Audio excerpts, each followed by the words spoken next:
Oh, okay. That was weird. That was extremely weird. That was extremely weird. But hey, welcome in all of you. Now it is working. So that was extremely weird. Um, but as I was saying, as I thought that my audio was working. So, but yes, welcome, brother Jonathan. Welcome, Tammy. Welcome, Justin. Welcome, Lisa. Welcome, KJ. Welcome, everybody who's in the chat that I possibly had have forgotten as well. But appreciate everybody in here. Coffee, thank you. Great to see you. And as I was saying, if you haven't yet, please subscribe to Justin's channel. So Justin R. Wind Dancer Media. Please subscribe to his YouTube channel as well. But great to see you, Jonathan. Hope you are doing great, buddy. Hopefully you're recovering well. And as I was saying too, hopefully we get Matthew in here, brother Matthew in here. So, because we do got some storms out his way right now in New Hampshire. Um, so appreciate that. Yes, thank you, Lisa. Thank you, Jonathan. Thank you, Coffee. We do have a 2% chance today for tornado. Tornado chance over here in New England and um, over in uh, northern Minnesota, North Dakota as well. So we'll take a look at that. So welcome, Libby. Thank you, Libby. Sister Libby's in here. Awesome. Thank you very much, Libby.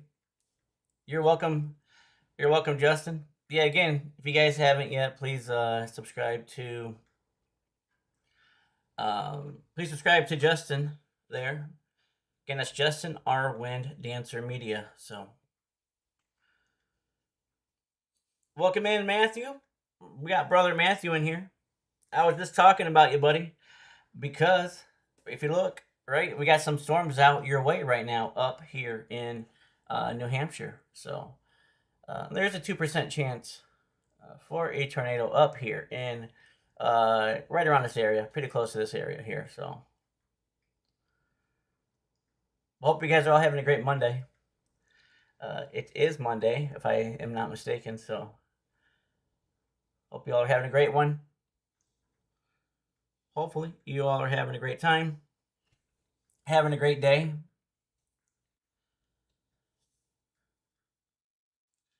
And it does look like Brother John, Pastor John, is going to be chasing later. So that's awesome.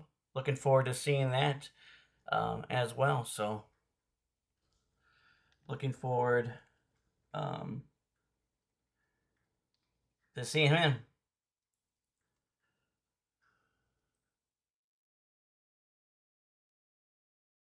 So hopefully he has a great chase today out there. So um, see him. We'll plug in. We'll tap into his channel on here and watch him, see what's going on. So yeah, well, Matthew's got some storms. I forget exactly where Matthew's at, but he does have some storms around his vicinity here. Um, but yeah, a lot of good stuff today. A lot of good happenings.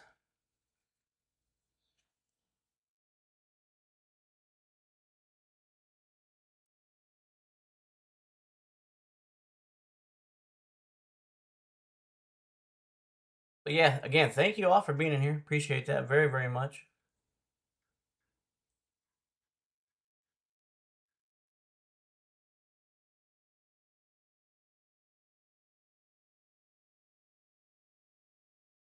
Matthew says he's in Keene.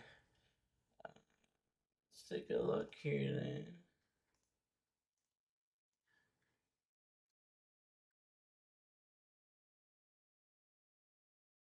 Oh, you got the rain just passed you. Well, the rain is passing you. Yep, the rain is passing you right now. All the heavy stuff is off to your east.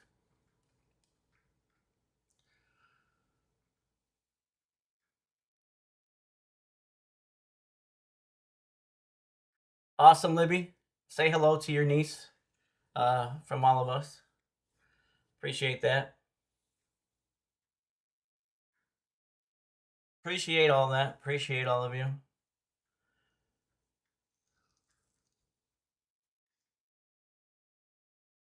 Yeah, you got everything is you're if you're down if you're in Keene, everything's moving on to your east. So you're all this would be out of your neck of your woods here pretty shortly, within the hour or so. Got the green crayon niece in here. That's awesome. Appreciate that.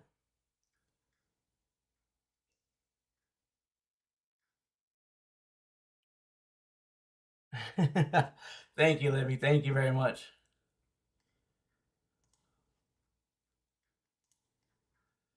Thank you very, very much. Appreciate that.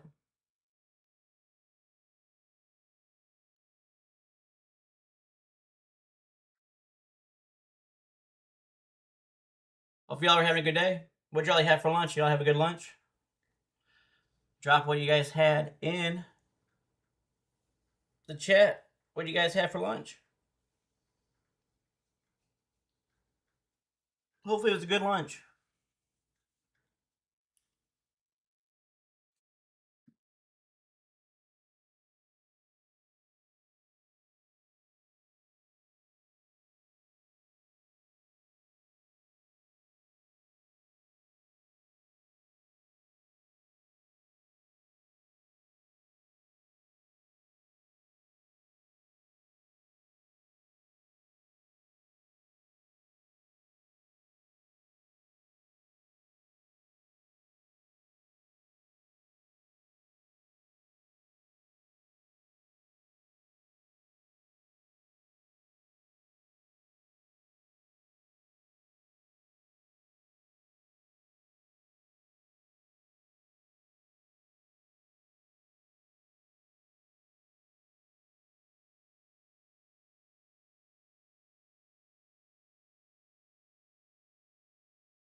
We got let's see, we got Libby says eggs and bacon. Nice. Jonathan says beef. Nice. Matthew says turkey sandwich. Okay.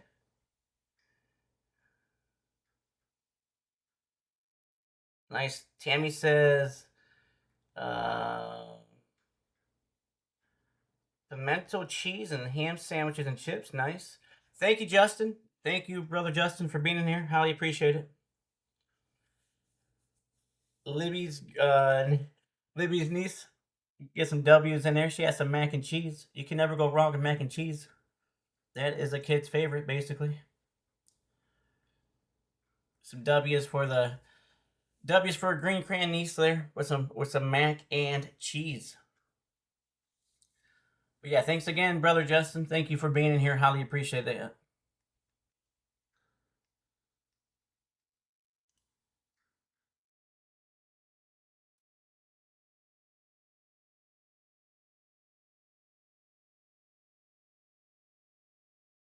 W, yes, W is for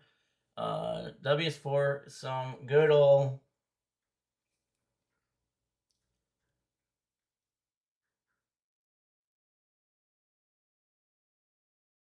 W is for good old green crayon niece there. So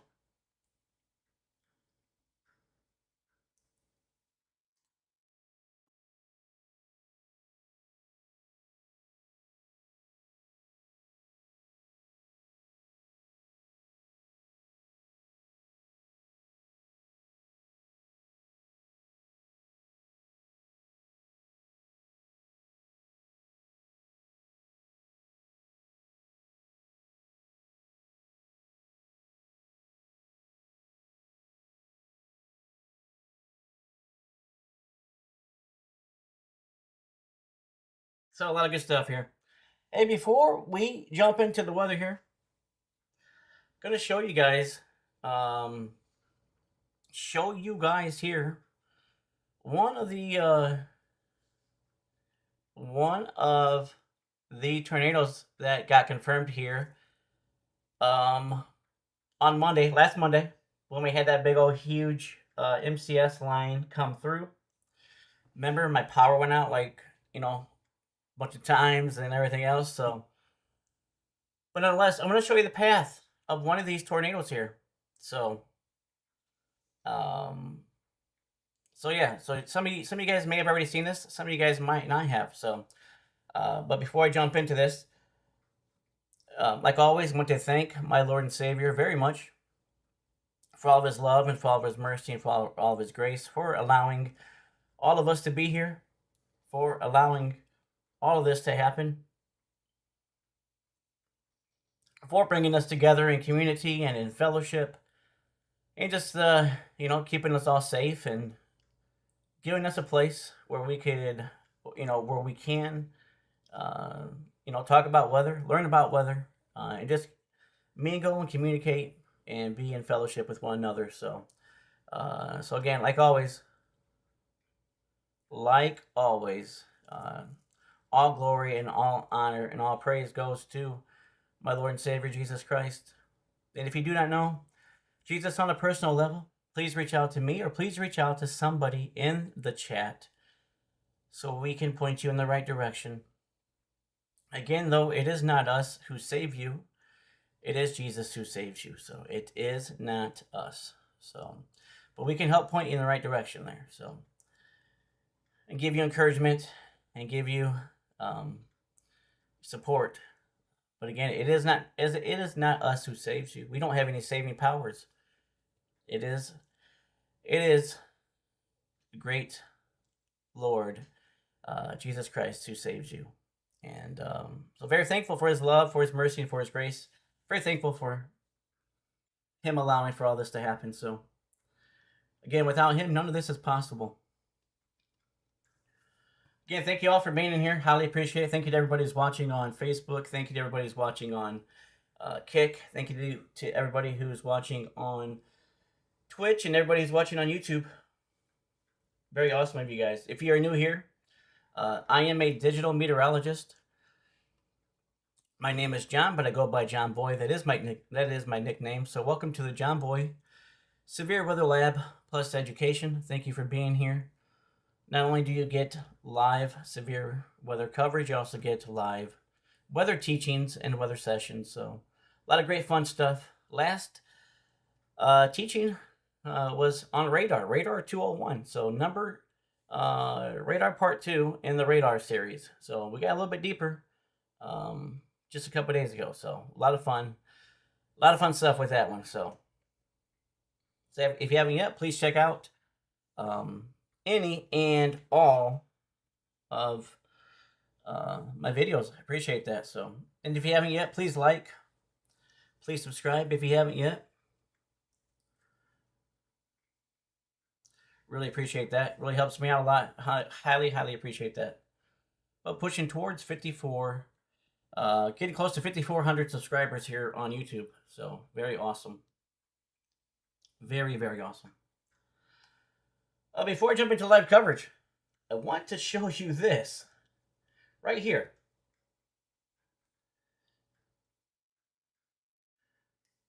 I want to show you this.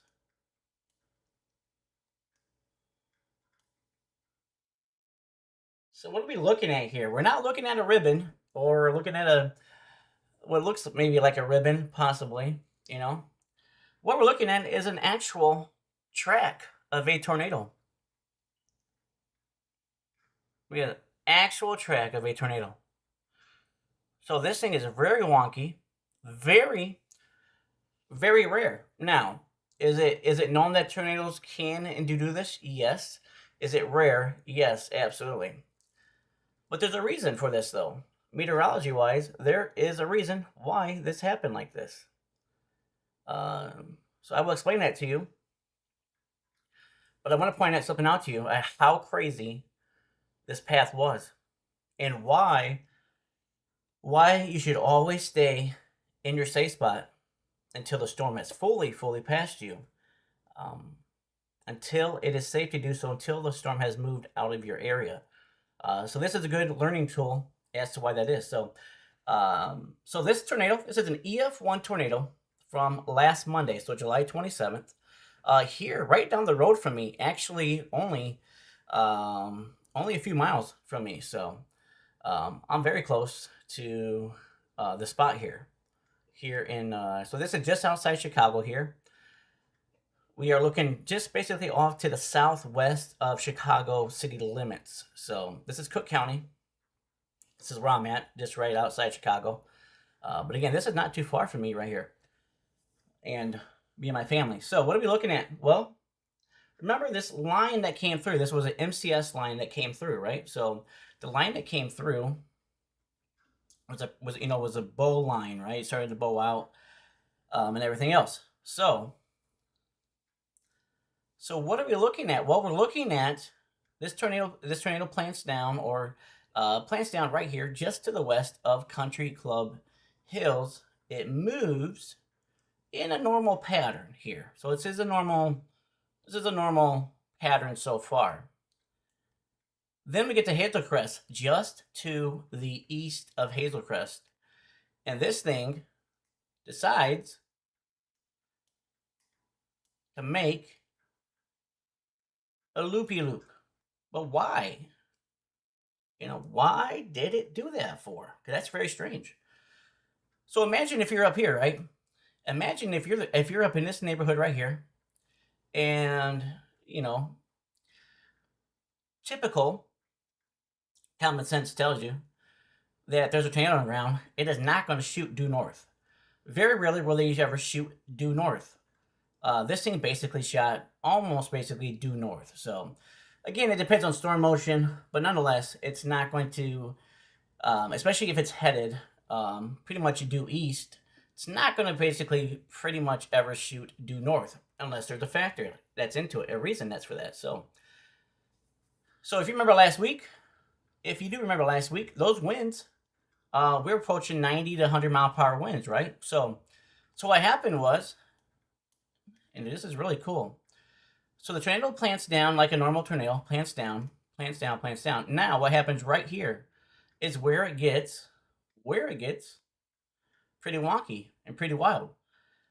So what happened is, on that front, in that MCS, there was a huge gust of wind that came out from that storm. So what happened was that storm jotted forward, and then all the energy in the back pushes. So the storm goes forward with all of the huge wind gusts, huge gusts of wind, and then it pushes the tornado north. So the storm is jotting forward, the tornado is staying behind. So what's happening here is that, so we got those 90 to 100 mile per hour winds. We have a tornado right here. All of a sudden, those winds just those winds speed up. There's a huge gust of wind, pushes the tornado up north there, so the storm is still headed southeast. So the storm is headed in this direction, southeast. The tornado now is headed northeast in an opposite direction, and that again is because of the huge wind gust that happened. It propelled the storm forward, but it left the tornado behind. And why that is due to that gust, is due to the front there. So it pushes the tornado up, and then it says, well, the tornado has to catch back up with the storm. So what happened is, there's a huge wind gust, it pushes it up, and the tornado says, well, I got to come back to you. And then the tornado, then what it does is it pulls it back. It pulls the tornado back into it. So it pushed it away up north, and then it pulls it back to the storm. So that is pretty wild. We very rarely ever see that, but again, we do see that in very strong and intense MCS lines. So like derechos and things like that. So we can see that happen. It's rare, but it does happen like this. And again, so imagine this storm is coming down. It plants a tornado. There's a huge MCS line. Then all of a sudden, there's a very forward kick with a lot of wind, a lot of force going forward. It pushes the tornado back up, and then it says, well, you got to come back to us. So it basically like a slingshot, right? It basically slingshotted it and said, well, you have to come back to us here. So then it loops, and then it goes through Homewood here, and then it phases out right here at Glenwood. But what happens is it didn't phase out very long. Very, very quickly it lifted, and then a new one came back down right here, and this is going to be Indiana here, and it fizzled out or roped out and dissipated here just to the west of Munster. So but yeah, so what happened? This is really cool meteorology wise. This is really, really awesome. Imagine you're walking your dog, right? And your dog runs ahead, and you have to you have to corral your dog back to you. That's basically what's happening here. This tornado, the storm runs ahead. The tornado gets pushed up, and the tornado's like, "Well, don't leave me behind." And the storm's like, "Okay, well, I'm gonna grab you back." And the storm grabs keeps the tornado on the leash and pulls it back to it down here. So one cool thing though, think about this, and this is why another reason I want to show you guys this is why you stay in your safe spot until the full storm is out of your area. Check out this house right here. This house, if this map does it justice, this house right here got hit twice by the same tornado. So let me say that again, because it doesn't ever happen. This is extremely rare. Like rarer than rare gets. So this house got hit by the same tornado twice. The same one twice. So as you can see here, the tornado's going up. Remember this one right here to the right. It's going back up to the north, and then it comes back and it loops back down. Now remember, this is all in a period of 8 minutes. So in 8 minutes, it first strikes it. It goes back up. It comes back down. It comes back down. 8 minutes later, it hits it again. So not only did it hit it one time, and then 8 minutes later, it hits it again. So could you imagine? You thinking it's all done. You think it's over with. You don't hear any more strong wind or whatever it may be.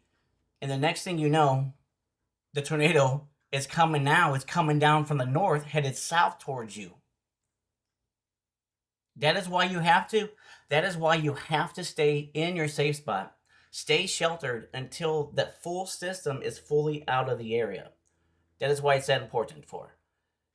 Because again, that's how strange tornadoes are deviant and how they work sometimes when it comes to. A lot of times they just don't make sense. But yes, this house got hit twice. It's been all over the news here in Chicago for the past week or so. But this house got hit twice.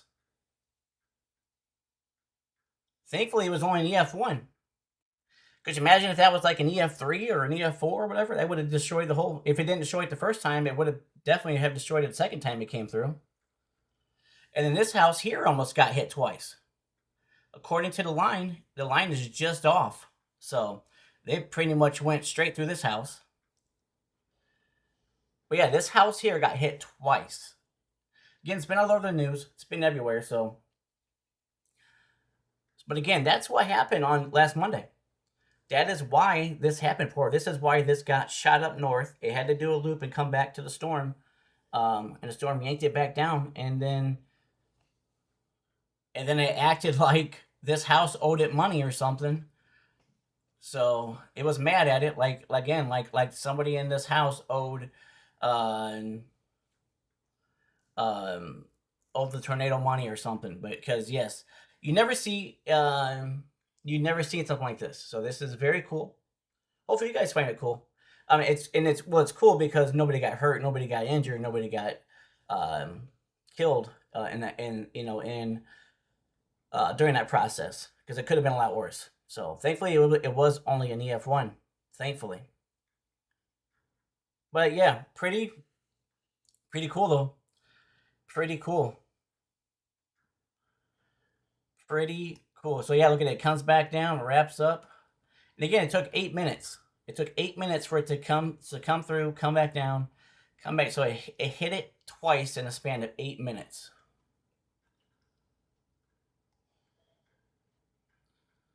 So pretty cool stuff. That's cool meteorology for you of what happens there sometimes. So that's what happens when tornadoes do form. Inside of large MCS, type of weather events. So a lot of deviant motion. So if you look at this, you think it looks like a ribbon or a funny looking paper clip or something. But no, this is an actual confirmed. This is on the NWS website. This is what they confirmed. So pretty cool stuff. So going on there. So welcome in, Cody. Great to see you, brother. Great to see you in here, brother. Jonathan and everybody, of course. Thank you all for being in here. But yeah, definitely, I want to talk about that. I want to show you guys that again. That it's a twofold thing. It's a twofold to understand. Um, what happened meteorology wise and safety wise is to stay in your spot. Stay. Until the storm has fully gotten out of the area. Um, so that's just wild. To have witnessed that would have been wild.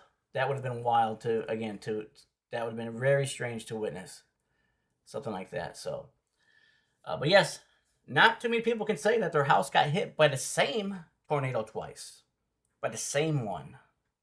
So, but nonetheless, I found that pretty awesome, pretty fascinating.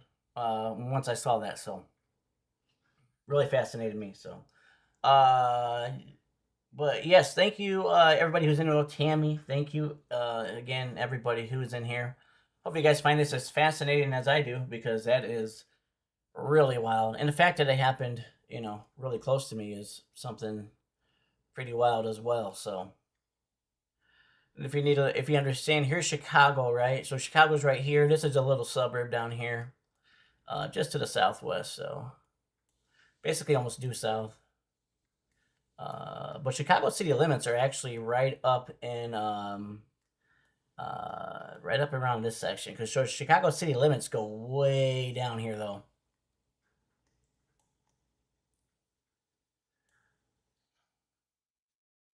If you're ever in Chicago, it gets really confusing because so on the outside of Chicago are tons and tons of villages, or they're called villages, but they're cities, they're towns, or suburb towns, or whatever they are.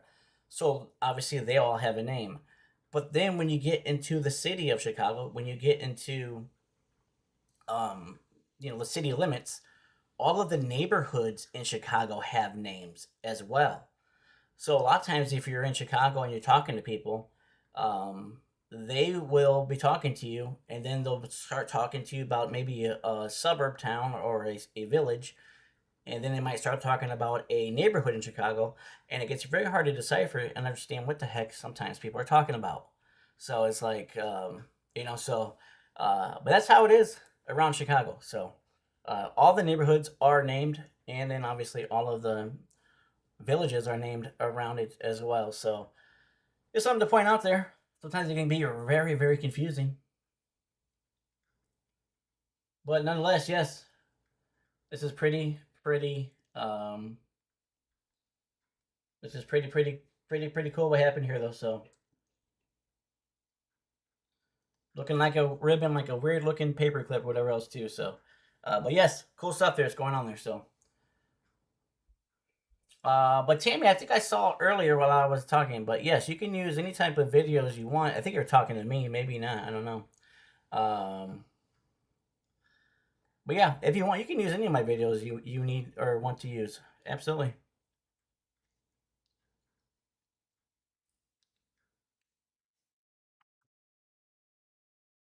So yeah, I thought that was cool. So very cool stuff there.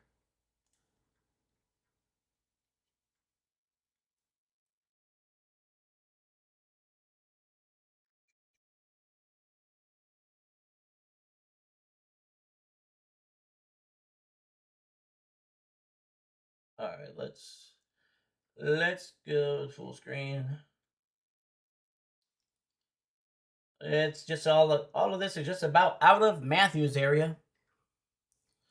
Looks like we got Chasing in here. Thank you, Chasing. Please like and subscribe to Chasing. If you guys haven't yet. Chasing for Calls, please like and subscribe to her channel. Cody says, I don't know much about my family. My dad was an only child. My dad's parents were in their 50s when they had him. Wow. Gotcha. Great to see you in here, Cody. Hope it's all going good for you, brother. Great to see you Chasing in here. Everybody who's in here. So, again, everybody who is watching on all of the platforms, Facebook, Twitch, Kick, YouTube, you name it, I appreciate it. If you're new here, thank you for joining in to John Boy Severe Weather Lab Plus Education. Thank you for being here. Highly appreciate it. I am a digital meteorologist. Here you will find live severe weather coverage, and you also find live weather teachings and seminars.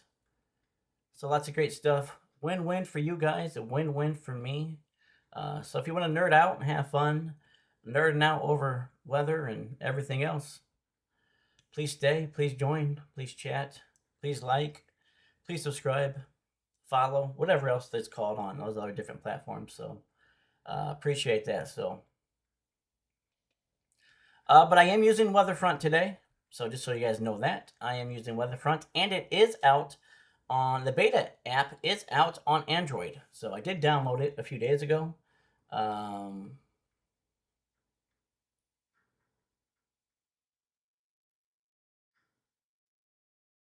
I appreciate it, Cody. I appreciate it, brother. I know it was late when I went live the other night, so but I appreciate it, brother. I appreciate everybody's support and encouragement and everything. Y'all got lives, right? We all got lives, right? So, but I mean, I enjoy us all meeting up here and hanging out. Learning about weather, nerding out over weather, learning about things, and that's why I love doing what I do. I love, obviously, I love, you know, forecasting, and I love live streaming, and I love, providing severe coverage. But I love teaching. I love educating. I love giving back to the community, and I love that. I love just helping people grow and understand more about meteorology that they want to learn about, or storm chasing, or tornadoes, or whatever it may be. That's what I'm here for, is to help people learn as well. Looks like we got Brother Lonnie in here. Thank you, Brother Lonnie. It's always great to see Lonnie. Great stuff from Lonnie. Brother Lonnie is in here. Great stuff. But yeah, great stuff again. Again, I am using Weatherfront. It is a great app, great software.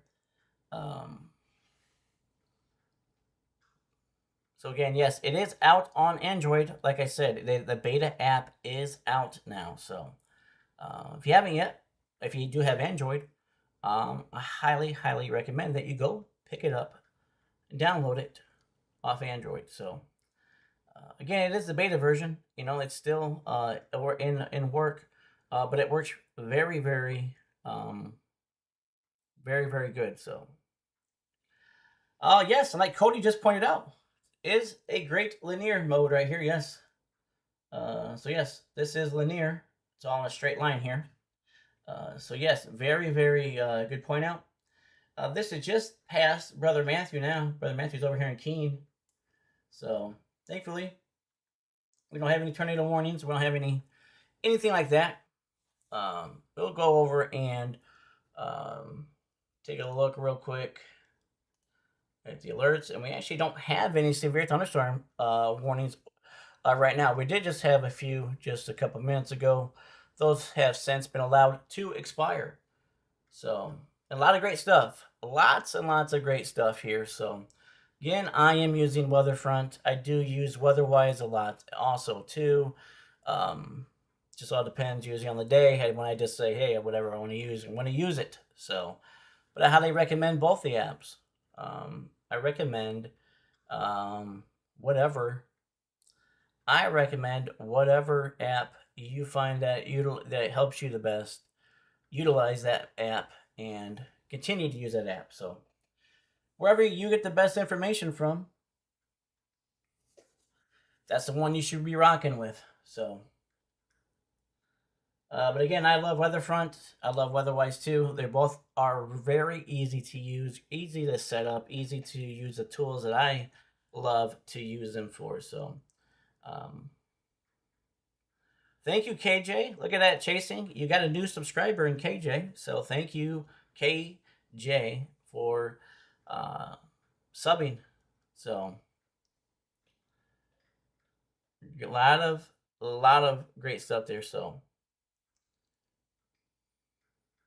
yes, it's great to see all you brothers and sisters, all you storm soldiers.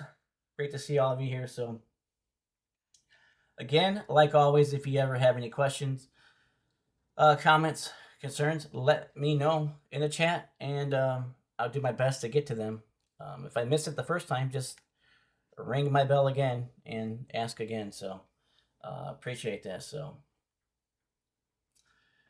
KJ says it's very hot over there. So she's in California. At least the last I knew of, she was in California. But nonetheless, yeah, she is roasting over there.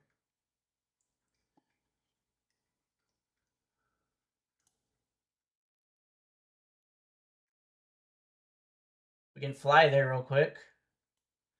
KJ, are you around like LA-ish area? I don't know. You don't have to say, but maybe like a vicinity.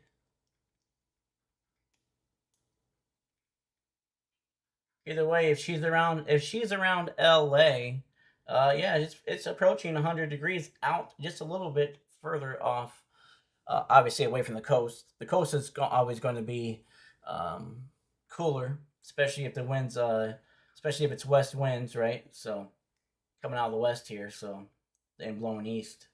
So, but nonetheless, yeah, California is baking right here. Pretty hot stuff here. Pretty hot going on right now in California.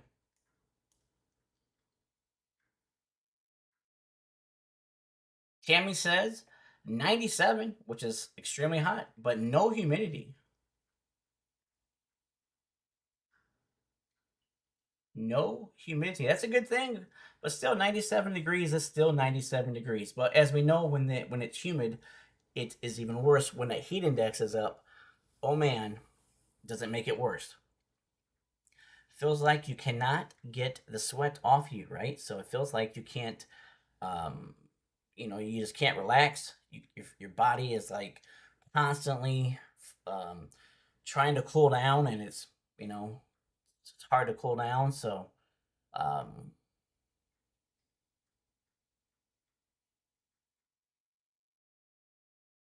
Riverside and Corona.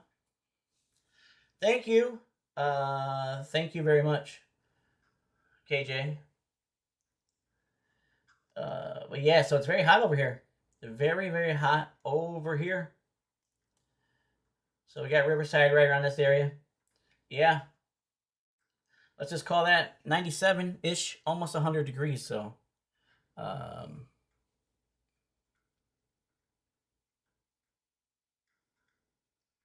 thank you, Jonathan. Appreciate it, brother.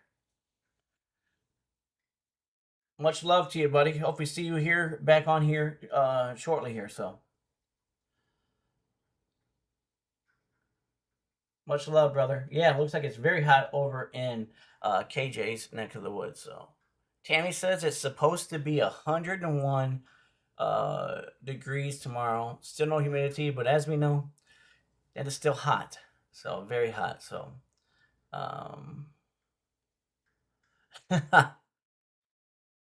KJ's trying to get everything ready for trash day tomorrow. So nice. Very nice.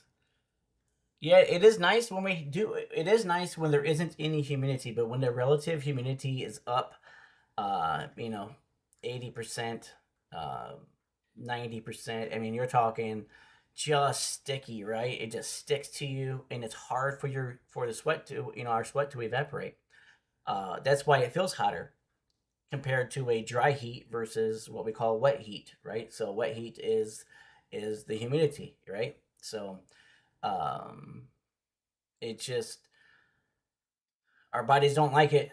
It feels like we're in an oven, right? It feels like you walk into an oven and you're just like, oh, this is yeah. It's very very when you put humidity in there. So sometimes the heat index can go up, 15 in between 10 and 20 degrees. So I mean, we're talking, a lot hotter than say if it's 100 degrees outside. Sometimes they depending on the conditions in place, sometimes the heat index can go up to 115, pushing 120. So, oh, Tammy used to live in Yuma, Arizona. So yeah, she's used to that. She's used to that desert heat for sure. So, thankfully, Arizona does not get very much humidity, if any humidity at all in certain places. So, thankfully, uh, because of the dry, arid desert out there. But still, nonetheless, it's hot. It's hot, right? When it's 110, it's still hot at 110, right? So, um, but yeah. What did Lonnie just say here? Lonnie said, "John Boy, what is the weather like in Nebraska where John McCain's going to be today?" Let's take a look. I don't know exactly where he's going to be at in Nebraska, but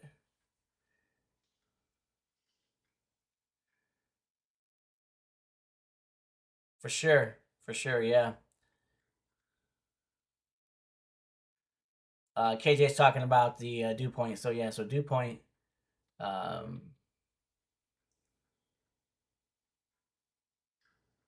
oh, Lisa says he's in South Dakota. Okay.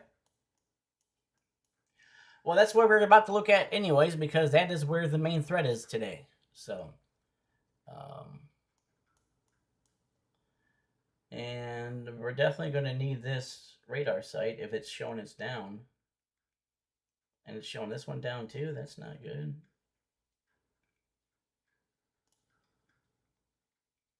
But this is good. This is where the main action is forecasted for today, right up in this section here. We'll take a look real quick at the outlook.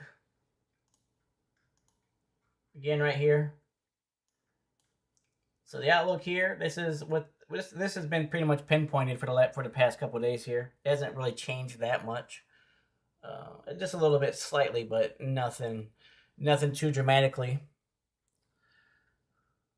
So again, we're looking at international faults here all the way down to. Let me see if I can get this correct here. All the way down to about Webster, and that is going to be in South Dakota. In South Dakota. But yeah, if he's up here, this is the best shot right here. If he is in Nebraska, he still is a decent shot. Just the tornado parameters though are higher up here. That is why the tornado threat for 2% is on for right here. But what we're looking at right now, we're looking at categorical. So we're looking at slight. This is yellow. Again, this would be a level 2 out of 5. You see the tornado percent basically follows the same path as the slight risk does for categorical. So if he's not to say there couldn't be, something that forms up down here, but the parameters are mainly are more conducive to tornado genesis up here. So more inducive up here. So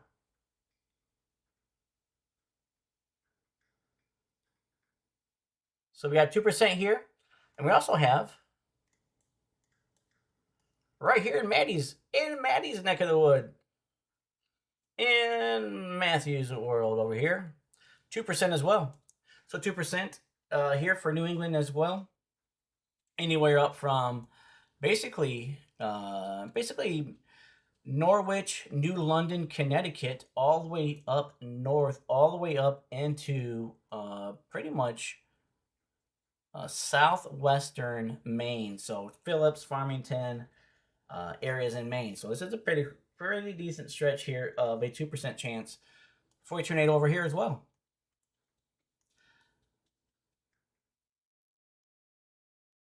But the main threat that has the best parameters, again, the best chance is over here, but it doesn't mean it's anything. That's just the best chance is right here.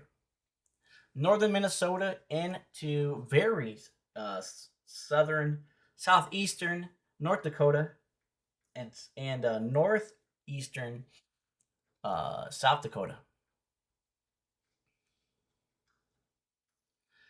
So wind, what we're looking at for wind, wind is basically the same thing as the slight right here. That is what is driving this is right here is the wind. Wind at 15%. Actually, I do have a hatched area down here, 5%, but it is a hatched area. So they're saying, hey, we're expecting it's Sig 1. It is a Sig 1, so and they are expecting some pretty decent, significant winds down here, pretty close to where Pastor John lives at. So right in here, and we can't forget about our people down in Arizona.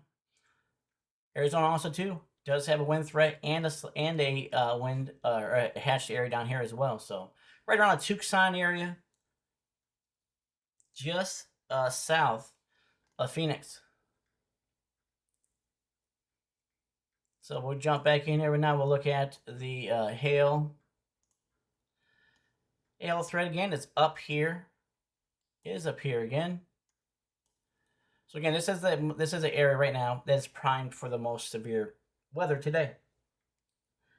So if you are in northern Minnesota, around International Falls, Fargo, North Dakota, you are in line for what could potentially be the strongest weather, the most severe weather today here in the United States. Slight chance, again, slight is level 2 out of 5.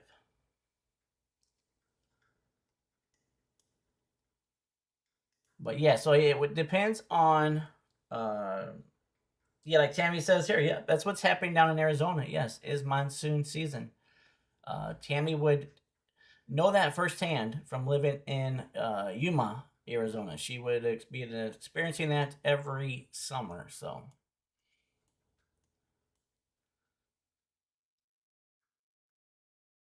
but yeah, so I don't know where. I did look at Pastor John's stream earlier. It did say chasing cells in Nebraska. So I don't know if he's staying in Nebraska or if he's or if maybe he's going to be changing that headline. I don't know. I do not know.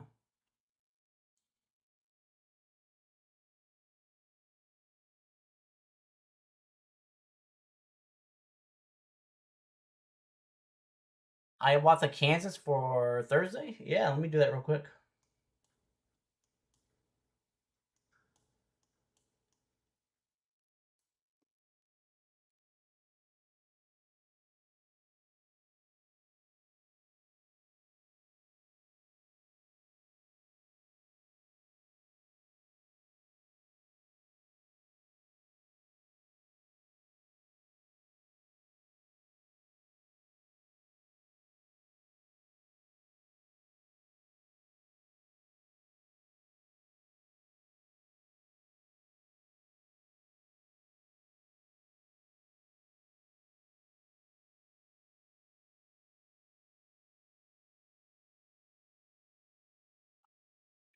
Oh no, that's right. I gotta use a different model.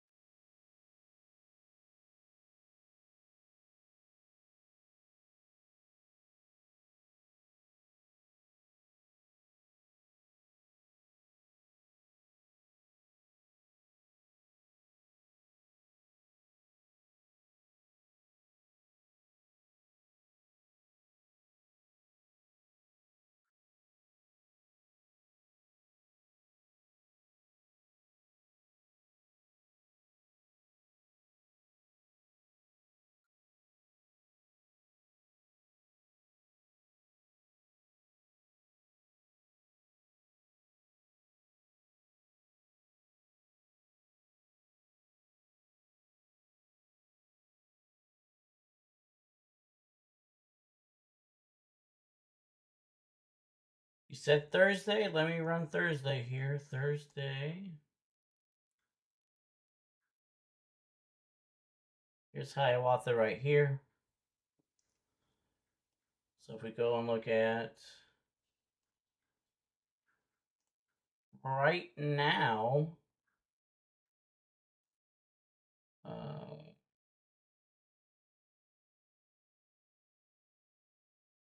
right now it's showing storms on Wednesday for you in Hiawatha. There, Lonnie. But not. And then maybe early in the morning, maybe around 1 a.m. ish. But again, this model is 3 days out already. So I mean, we're still 3 days out from this, but nonetheless, the model is currently picking up. The model is currently picking up some rain for Wednesday for you there in Hiawatha, and then Thursday, like early morning Thursday.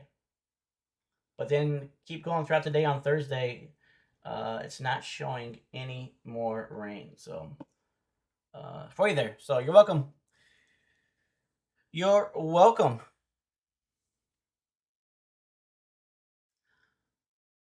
You're welcome there, Lonnie. Well, let me get back on radar here. All right.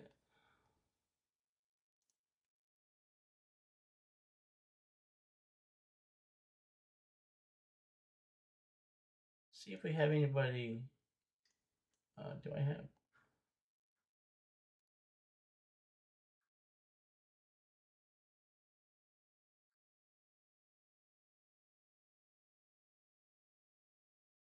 See if anybody might be storm chasing out here today in this region. Thought maybe there might be a few people out here. But I don't see anybody out here unless I'm blind. I don't see any icons right now. So, well, great stuff. Very great stuff. Let's take a look at the models and see what parameters we have going on here, right? So why do we have a slight 4?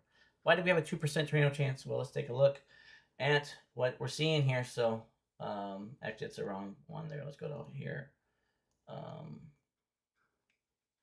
Take a look at the HRRR. See what the HRRR is telling us.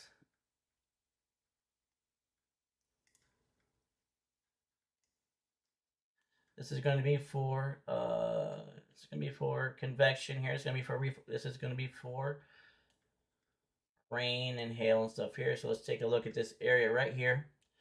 Take a look at this area. Let's go back. Let's go back here.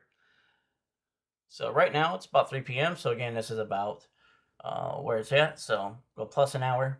It does show rain starting up here within the next hour or so up here in this 2% tornado area up here.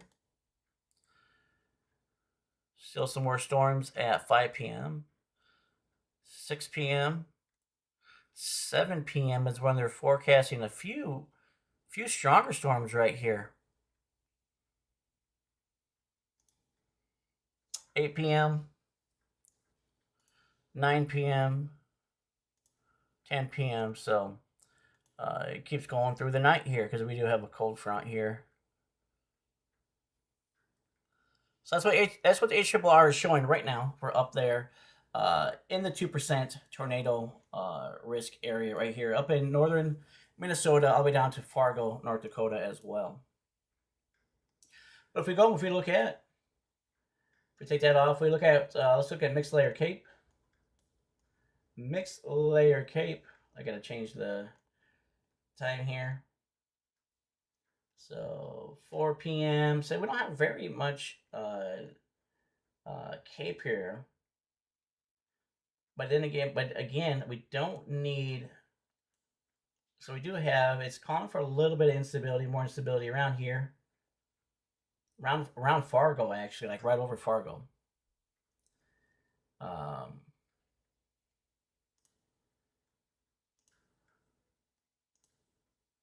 It's actually keeping the cape a little bit to the south But again, about 1,000 is usually the demarcation. It's usually the sweet, or not the sweet spot, but it's usually what is really looked at, 1,000 or above joules per kilogram.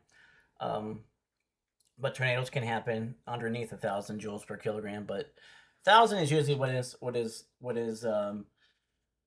kind of the line there.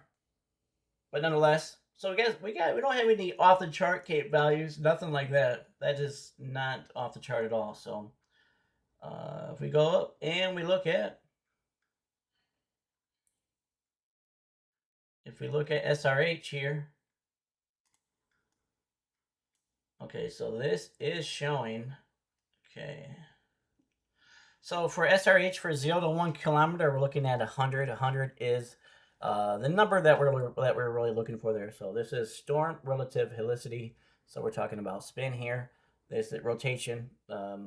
Just a parameter that we use from 0 to 1 kilometers. That's but again, there's no even though we're looking for 100 or above, there still really is no correlation. There still is no 100%. Hey, we got 100 or above, so we're going to see a tornado. No, that's not what's going to happen. But we're looking at 100. That is what we're looking for, or above. So pretty strong here. So we do. That's 9 o'clock. Let me go back.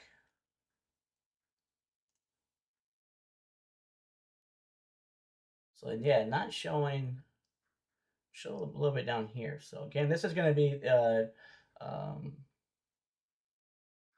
yeah, I'm looking for 100 here, or at least that's what science. That's what has been at least 100 or above. But again, it's not fully 100% proof. So, but when we look at 0 to 6, so I'm sorry, 0 to 3. So 0 to 1, we're looking at 100. 0 to 3, we're looking at a number of 250. So 250 or above is what we're looking at there. And if this is correct, we got a lot of spin up here. So, but again, it doesn't mean. It just means there is plenty of rotation there. Is that right? Wow, that is showing it off the wall there. Nonetheless, we got values over 250 here, so we are looking at some pretty good SRH here. So shear, let's look at shear. What are we looking at here? Really, we want like 30, 35 or above. Especially when we're looking at 0 to 1. 0 to 6, we were looking at 40 and above. So, what are we looking at? Yeah, let's look at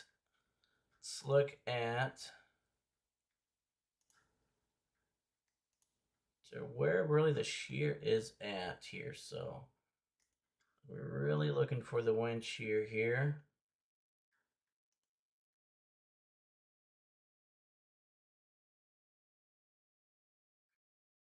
Not a lot from 0 to 1. At least this is what the ARRR is saying. But we can look at the NAM too. The NAM is a different model as well.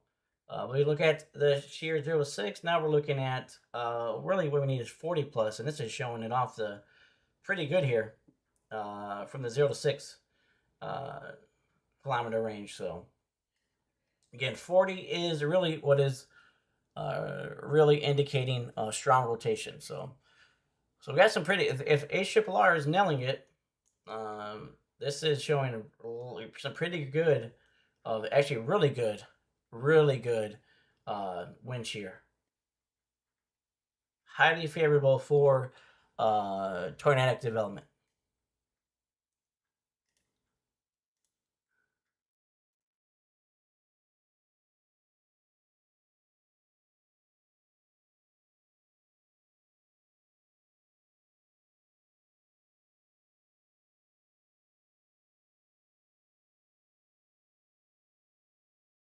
So that's the spin, right? That's the spin that we need, right?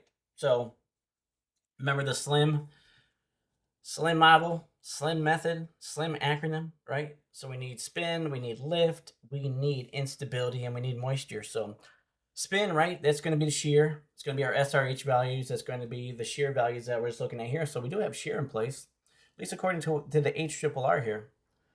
We do got some spin, so we do have that in place. So the spin is looking pretty favorable. The one thing that we don't have a lot of instability. So everything is pretty equilibrium right now, or in the forward it's more equilibrium than not. But yeah, so we don't. I mean, according to HRRR, there's not a lot of instability. But again, we don't need a whole lot. I mean, we like to see this, higher if we were looking on, 2,500 joules per kilogram, 3,000, somewhere in there. But nonetheless, a tornado might be able to latch on right here to some instability here, or storm could latch on to some instability here and really get cranking. So we do have a little bit of instability, not like we do though with wind shear though. We have better wind shear than what we do with instability. And then the lift, that's going to become in the form of the front. We do have a cold front, so that is going to be providing lift. I didn't look at the temperatures, but also sometimes the ground itself, how hot the ground is, can provide lift also too. And then moisture. So for moisture, we'll have to look at, the dew point here. The dew points at 4, so we're looking at some pretty good dew points. So we got some moisture in here. So we definitely have enough moisture in here to fuel storms as well. So, but the one thing that's looking better right now, the one thing that's looking better for tornado genesis is shear. Shear is looking really good right now. Shear parameters are pretty favorable. But again, we don't have a lot of instability. But again, you don't need to have all 4 of them be off the chart in order for tornado genesis to occur. So, but that's why there's a 2% here for. So that's how it gets forecasted. We go, okay, that's, the numbers are looking pretty favorable. So, we got the shear. So with the numbers that you just seem to shear, that's why this 2% gets locked in here. So.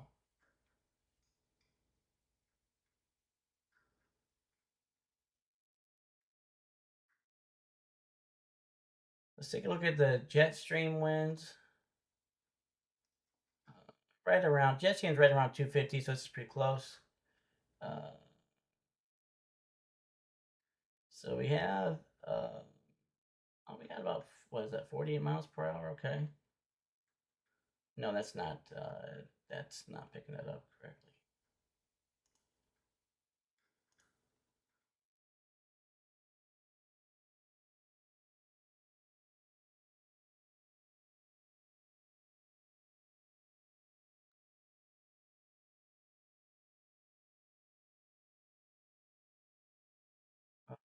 See, yeah, it's pretty close.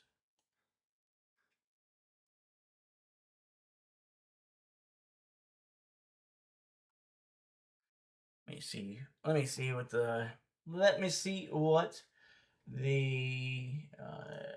here. So yeah, it's keeping some pretty strong winds up here. Around the Grand Forks, pretty strong winds. That's going to be high up. It's close to the jet stream there. Pretty much almost jet stream level right there. So.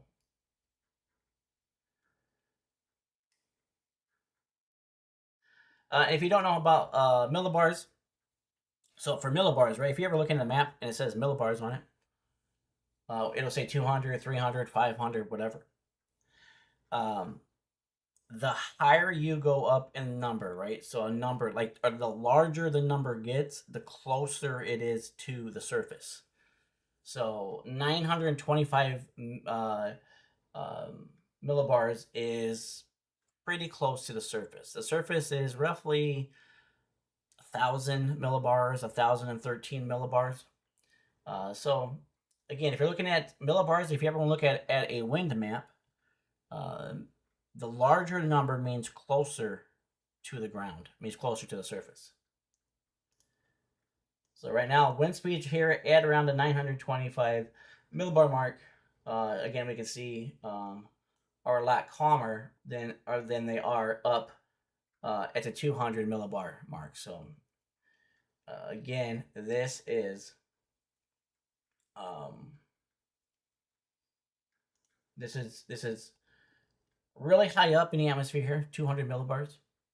925 millibars is pretty close, or is very close to the surface.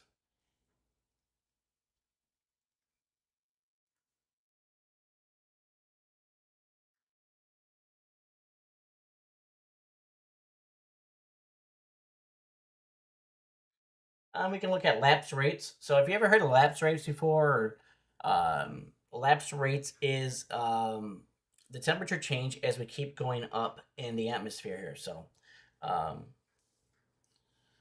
so that's what's called a lapse rate. So, lapse rate at 500. So, if we start closer to the ground here, we're talking.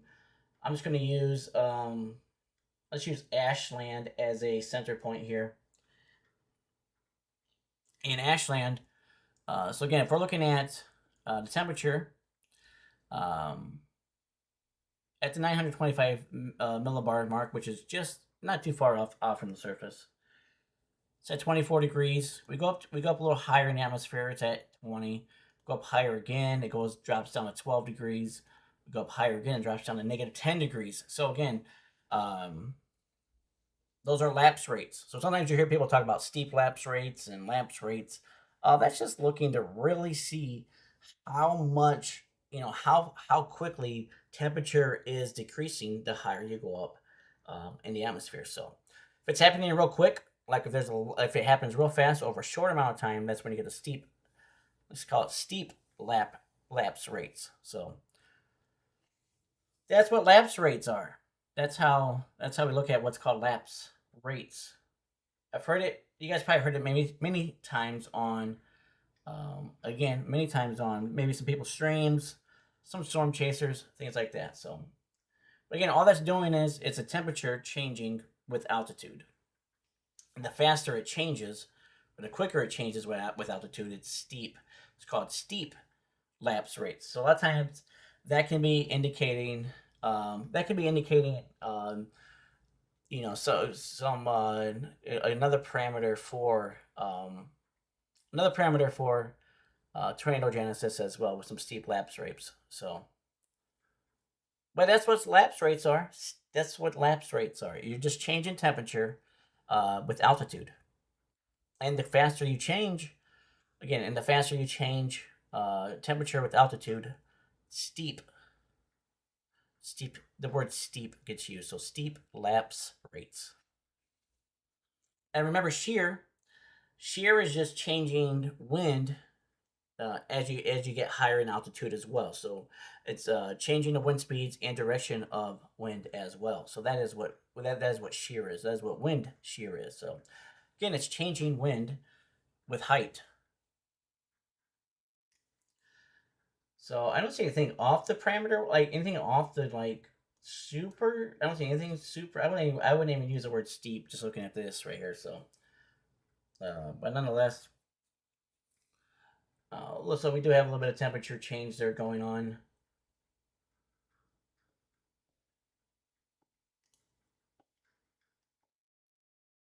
Again, using HRRR, that's what I'm using right now to look at what was coming through. So, jump back to the radar. Let's jump back to the radar. And we can also do satellite. Let me look at satellite real quick. So, satellite is good to see where storms are firing up at along the front. We can see. So it's good to match up um, satellite, with storms, and you can see a lot when the storms start firing. Right, they'll start bubbling up here, and so you can really start to see it. So satellite is a good indicator as well.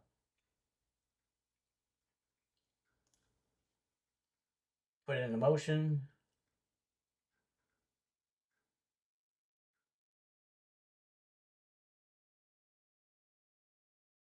And you can see convection starting to form. So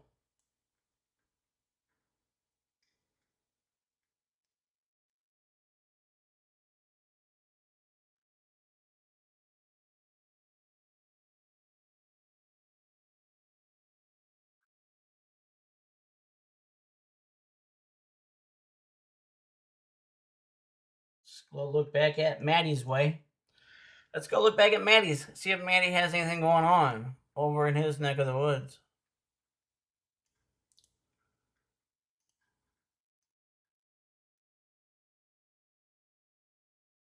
We do have a pretty good line here.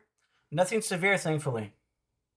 As you can tell, it's not bowed anywhere. Even though this is a little bit bowed right here, but nonetheless, the whole line itself is not bowed. So the strongest winds would most likely be right here in this section.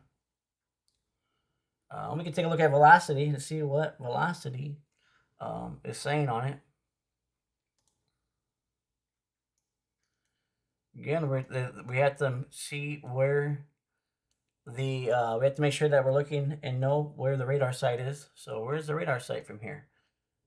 It should be over here because that's the way. Can I find the freaking thing? Oh, it's right here. Okay, here's the radar site right here. So of course that's why we have the greens coming towards the radar site.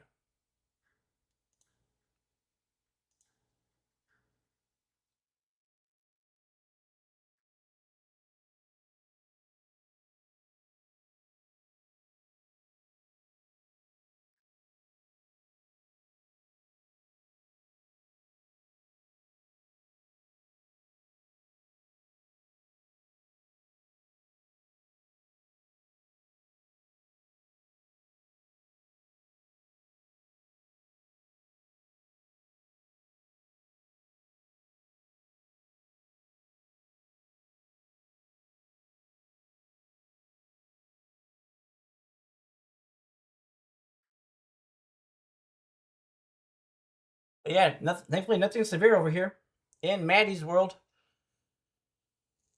So I don't know if Maddie be cutting down trees or not, but nonetheless, doesn't look like anything from weather-wise or weather pertaining to weather. It's going to be knocking down any trees, at least right now. Not strong winds at all. So thankfully, these are not very strong at all right now. So.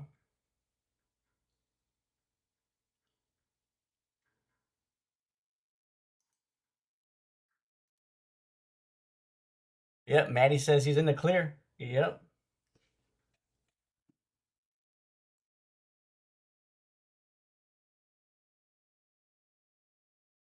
Yep, you can see right here. He's got some little bit of wind, but we have to make sure.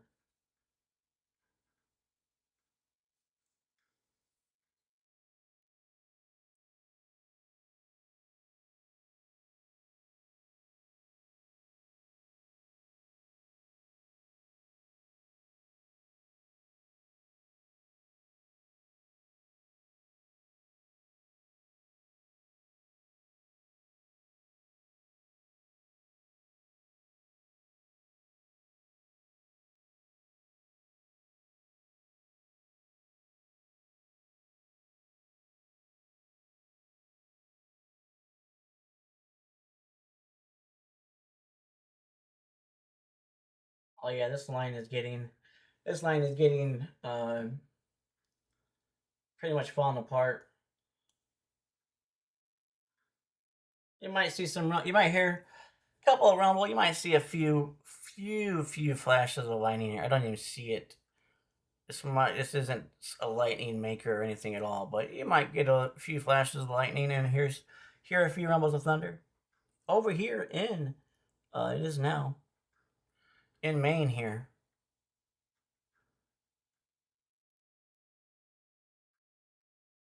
It is coming into the Augusta, Maine, and Portland, Maine region area right now. So I'll be there shortly.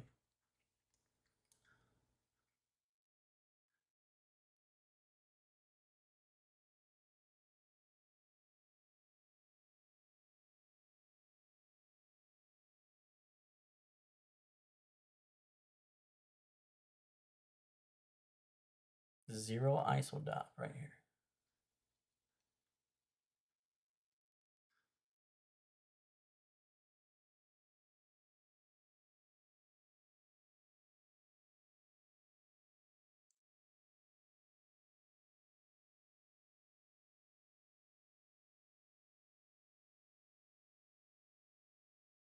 Oh, did she really?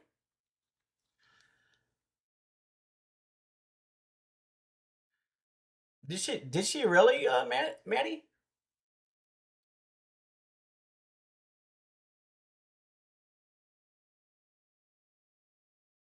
That's wild.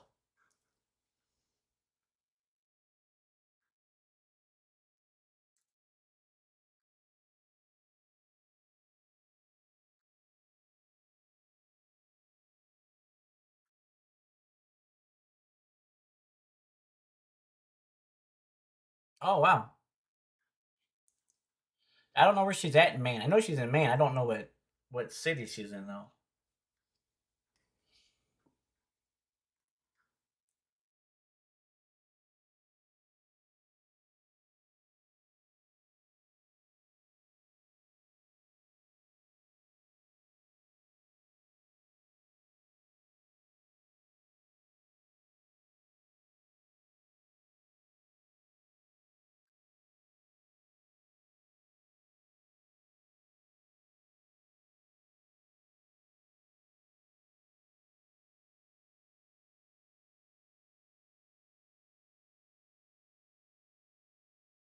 Oh wow, that's dedication. That's good for her.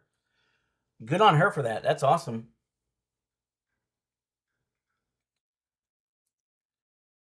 That's awesome, Matt. That's awesome, Maddie.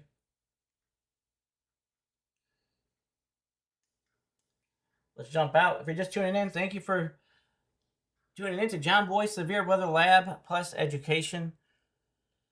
I am a digital meteorologist, so here you will find live severe weather coverage, and you also find live weather teachings and weather sessions, weather lessons, weather seminars, whatever fun word you want to use.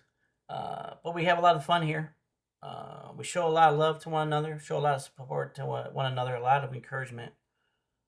So very thankful for you joining in here if you are new in here. So please like and please subscribe. It really does help me, pushing me towards 5,400 subscribers. So very thankful. Very thankful for all of you. So again, welcome in to John Boy Severe Weather Lab Plus Education. So very awesome. Very happy to have all you here. Everybody who is watching across all of the platforms. Everybody's watching across Twitch, Kick, YouTube, and Facebook. Thank you to all of you. So if you're just tuning in, we do have a 2% chance. Do have a 2% tornado chance. So once these storms really start firing off here, this is our best shot right up in here. This is our best chance.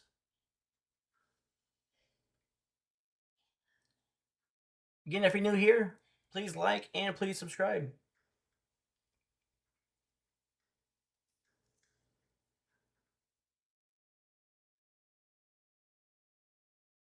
Again, I am using Weatherfront. Looking, don't see,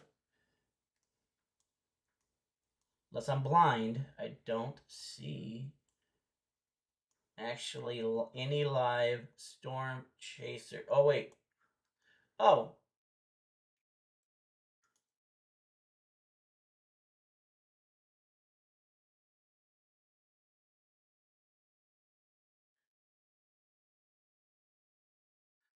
I found Pastor John. Pastor John's on. He's on. Pastor John is in Nebraska. He's in northern Nebraska, headed south, according to his according to the GPS. Let me see if he just went live. He did. That's why his thing's blue for. That's why I was like, why is this thing blue? So, Pastor John did just go live. So, please make sure to, if you can, please make sure to do uh, two tabs if you can. Keep both of us up, please. We both highly appreciate that. So I don't see anybody else live here.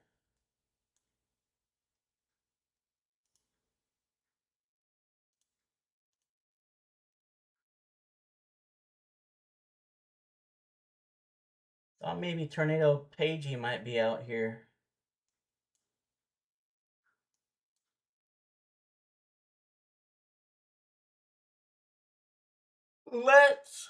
Let's tap in to Pastor John real quick.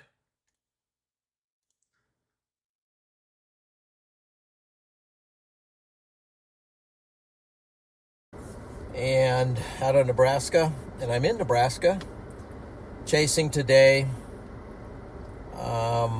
looking for some cells to fire out in west central Nebraska. So kind of an interesting day today. Been a little bit all over the map. I originally was planning to go up to North Dakota, Minnesota, but changed my mind, doubled back, and now I'm here in Nebraska. And I'm going to try to find a storm out west here. I think there's potential for one to fire. And we're going to look at that here right now. So let's see. Let's get our focus abilities over. And we can do that by clicking on that. All righty. So as you can see here, there's a boundary. All right, let me get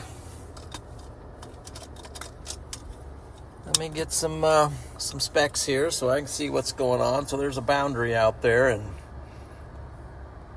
by Hyannis, between Hyannis and Mullen, and it stretches up this way, at least as far as radar can see. It's coming off the Thedford radar. You can see there's a nice boundary out here. Here's my location over here. There is a storm fired down here in northeast Colorado, down by Holyoke area, tracking that way. So I'm just anticipating there's going to be something. If something fires out here and latches onto these boundaries out here, I think it's going to go big. So we'll animate it a little bit. And as you can see, though, those boundaries come together.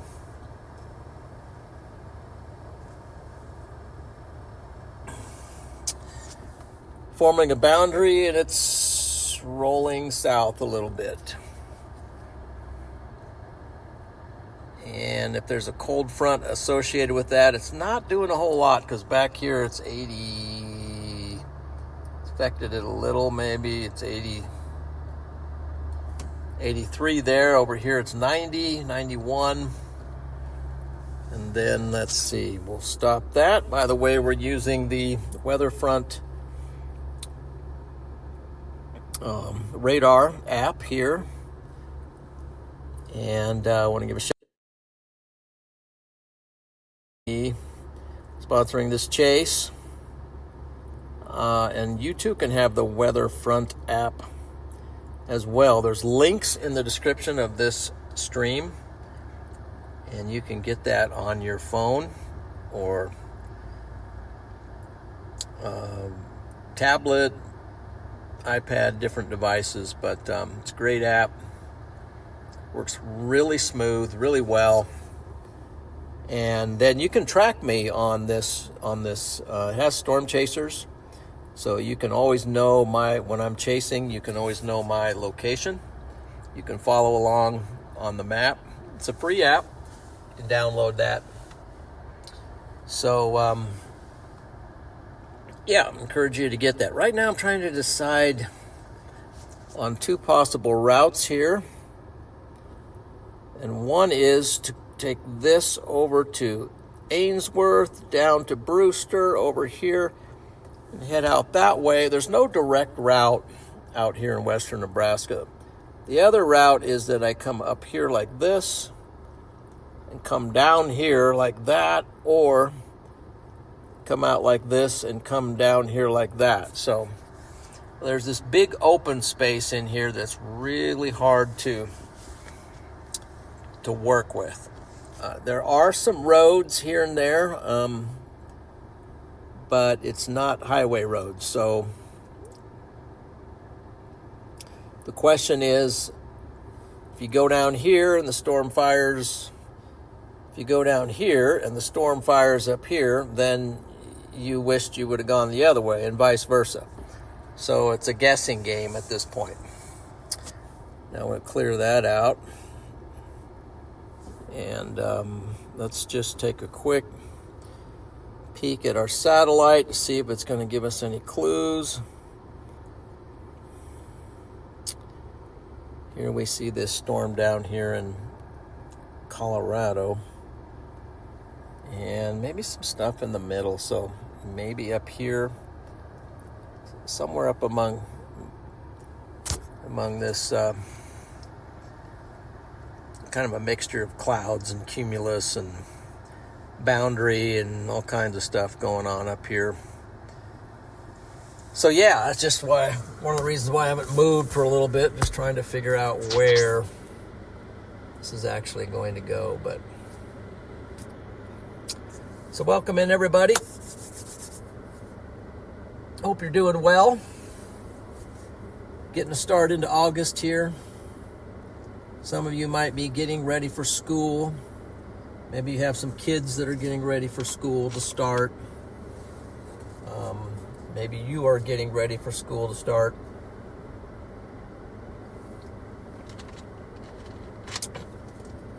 I rarely get sodas anymore. I rarely get sodas, but once in a while, and I don't find it very often, but once in a while, if they have my favorite soda, which this random place, Bassett, Nebraska, had it, Mr. Pibb, I will get a soda. So I got and this is a Kickin' Cherry soda, but Mr. Pibb got one today.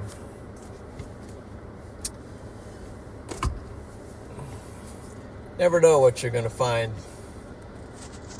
here at John McKinney Storm Chaser. Also, shout out to the Storm Champions there. You guys are awesome. The Mod Squad, appreciate you. You guys are great. Getting all the great stuff out of the way here. So let's step aside. Let's launch. Let's try the down. We'll go to Ainsworth to decide. I found a nice. There's not very many shady spots around here, but I did happen to find one here where I could keep everything cool to go ahead and get started.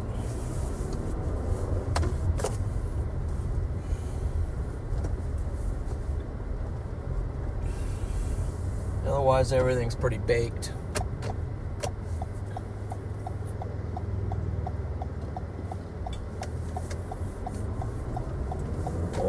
We'll see. Okay, what do we have? We got a gifted member. One Man Show, thank you. Thank you for sending the gifted membership. Appreciate that.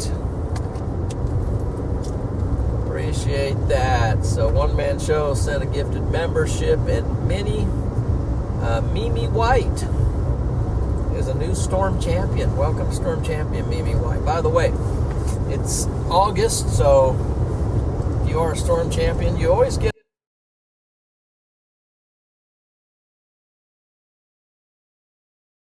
a free milestone membership. Super chat there. On there, and that also kind of alerts me going on. I get to see that.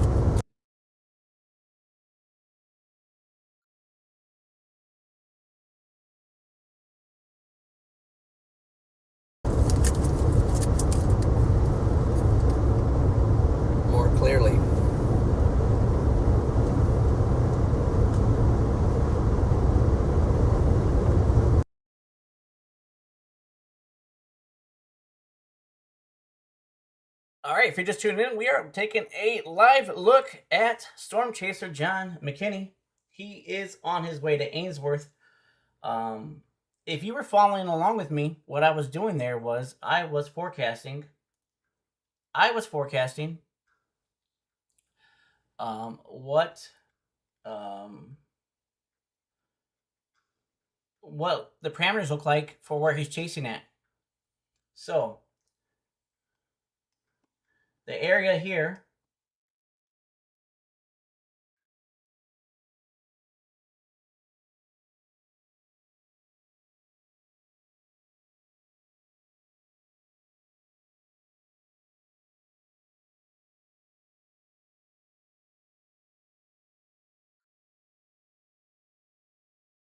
It's not a very good drawing, but it is what it is nonetheless. Uh, this area right here is his prime area, really. That's the area he really wants to stick in. Now, if these storms do fire, they're going to be headed in a northeast direction. So, I think the best spot for him, if I were Pastor Storm Chaser John McKinney, Pastor John McKinney, I would position right here in the central part of this circle here. Because remember, these storms are going to fire northeast if we do get storms to fire. So, so if you're too high north of the storm, you can get cut off by the hail core and get cut off by the rain core, because if you don't have a vehicle that can drive into that, you can get cut off by that. So your best bet is to always be on the south side of a storm. So say if we have a storm fire like this, like right here, like this, say we have a storm like that, and it's too far off, and he's still up here in the north of it, well, he would get cut off by the forward flank. He would get cut off. He would get cut off by the. He would get cut off by, again. He would get cut off by the forward flank, by the hill core, things like that. So that's why you don't want to be too far north on northeast moving storms. So I think this is his best area right here from everything that I've seen. So everywhere from basically right around North Platte, all the way over. Actually, I actually could have drew this over a little bit more. So I would say actually over towards Arcadia and Loop City, right around this area. So, but nonetheless, this is his best area. This is his best area there. So, but yes, he is right. There is a boundary right here. You can see the boundary on the radar right here. So we do have a boundary. So, and a lot of times storms like to latch on to boundaries here. So we do have a little bit of a boundary, and it's moving in this direction. So the storm down here is going to try to fire off. We might get some other ones to fire off here as well.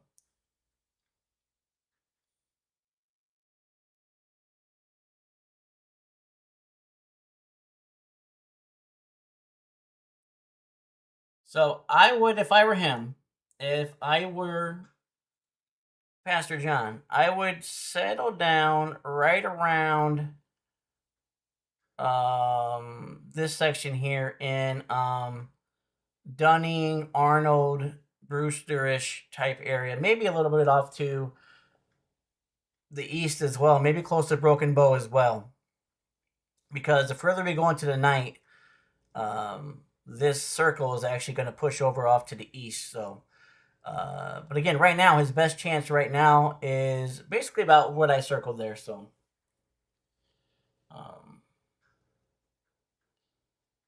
because remember, you have to move. You have to remember the storm motion. The storm motion is northeast. These are northeast movers. So.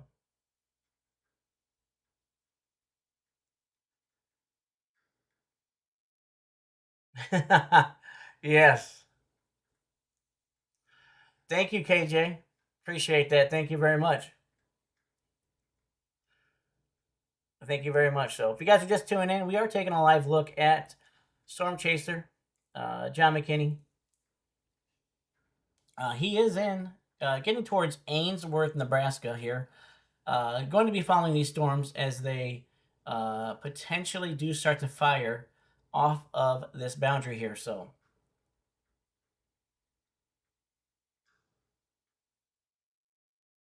but again, this is what I drew here for. And if you guys were watching me while we were watching him, when I was looking at the forecast, the parameters there and stuff. So, but this seems to be the best, at least over the next couple hours. This seems to be the best spots right here for any storm initiation. Any storm initiation.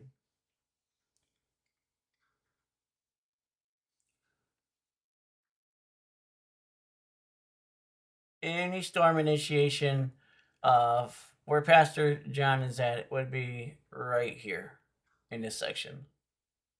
At least over the next, we'll call it the next 2 hours or so. Actually, we'll probably call it 3 hours because it needs to really tap into the moisture that's here. What's up, Caleb? I'll get to Iowa in a second, buddy. Thank you for being here, Caleb. Great to see you. But let me go ahead and let me take this all off. Take that guy off.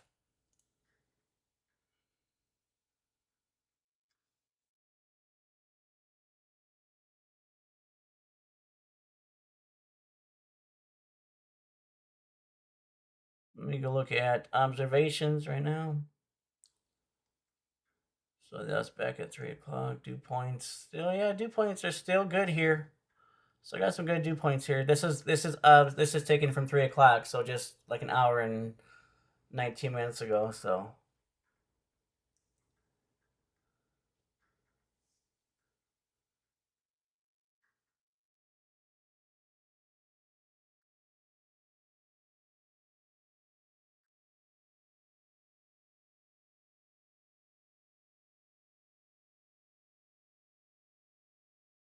yeah, so he's got some decent moisture here.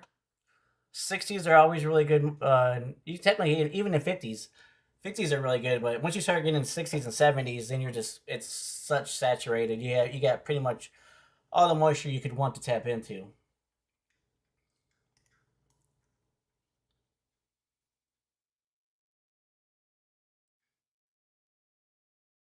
Let me go over and look at Iowa for Caleb real quick.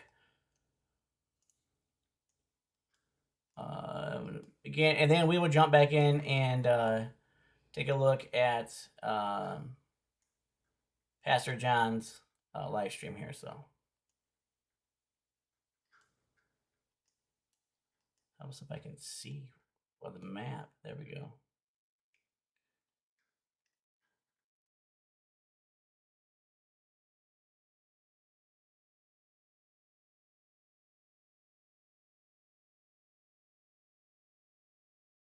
Where was it at, Caleb, again? It's around Des Moines, right? Is that where you're at? Close to it, right? Or no, wait, you're in. No, wait, because there's two people from Iowa that ask about Iowa a lot. One of them is off here in, was it, what area was that? Like Rochester, this area? And somebody else was up north here.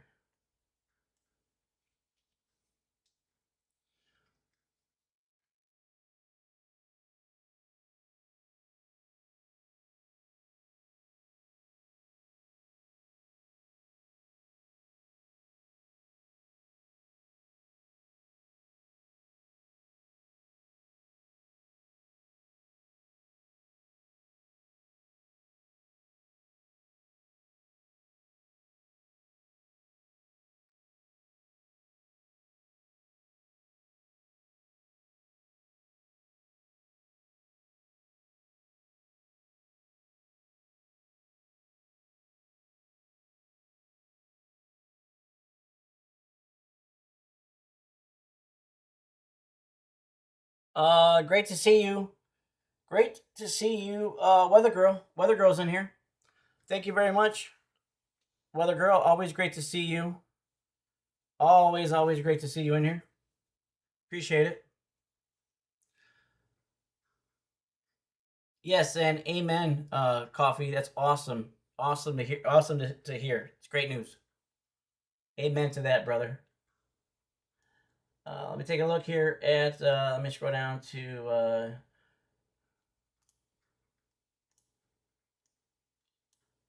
So if we're looking at. This is 2 a.m. Wednesday right here. This is what the HRRR has so far. So we're right around Des Moines, Iowa here. So if we go forward an hour, forward another hour, it's 4 a.m. 6 a.m. still showers. 9 a.m. still showers. 11 a.m. Still showers. And it's up to 1 p.m. currently. But yeah, it's looking like it is going to be storming there on Wednesday for you there, Caleb. So be weather aware and weather prepared on Wednesday for sure. Possibly, let me jump back into Tuesday. Let me see what Tuesday's showing too. Tuesday. Let me run Tuesday here. This is Tuesday, 8 a.m. So this is tomorrow. Let's look at 1, 2. Yeah, we have some scattered showers tomorrow as well. But it looks like Wednesday. Wednesday is the biggest threat. Do I think severe? Well, I have to see. No, I don't think anything severe tomorrow. It's not really showing anything severe tomorrow. I think Wednesday is a potentially could go severe on potential. Or Wednesday could potentially go severe.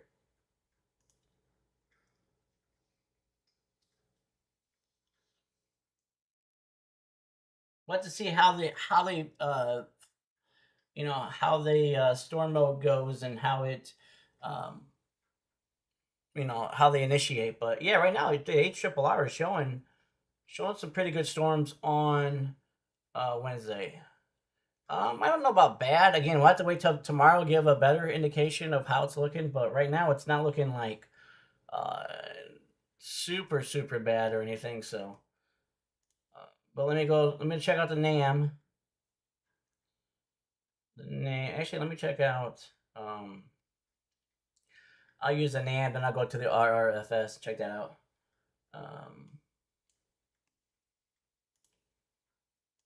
So Tuesday.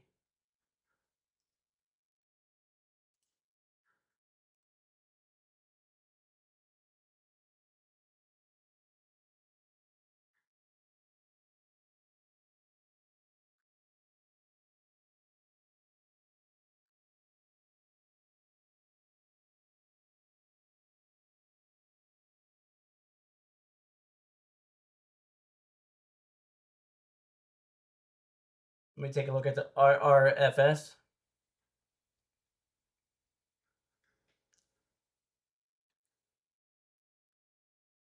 What's up, Jonathan? What's up, brother?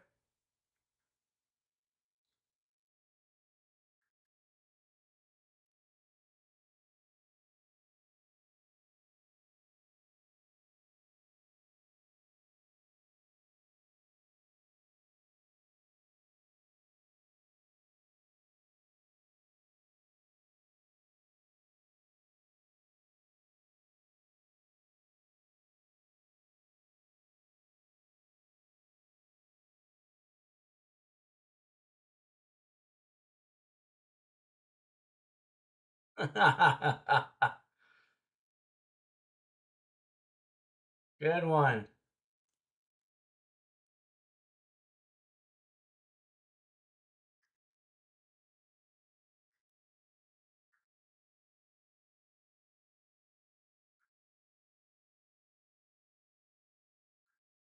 Yeah, looking like Caleb, looking like Wednesday is your best day for severe. Both these models are green. That um, both of these are both of these models are agreeing that Wednesday is going to be the best day for severe weather. And it's actually showing, they both are showing some pretty strong storms in the middle of the night on Wednesday morning. So we're talking like 2, 3, 4 in the morning.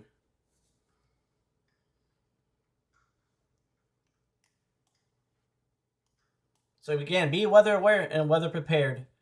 Going there. Um, there for you, Caleb. I gotta jump back into radar though.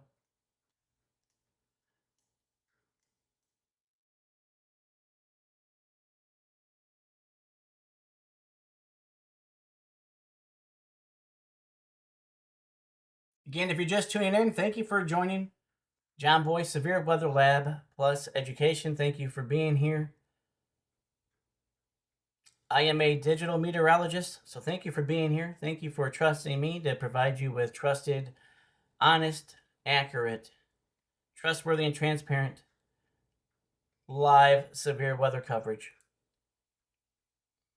Appreciate that very much. If you would please like, please subscribe. It does help me a lot. It does help out the algorithm to push me forward, so I highly appreciate that. Again, appreciate all of you being in here. If you have any questions, comments, let me know.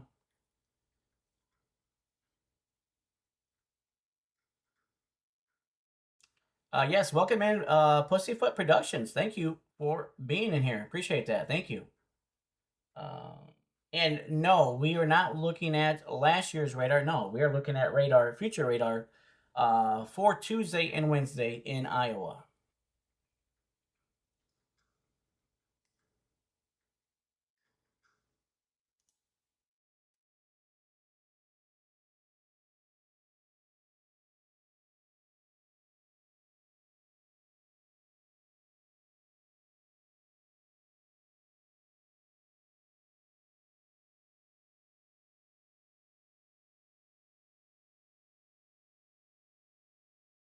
Again, if I were Storm Chaser John McKinney, again, what I circled, that's where I would be at. That's where I would storm chase at today. Again, I would be right around this area here.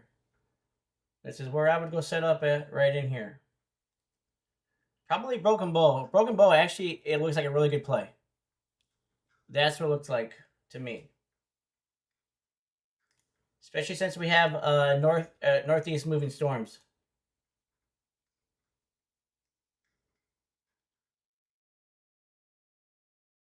So I think Broken Bow. Who agrees with me? Who disagrees? Yes or no if you agree or disagree. It's okay to disagree. So if you disagree, it's cool.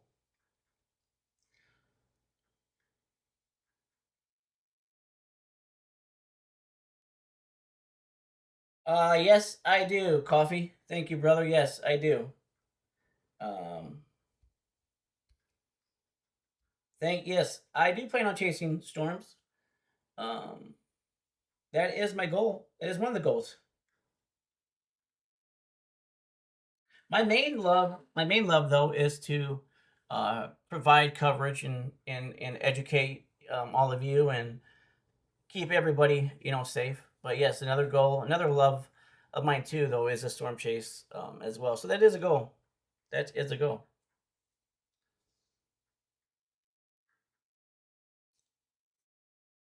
But yeah, that's a goal eventually here.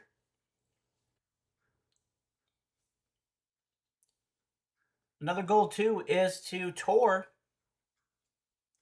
take you guys on a tour of some NWS weather forecasting offices. So some offices for the NWS. I don't know if you guys have ever been to a weather forecasting office, but nonetheless, that's my goal, is to take you guys on a tour there, film there on site. I got to see if they'll let me film there. I don't know what their filming protocols are, so I got to see if they will allow that. So, but yeah, to film there, take you guys on a tour there, and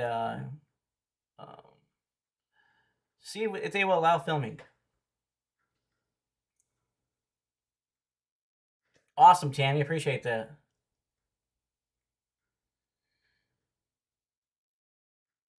But yeah, it'd be cool to do because some do allow tours. Some other offices don't though. So I got to see if the office here close to me here in Chicago does allow tours. If not, the next closest one is over in Indiana, a little bit of ways in Indiana, and there's another one too that is in southern, or I'm sorry, in the middle of Illinois. There's another office there too as well. Um, but yeah, so they're scattered about, but they're not super close to each other, but they are within driving distance of each other. But hopefully, the one here in Chicago. I was looking last night. Um, I was looking last night. Um, I was looking last night to see if Chicago one offers that. I did not find anything on the Chicago website, so I had to reach out to them, which I'm going to do tonight. Send them an email and see what they allow and what they don't allow, and even to see, well, first of all, if they allow a tour or not. Uh, but yeah, I think it'd be cool. I think it'd be cool to give you guys an insight look at a weather forecasting office. So another cool thing though too is if I were closer to Norman, Oklahoma, you can actually go tour the SPC. So that is really cool. So that's a goal of mine too, is to make it out there someday to Oklahoma there to tour the SPC out there. That would be really awesome. But yeah, that's the goal. That is the goal. That is the goal there. So, be pretty awesome to if they do allow filming. Well, I don't know if they do or not, but it'd be cool if they did. So, it'd be cool to get a tour of the actual radar. So to actually go inside the radome, where the big it looks like a golf ball. It looks like a big golf ball. It's called a radome. It's a radar dome. That's what it's basically is. It'd be cool to actually get a tour of the actual physical radar. That would be amazing. That would be amazing.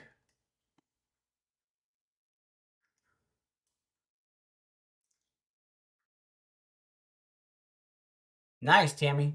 Highly recommend it. I've seen videos. I've seen videos on it, and it looks really awesome. It looks really, really awesome.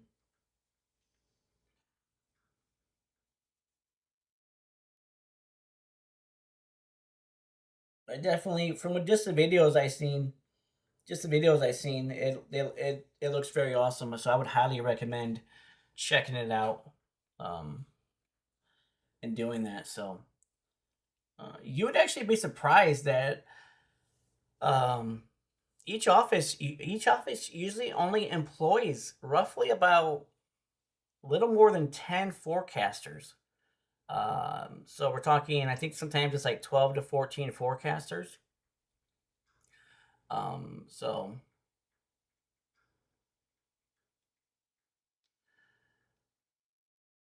So there's not a lot of forecasters really at each weather forecasting office. So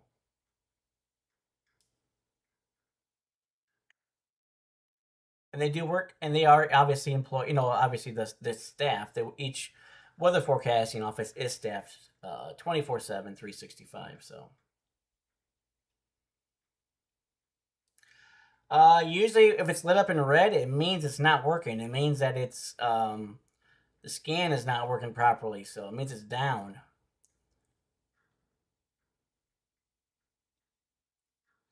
And that's what happens a lot. A lot of times radar sites do go down. Sometimes they go down briefly. Sometimes they go down for hours, if not days. Depends on what they went down for. So sometimes they go down for scheduled maintenance. Sometimes they go down. Sometimes they go down for unplanned downtime. So with that, so Jonathan says, does every state have weather radar? Um, Does every state have weather radar? So do you mean does every state have an office, or does every state capable of getting radar? Is that what you're asking me?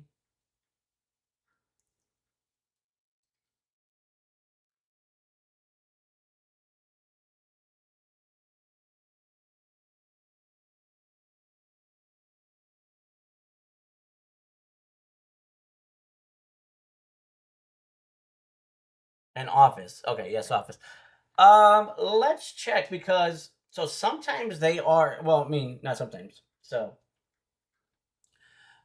they are strategically placed all throughout the CONUS or continental U.S.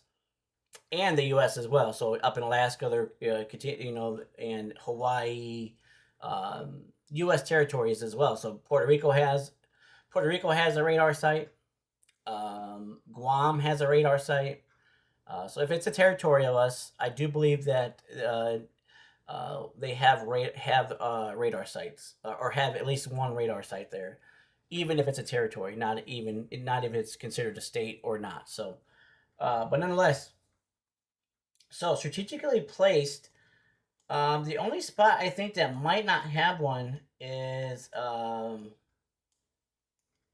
yeah, I don't think Idaho has one.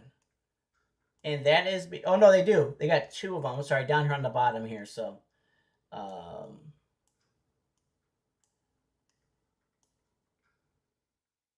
so it looks like maybe every state does.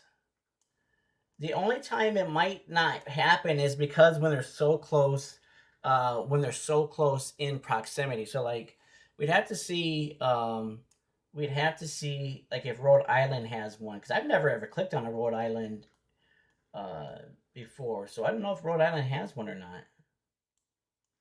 Uh,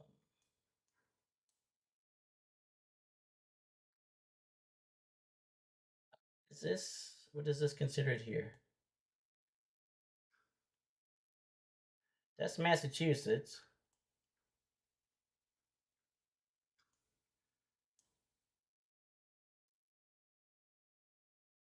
Yeah, Rhode Island does not have one. That's because how small it is and how close it is in proximity to the other radar sites. So Rhode Island, so no, not every state does not have an office or a site.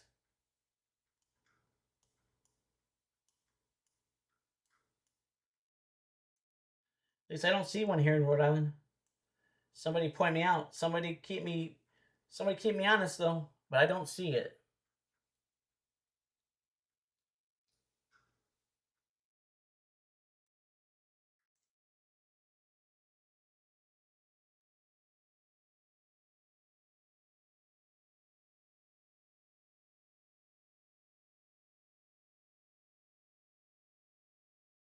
It looks like a lot of radar sites are down right now. But yeah, so no, not every state does not have one. So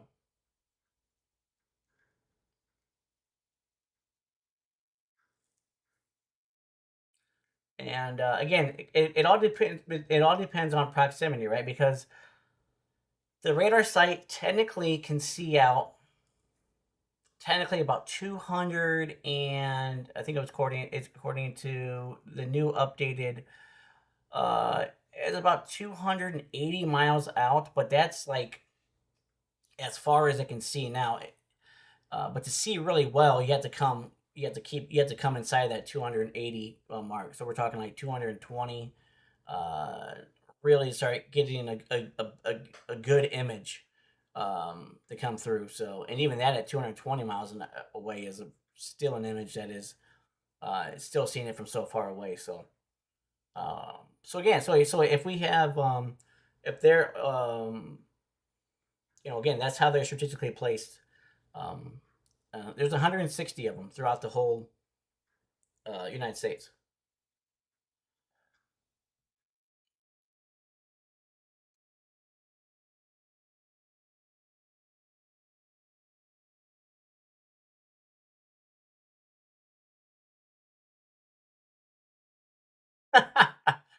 You want me to teach a stream about Weatherfront? I could do that. I got to see if I can get.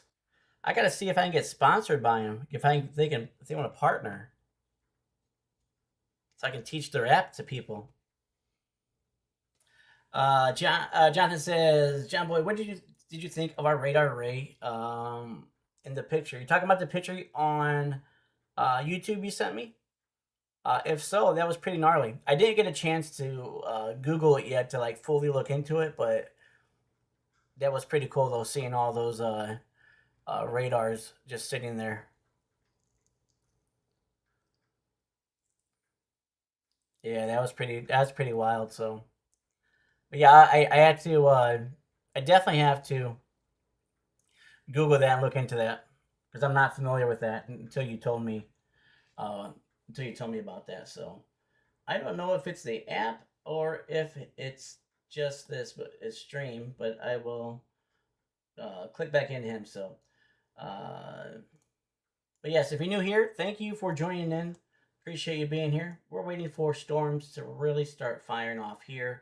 Looks like we got Tornado Pagey is up here. She is not live, but looks like she's about to go live here.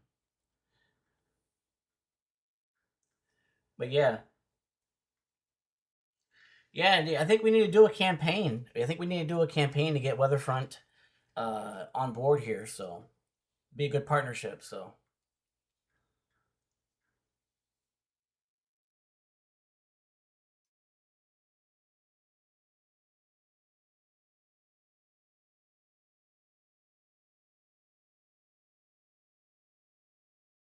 we're waiting for storms of fire off right in this and right here in this vicinity. Let's go check on Pastor John, see what's going in, see what's going down. Again, I would say the Broken Bow area. That's the place I would go around, set up at. Kind of wait for storm initiation. If they are even going to fire, we don't know if they are going to fire, but uh, but if they do fire, they're gonna fire right ahead of this boundary here, or right along the boundary here.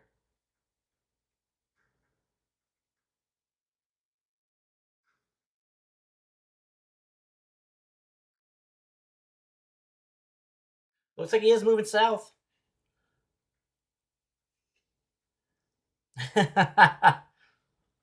Yeah, thank you, Jonathan. Or yes, thank you, Jonathan. Send a nicely worded letter for me there. I appreciate that. Yeah, they sponsor a lot of other people, so why not me, right? Why not me, right? I think if they get enough emails from people or enough stuff from people, they might look into it. So, uh, but yeah, that would be awesome. So that would be awesome.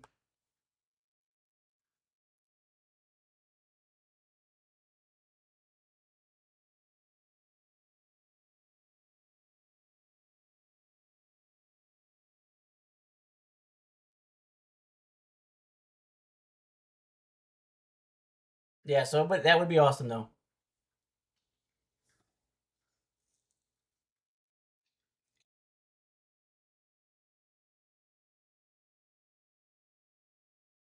Go back and check on our friends here in New Hampshire. Here, make sure everything is going good over here.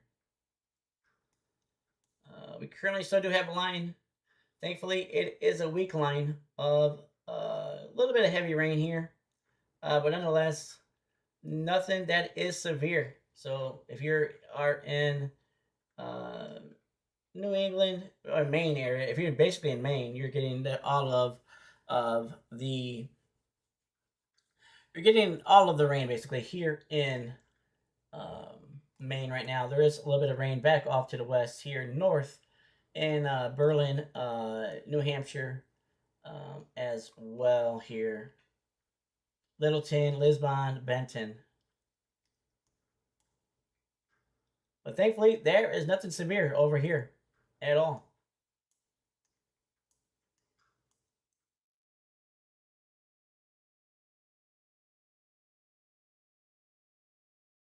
It would be awesome to get Weatherfront on board. I give them free shout out every time I use them. I give them free publicity and free good marketing. Uh, I give them a good recommendation. So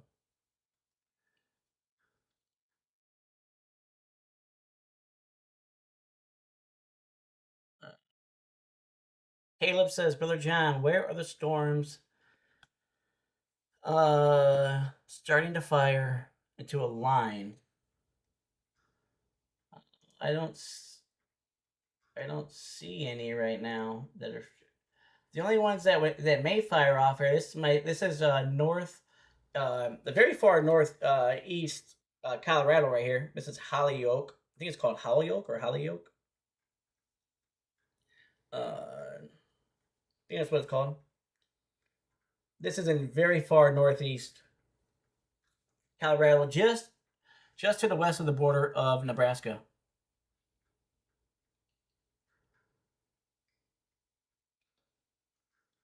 Yeah, great vacation pictures there, Weather Girl. Awesome stuff.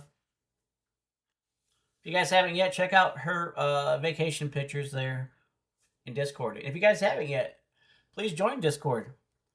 Got a bunch of you in there, but would love to see a ton more of you guys in there. So got a lot of great stuff. We got a lot of great stuff there going on in Discord. But yeah, this is line here. Again, this is the boundary right here. So what happens is the storms will latch onto this boundary, latch onto the east side of it. This is moving east. So latch onto the front side, if you want to call it the front side, but they'll latch onto this boundary here. So as this boundary moves, these storms will move. Again, the path where I was thinking that it would be best for Brother John to be set up at is in Broken Bow. That's what I keep calling. I'm calling Broken Bow. So we'll see if I'm right. We'll see if I'm wrong. But how many of y'all think Broken Bow is a good setup, and how many of you think maybe another place might be a good setup for him to be at? And it's okay to disagree. It is okay to disagree. I am not always right. I am not always right. That's weather for you. Weather is a field where you will not, you will hardly ever be correct. So let's just say that. So it is a guessing game. Just like Pastor John said, it is a guessing game. And it is.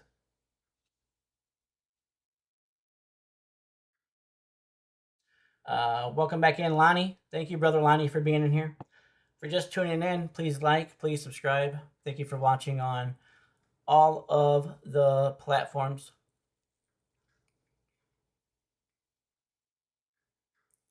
That's Facebook, that's Twitch, that is YouTube, and that is Kick. Jonathan's also calling Callaway out. Okay. Is that just a guess, or do you have some inkling to that to back that up? Why are you thinking Callaway for it? Or you think it's just because it's right around Broken Bow? Just interested to know, brother.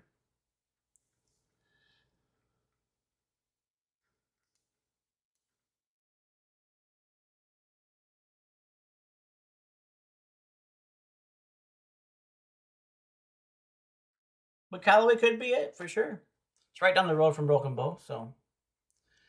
But they could start firing around there. I don't think it's a good idea, a good plan if he were to go south of Interstate 80. So this is Interstate 80 right here. I don't think it's a good idea for him to go south of Interstate 80. So I don't think going south here is the play. I think if he goes south of I-80, if he goes south of I-80, he's going to take himself out of these storms that fire and move off to the northeast here. So that's why I think Broken Bow. I said Broken Bow is a good play. Callaway, that could be a good play too as well. Right around this whole kind of circle right in here. So.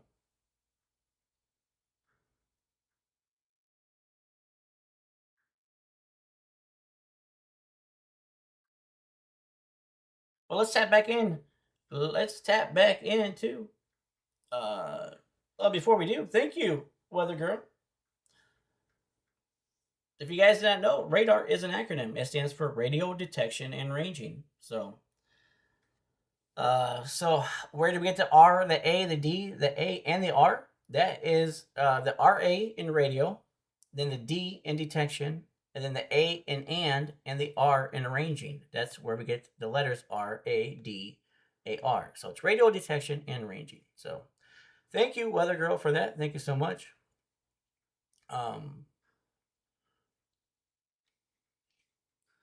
What did Tammy say here? Tammy says, looks like most of the storms will fire in Colorado and move northeast. Yes, that is what it's looking like so far.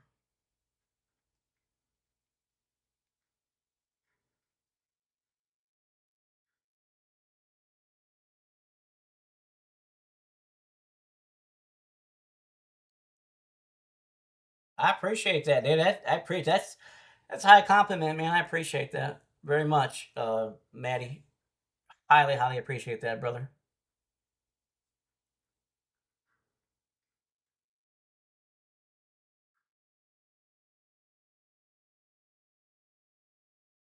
Does look like brother John is heading in the direction um, of Broken Bow or around that area. Maybe he's heading to Ainsley. That would be a pretty decent setup to Broken Bow, Ainsley area. So we'll see.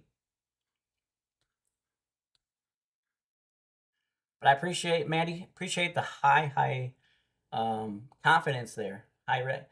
Appreciation, man. That means a lot. So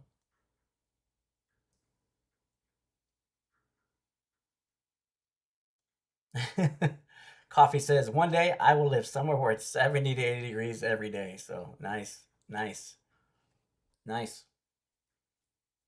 Coffee, you are in New York, right? If I remember correctly. If I remember correctly, you are in New York. Let me zoom out here for a second. Again, what do we have here? We have a boundary. See this boundary set up here?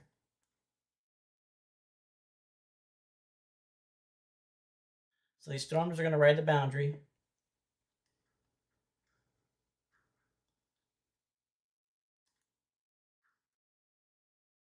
Yeah, the boundary keeps coming a little bit south and east. So it's moved a little bit, but not a whole bunch.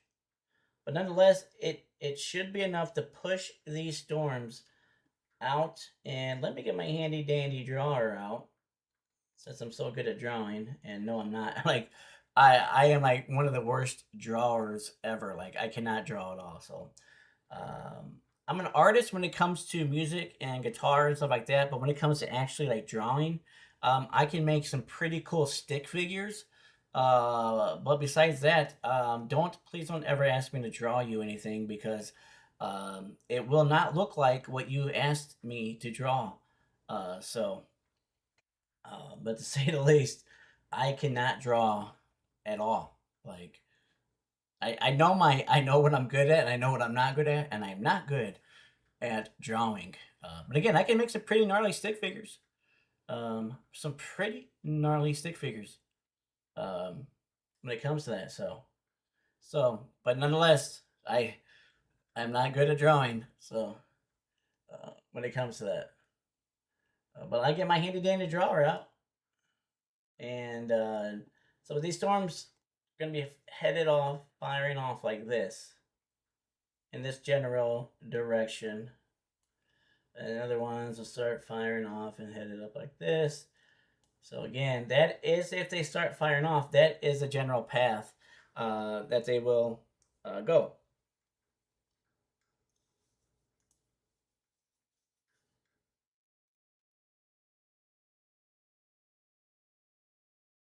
Yeah, I really like when it comes to drawing and I see people draw like really cool like or make artwork and stuff like to me that's just fascinating because I can't even come nowhere near. Again, I can make you a stick figure. It's pretty cool. I can make a hangman thing and play hangman with you. But yeah, when it comes to like people really getting into drawing and art, like I that is just it's really cool.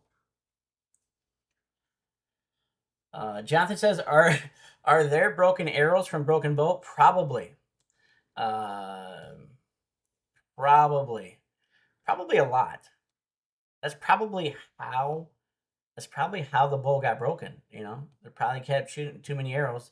Um, when it comes to that, so uh, Tammy says, "Fine arts bachelor, nice." Yeah, I just can't draw. Like, I mean, I just like, yeah, it's just it is what it is.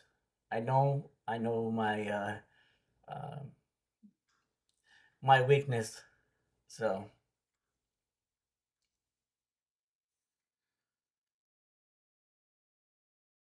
who's talking about? Is Lonnie talking about MySpace?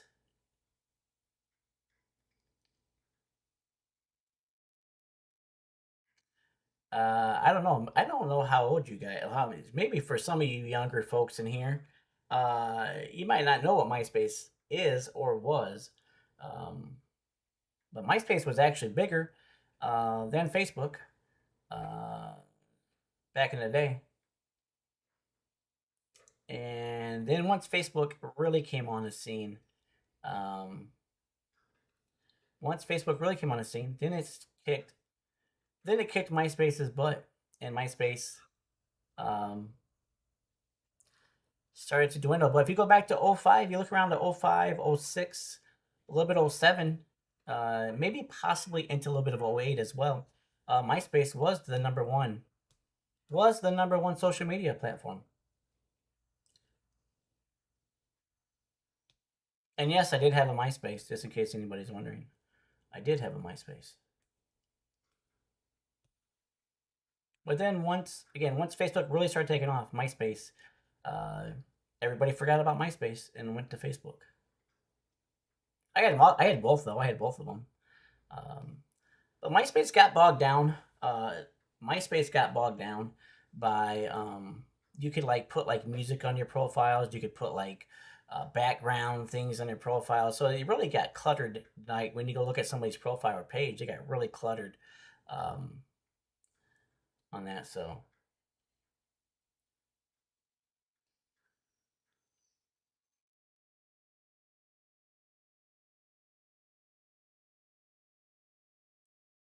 yeah, and then MySpace had where it had your friends list. It had you had like a top 8 friends.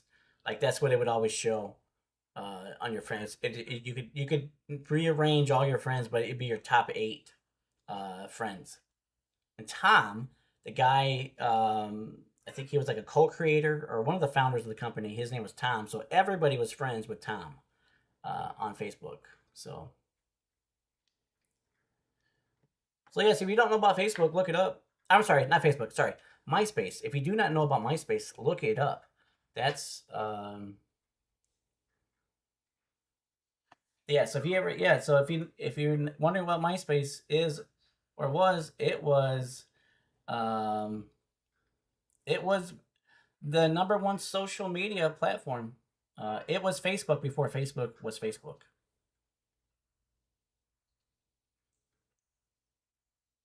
Again, this is back in like '04, '05, '06, some of '07. So it's like about they had like a good 3 or 4 year run before Facebook really started kicking its butt. Then other things came in too, like Twitter came in eventually, stuff like that. But yeah, MySpace was pretty much the start of of social media when it comes to like profiles and stuff like that. Excuse me. Yes, I did. I did just see. Thank you, Tammy. I did just see Trino Pagey just went live. We check on her area up here, see if she's got any no storms at all yet. Still waiting for these storms to fire. We still are waiting for them to fire up here. So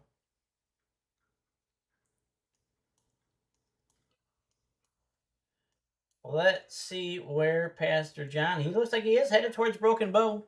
So maybe he's hearing me. I don't know. No, I'm just messing. I don't think he can hear me. But looks like he's headed that way. But if I were guiding him, like if I was his meteorologist, like you know how some storm chasers have their own kind of like meteorologist that helps them and stuff. If I were guiding them, I would guide them towards here, Broken Bow, right around this vicinity over here. That's where I would.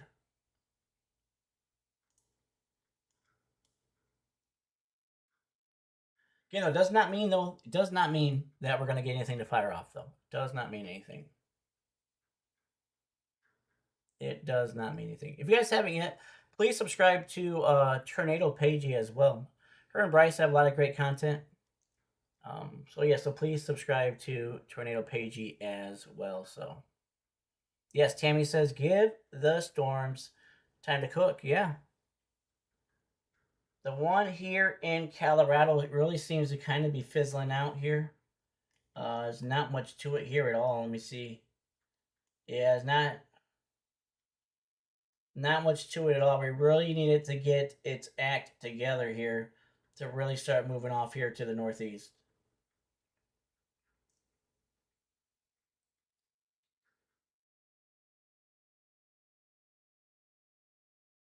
Yeah, please give Tornado Page a like. Please subscribe to her if you guys are not subscribed to her and Bryce over there. So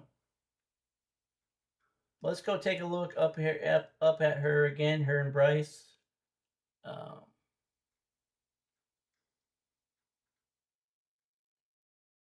Thank you, Coffee. Appreciate that. Thank you, brother. Let's actually tap into her. We're gonna tap into Tornado Pagey's feed real quick and see what she is talking about. See what her and Bryce have going on. So let's jump in.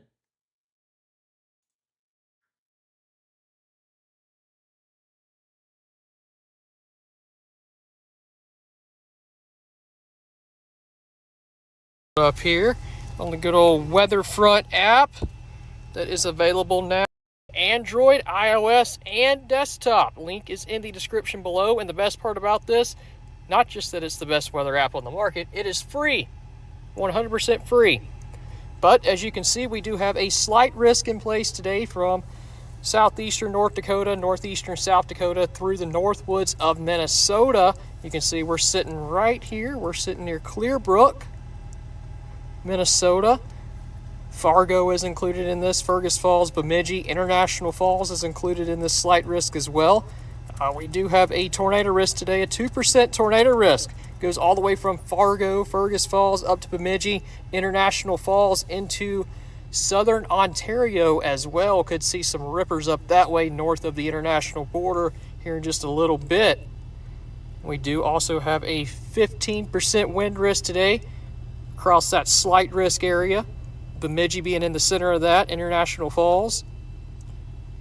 And we do have a 15% hail with any supercells that can form today from Fargo to Bemidji, Fergus Falls, International Falls, into southern Ontario up there in Canada.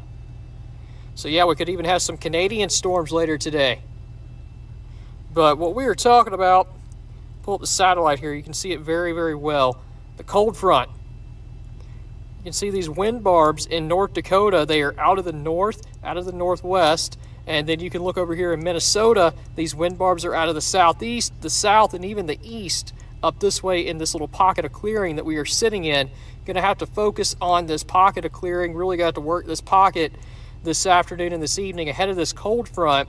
This pocket's going to allow for some destabilization. You can see Bemidji south of there is 86 over 64. So a decent spread. And in Thief River Falls, it is 67 over 65 with winds out of the north behind that cold front. So you can see that is a very sharp front. You go from 82 in Bemidji to 67 in Thief River Falls, and that is not far from each other at all. So when we say that you're going to feel this cold front, it might not be an Arctic front, but it's definitely going to feel different than what it feels like outside right now if you're in front of this in Minnesota, North Dakota, South Dakota, even into portions of northern Iowa, more so tomorrow down there. But yeah, you can really see the expansive cloud deck with this cold front, but this pocket of clearing is what we are focusing on today. You can see good backed winds all through this pocket of clearing. If we can get a supercell to sustain itself along and ahead of the cold front, we could see an elevated tornado risk. And I would say this risk is increasing, just seeing some cumulus starting to go up right ahead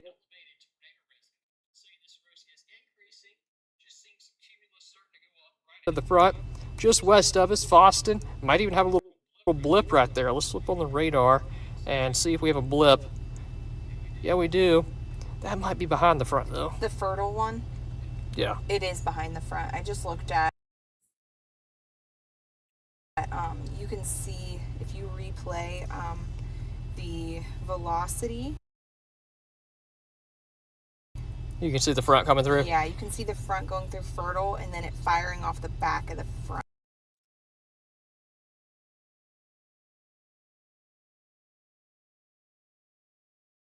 There, I believe.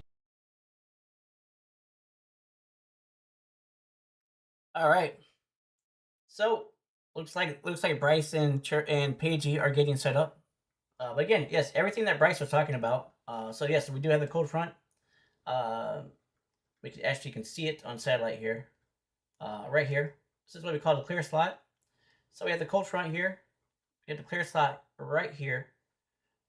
So this is where we would potentially have the most destabilization right here. This would be the most chance for severe weather right here.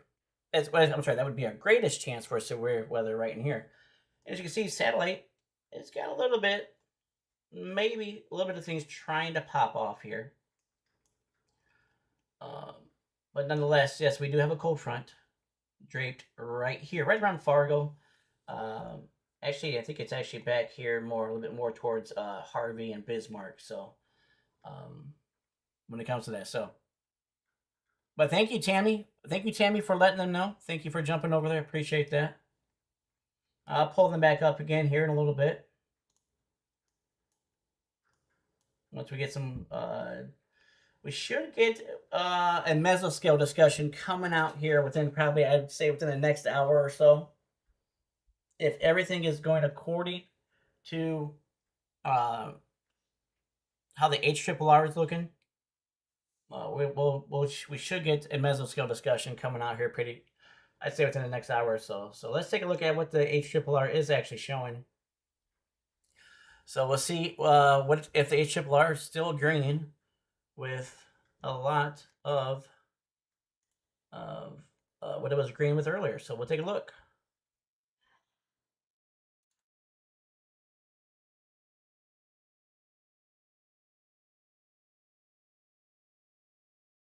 So we're going to look at, this is today at, it's already.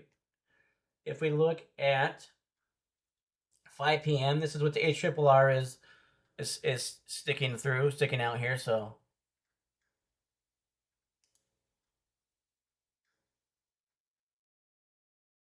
it's still not showing anything at 6. 7 is when it starts showing some stuff happening. 8, 9, 10. Yeah, so again, because see how this cold fronts are draped all the way down?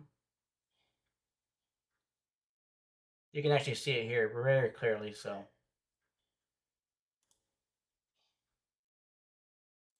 So that's what we're waiting on. We're waiting for this cold front to keep pushing east.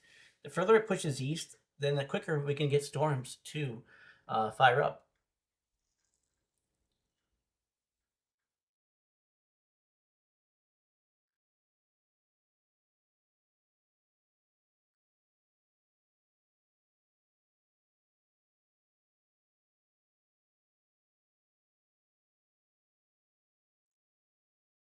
So why do we get storms, though, along a cold front?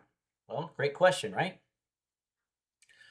So a cold front, right, is a cold air mass, right? It's cold mass. It's an air mass. It's cold air. So it is dispersing or replacing warm air. So that's why we say cold front, right? When it comes through, it gets colder. So what happens, though, meteorologically wise, is that colder air is more dense than warm air. So when cold air rushes in, it pushes all of the warm air, it disperses it and displaces it and pushes it up into the atmosphere. So the cold air comes in, undercuts the warm air. The warm air gets pushed up. So then, therefore, with the warm air rising, we have lift, and we're able to have convection, and we're able to have storms, fires, and storms form like that. So that is what's happening when a cold front comes through. It is dispersing, it is displacing the warm air, it is pushing the warm air up into the atmosphere and replacing it with colder air at the surface. So that is what happens with a cold front, and it's very noticeable, right? When a cold front comes through, especially if anybody who lives in the Midwest or whatever else, there's times you can have drastic changes when a cold front comes through. So we're talking temperatures can plummet 20, 30 degrees, if not even more, depending on how strong or how tight, how much of a low pressure that cold front is. So yeah, so that's what's happening there. Meteorologically wise, what's happening is again cold air is coming in, rushing in, and it is dispersing. It is denser. It's more denser than warm air. So it comes in, it undercuts all the warm air, and all the warm air gets pushed up to the atmosphere. So it's lifting it, and then we're able to have convection start there. So we can get storms, we can get rain, things like that nature. So, but again, it is one air mass. It's a cold air mass replacing another air mass, which is warm air. So that is what a cold front is. That is what's happening there. Uh, so when it comes in, so again, and cold fronts are usually pretty drastic because they have the cold air rushing in pretty fast, pretty quickly behind it. So sometimes winds can be 40, 50 miles per hour behind a cold front.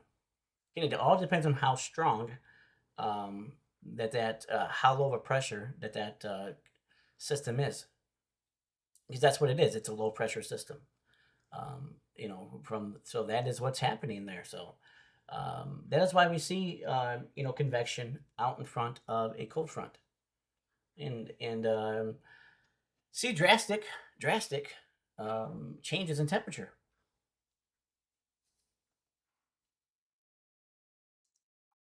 And then the warm front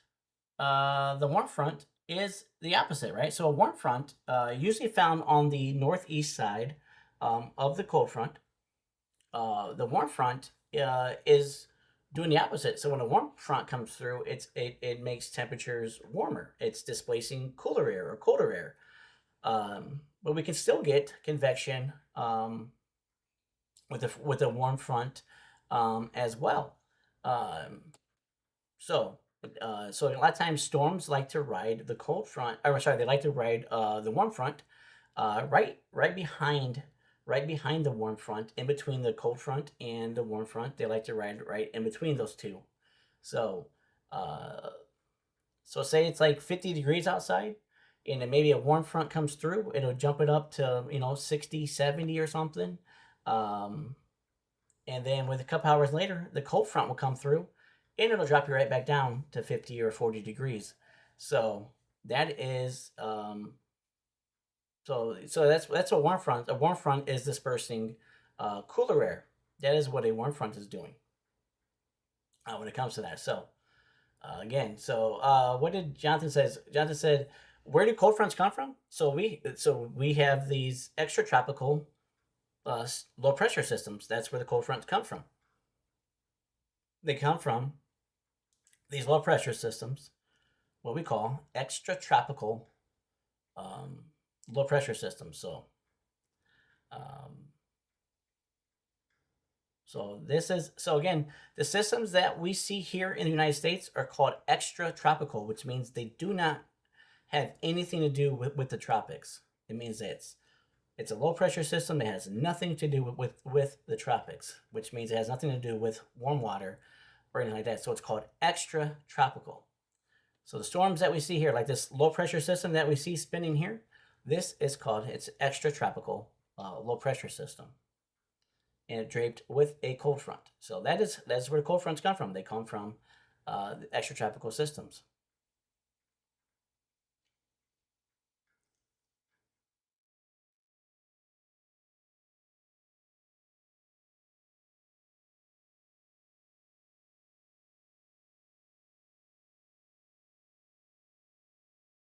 But good stuff here. So that's what's going on. So I'd let you guys know that. A little bit about meteorology, right? Meteorological, what is happening there. Um, when we get warm fronts dispersing cooler air, and when we get cold fronts dispersing warmer air, what is happening there in the atmosphere? Remember, the atmosphere is a fluid, right? The atmosphere is always in motion. It's a gas, it's fluid, right? So even though we can't see it, it's always in motion, though. It's always in motion around us.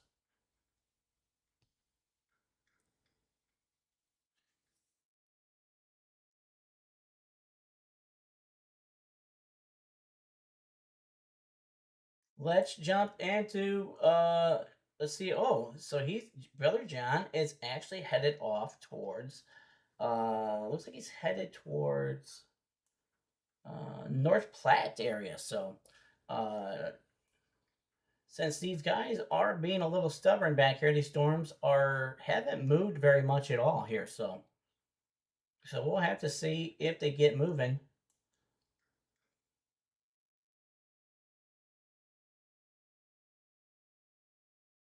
Yeah, yeah, I know. It's very it's very when you're first learning about it, it makes you think why it's called that for. But it is. It just means that it has nothing to do with the tropics. So there's extratropical, there's subtropical, and then there's tropical. So there's three types of low pressures, or three types of systems, three types. So extratropical, tropical, and subtropical. That's how they do it. I don't make the rules.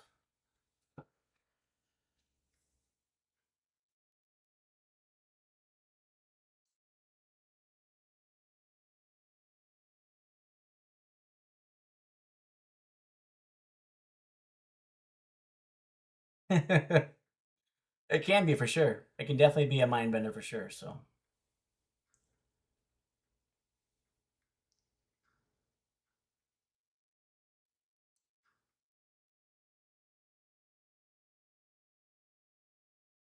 Well, let me jump back up to Tornado Pagey, see if she has anything going on right now.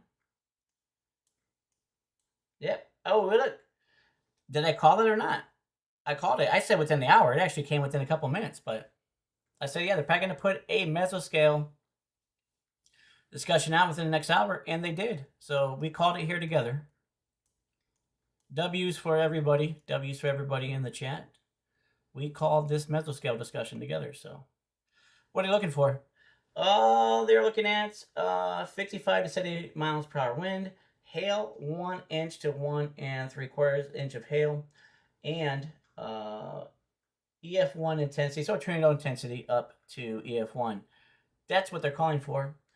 What is the percent? It's 60%. So they are teetering. They are on a borderline as if they will issue it or not. So they don't feel very strong and confident that they will issue it, but they don't also feel weak enough to where they won't issue it. So 60% is kind of like a teetering, like, well, maybe we just don't have enough information, really to go off of that. So,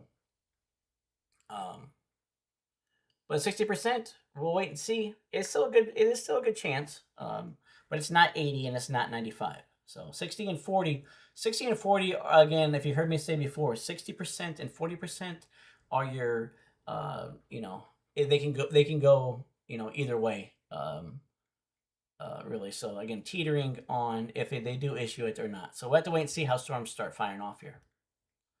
But nonetheless, this will last for the next 2 hours, basically, till 7:15 p.m. Central Daylight Time. And this would be for a severe potential watch possible. So I have to wait to see how this unfolds here in the next couple of hours to see how quickly this cold front gets moving.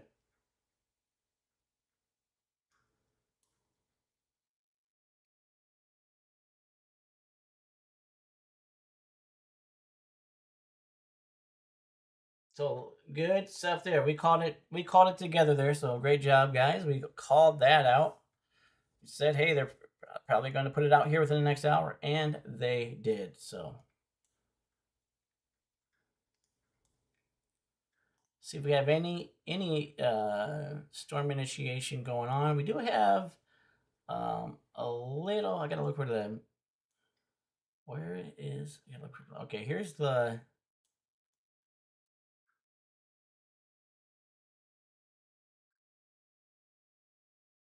The front looks like it's right here, according to radar.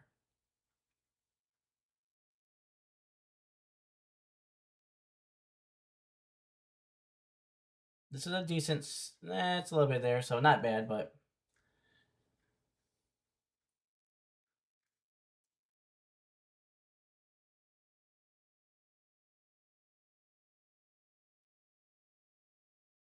Let's go look at Brother John. See what Brother John's up to. Oh, looks like he's going north now. Where's he going now?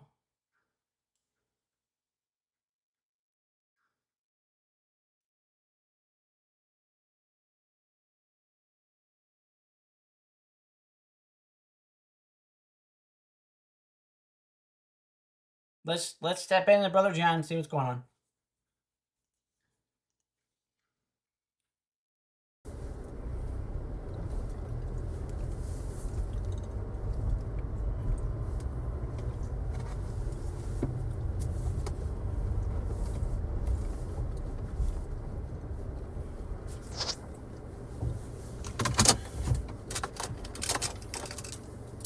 Okay, so here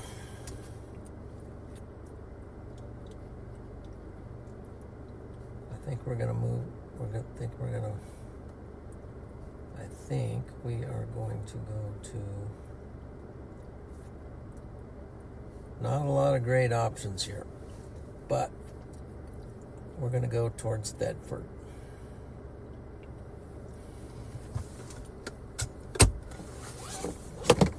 Let's see.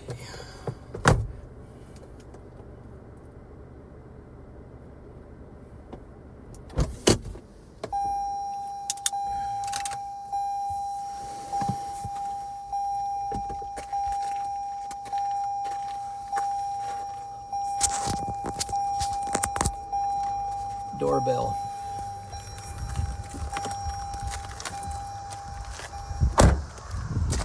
I'll let you out of the car for a second.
All right, well, looks like his feed is not coming in very good right now. So we'll take a look back in. We'll take a look and check back in here shortly with Storm Chaser John McKinney, Pastor John McKinney.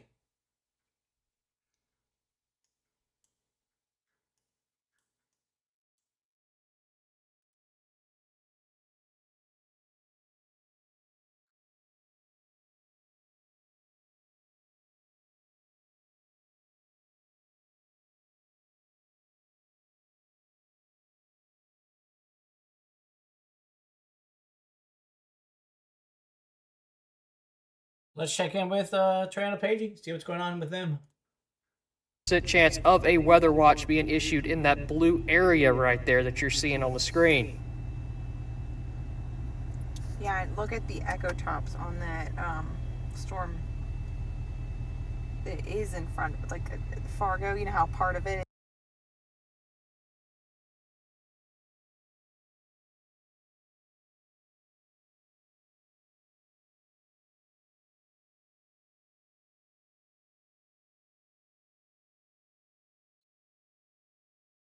Yeah.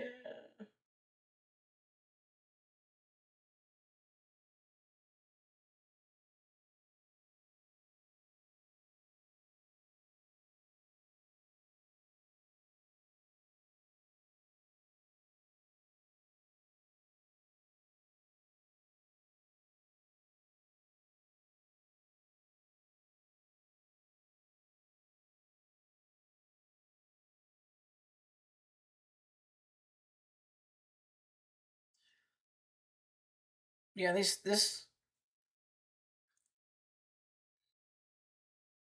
storms aren't really forecasted to start moving at least around 7, 8 o'clock. So once once they really start riding the cold front here, so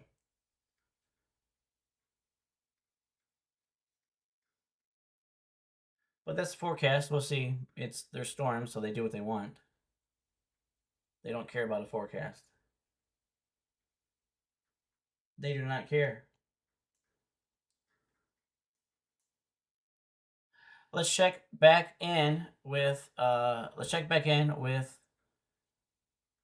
Page. See if we can get them back on.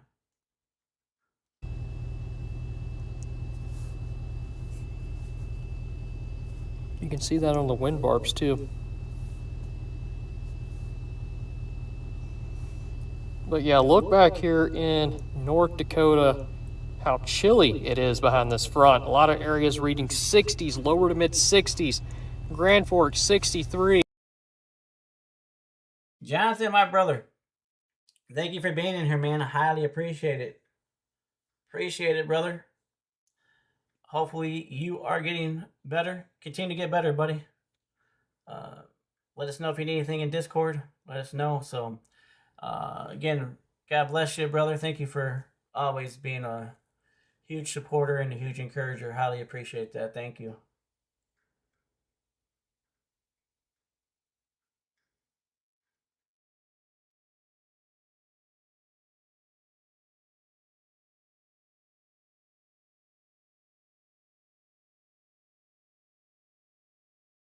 Thank you very much, brother. If you are just tuning in, thank you for tuning into the John Boy Severe Weather Lab Plus Education. Thank you for giving me the opportunity to provide you with safe, reliable, accurate, transparent, trustworthy weather information and weather data to keep you safe, you and your family safe. So thank you for being in here. Please like, please subscribe. It really does help me out. It really does further along, my channel and growing. So pushing almost towards 5,400 subscribers on YouTube. So pretty awesome stuff. So yeah, so please like and please subscribe. It really does help me out. But again, thank you for being here. I am a digital meteorologist, so here you will find live severe weather coverage, and you will also find live weather teachings and weather seminars. So it's a lot of great stuff. So if you're a weather nerd like myself, if you love learning about weather, you have come to the right place. So thank you for being here. Thank you very much for being in here. So things are a little bit slow right now, but we're just waiting on, or what we're doing is we're waiting on these storms to start firing off here. So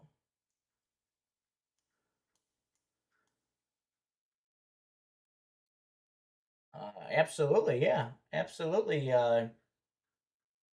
Lonnie, Lonnie asked John Boy, can you do a Bible study on here? Absolutely.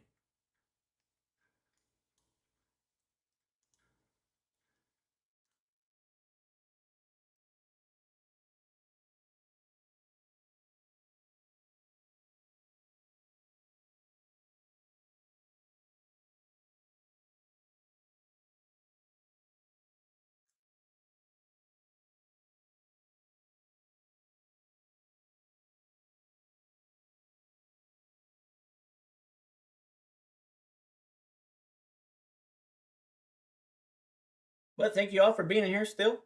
Appreciate it.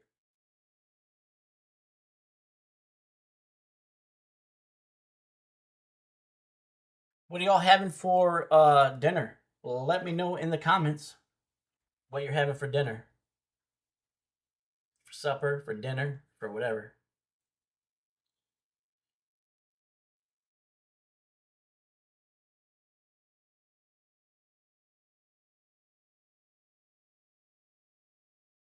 One man show is eating pizza. Nice. Maddie's eating pizza.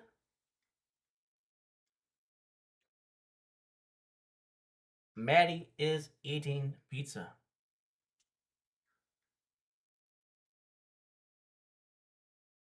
What kind of pizza, Maddie? We talking from like delivery, you know, like from a Domino's, Pizza Hut type place, or are we talking like frozen pizza or whatever? What kind of pizza is it?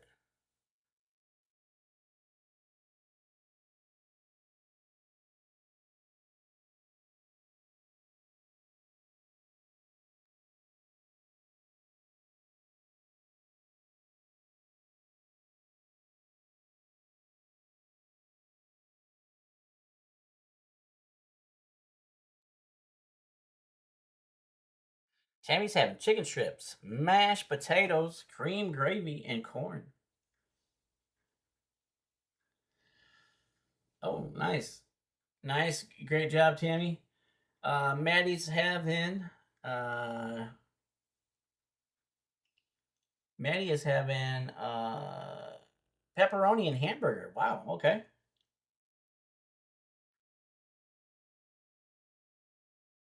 Nice, nice. Awesome, brother. Awesome stuff.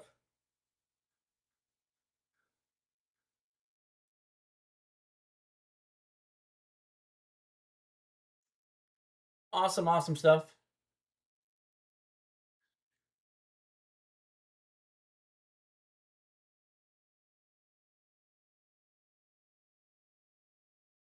Caleb, there aren't any storms right now, really. There's a few just, well, I wouldn't even call them storms. I would call them thunder showers. Again, they're over in, they are over in Colorado right here.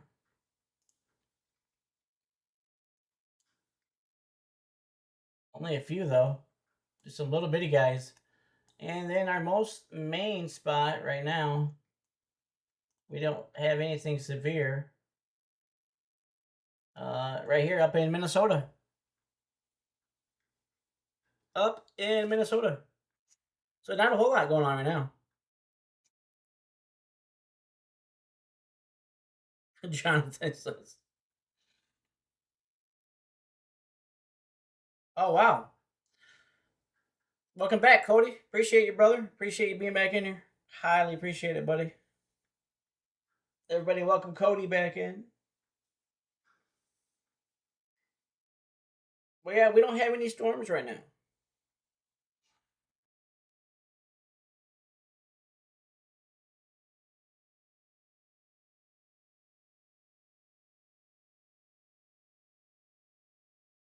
But we do have 3 severe thunderstorm warnings that are down in Arizona. As far as the main spots that we're looking at, I'm sorry, there's one in North Carolina. Well, these two are about to expire in 8 minutes. So let's jump down to Arizona, see what's going on with down here. Whoa, don't do that.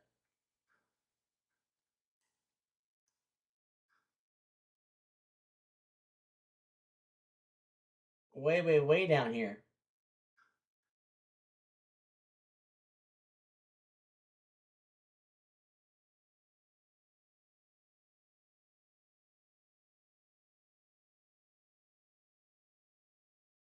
It's about as far as south in Arizona as you can get. Far in Arizona as you can get. So this is going to be, we're talking about Rio Rico. We are talking about uh, San Miguel. This is going to be in Arizona. It's going to be for Pima County or Pima County. 60-mile-per-hour winds.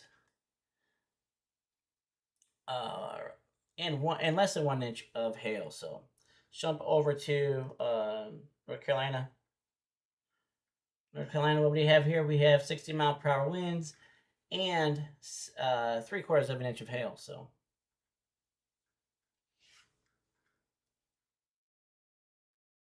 we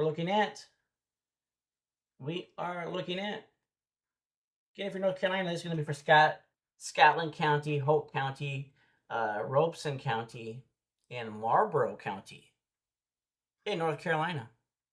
Marlborough County in North Carolina. It's going to be for Bowmore, Wagram, Rayford. Downstream, it's going to be in Pembroke and Red Springs as well. So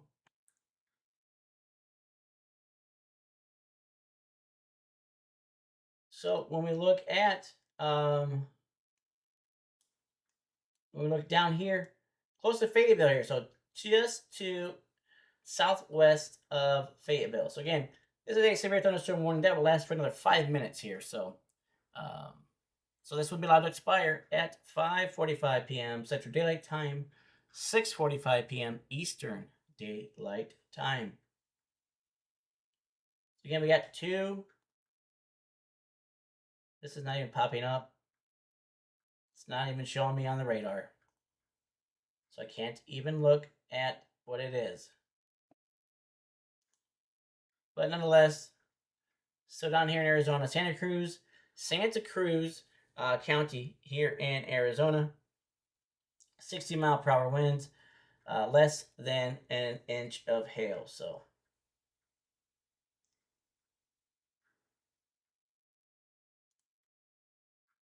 and we got another one here.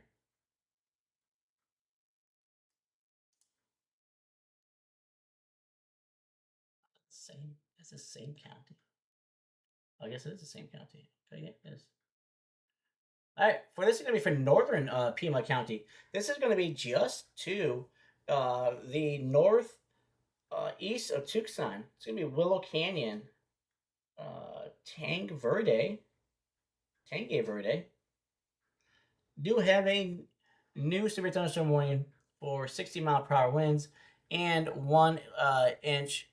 less than 1 inch of hail. Oh yeah, we definitely got some good. Definitely got some. Let's take a look here.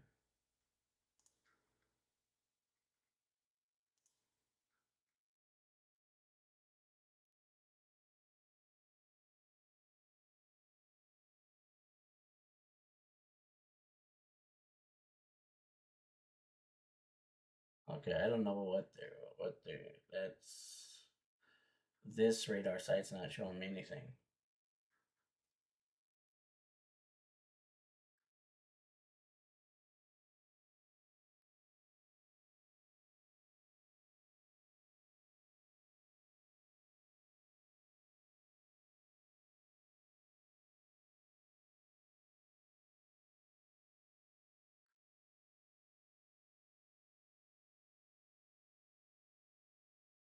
Nonetheless, right now we have 3 severe thunderstorm warnings.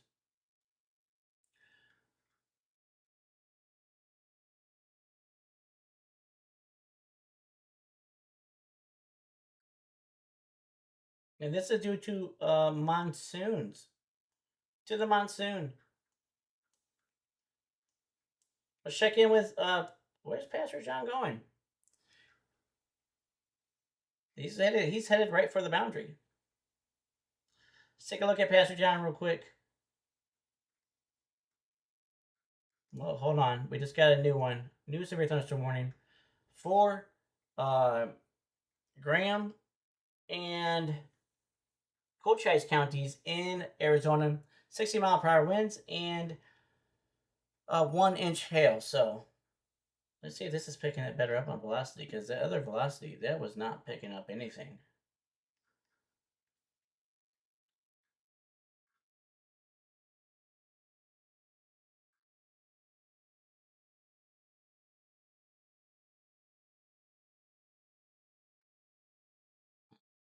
They got better tools than what we do, so.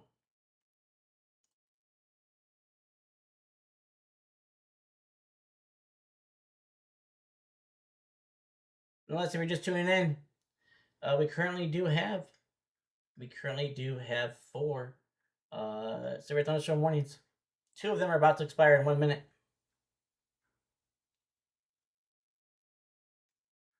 Let me jump up to Pastor John real quick.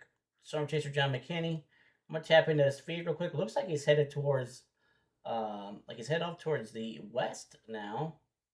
No, I don't want that. Give me reflectivity. There we go. Looks like he's headed towards Thetford. That's where it looks like he's headed toward. Looks like he's headed towards Thetford. So, let's jump in real quick, and then we'll jump back out in a second.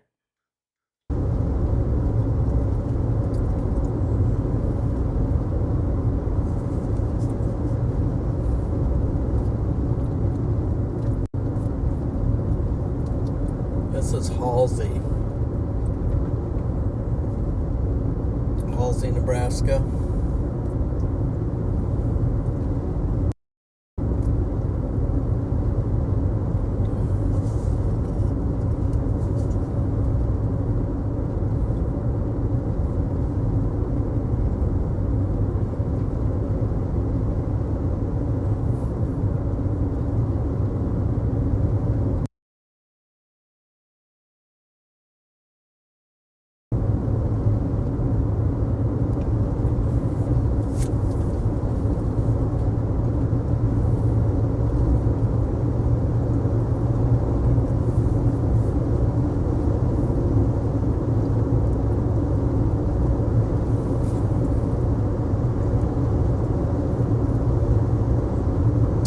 Cell out by Ogallala.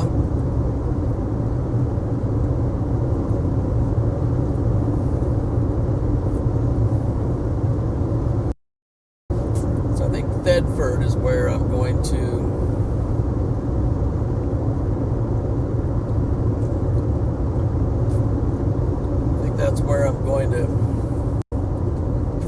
post up, because at Thetford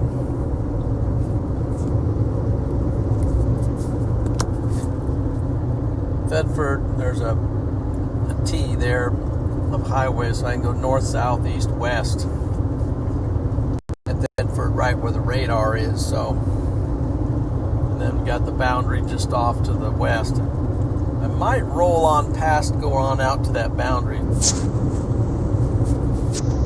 out of curiosity's sake.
also at Thedford, that gives us an opportunity to drop down to North Platte if we want to. There's a storm firing.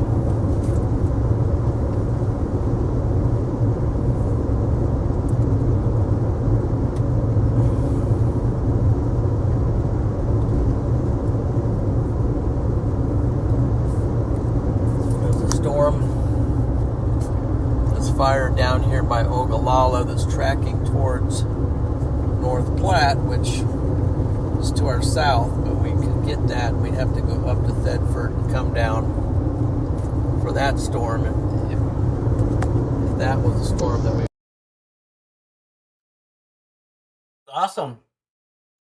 Awesome, Cody. Sounds good, brother. Cody Kaczynski WX. Nice. Sounds good, man. That's awesome.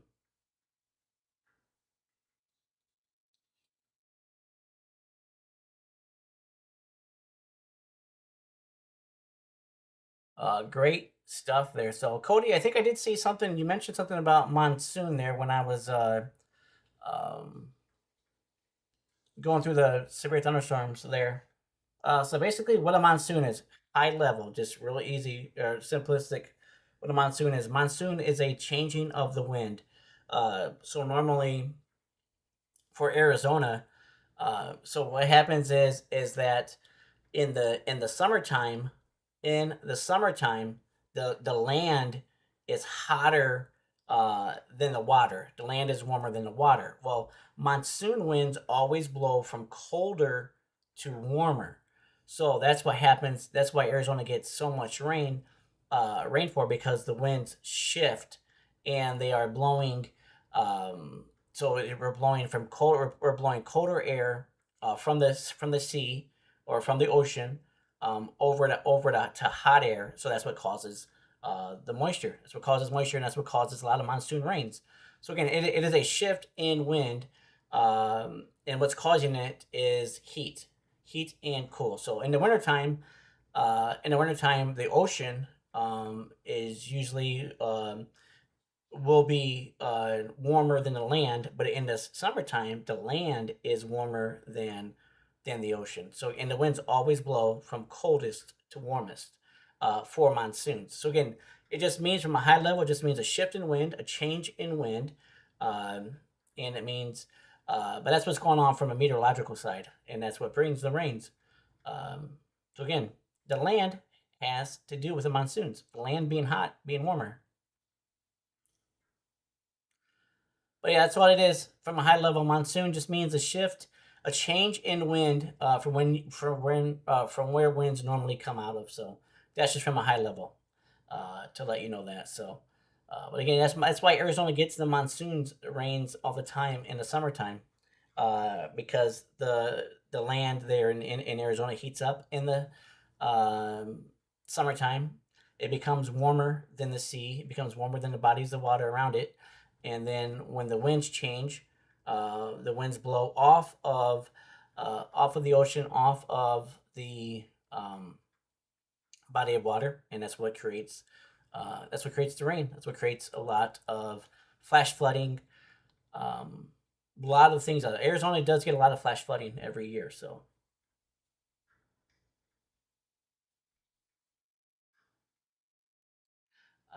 Dust clouds. You talking like a haboob? You talking like an actual like a dust storm? Let me know, because there's a term for it. It's called a haboob. It's HABOOB. And Arizona gets a lot. Well, I shouldn't say a lot, but Arizona gets quite a few haboobs. So yeah. I'll answer that in a second for you, Cody. Let me take a look here real quick. Make sure I'm not missing anything of importance here. Again, we still have 2 severe thunderstorm warnings here. These are all in the state of Arizona. We have Graham County and Cochise County and Pima counties in Arizona. These 2 severe thunderstorm warnings are for 60-mile-per-hour winds and 1 inch to less than 1 inch of hail. So. But yeah, I'll get back to that. I'll get to that on that here in a minute here. So, and they did issue a watch. They did put the watch out. So, 60% was again as a teetering, but it was enough for them to put the watch out. So we do have a new. Let me go click on it. We do have a severe thunderstorm watch that will last until 1 a.m. Central Daylight Time. So what are the parameters? Tornado low 20%, EF2 low at 5%. Wind is the moderate. Wind is driving it, and hail is driving it. So wind 60 miles per hour plus, and 1-inch hail as well is driving it. So nonetheless, we still remember we looked at earlier. We still have some good atmosphere, some good atmospheric parameters in place up here. So, but yes, there's a severe thunderstorm watch now in place. This does include International Falls. This includes that's going to be in Minnesota. This also includes looks like. See if Fargo got in on the act or not. Where am I at here? Yeah, Fargo. This is going to include Fargo, North Dakota. This is going to include. I don't know how to pronounce that. Is that Bemidji? Bemidji? Don't know how to pronounce it. This guy right here. It's going to be that guy. It's going to be Bagley, Guthrie,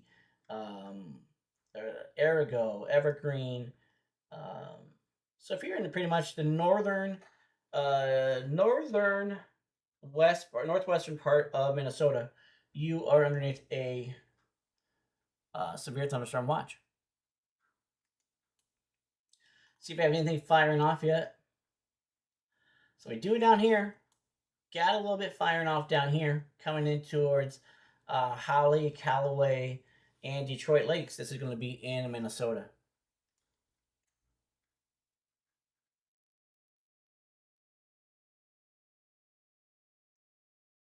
See if Pastor John is seeing anything. Looks like he's headed right for. He's headed right for the boundary here.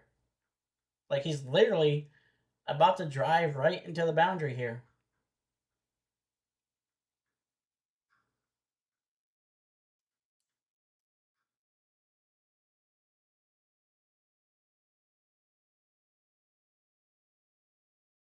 So depending on how he has Bemidji.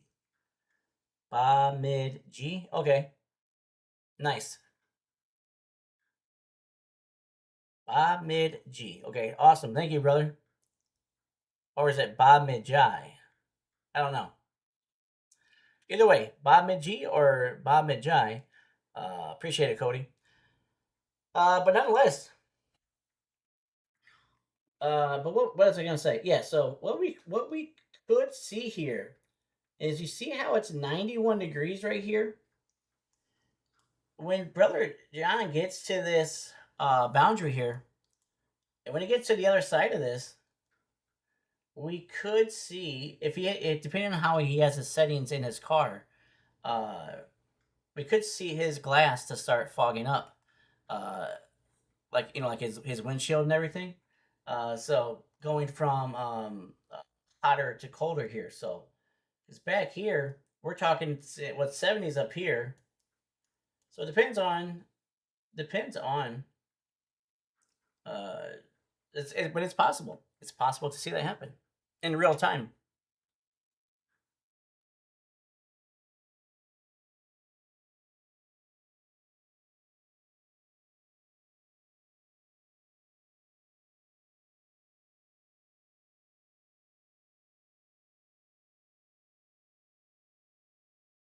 Let's make sure everybody's cool here in Maine.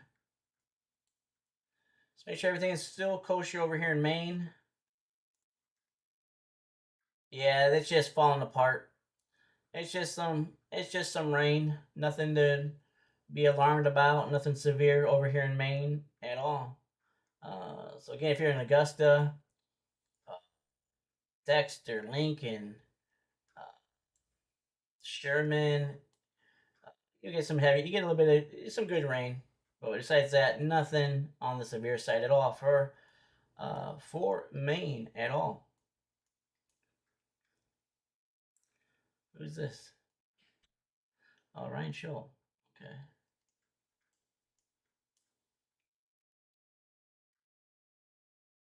Let's check in with Tornado Paige here real quick, see what she's got going on. Or actually, let's go back to Brother John. Let's go see Pastor John real quick. See if he's coming up to that boundary.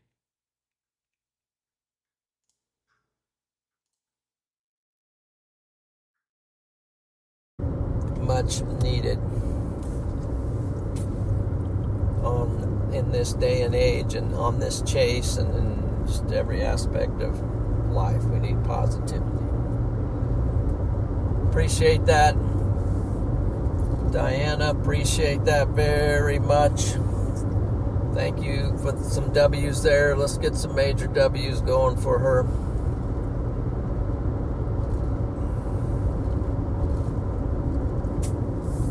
That is awesome. So here's a roadside inn. All right, here we are at Thedford.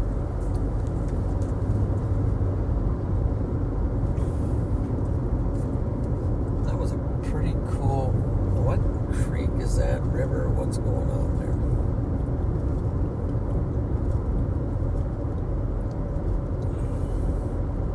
I should know this. Pull over here for a second.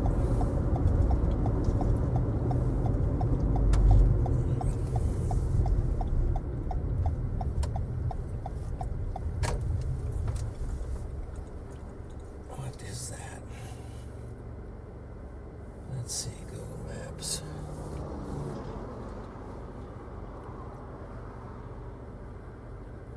Should know what this is. It's the Middle Loop River. The Middle Loop.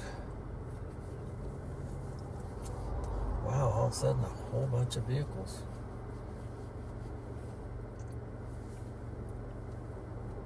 Okay, Thedford's happening place here. It's the Middle Loop.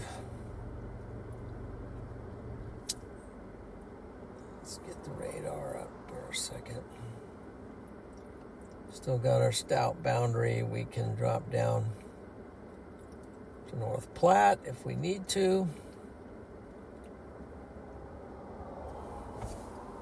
Let's see if that storm gets going.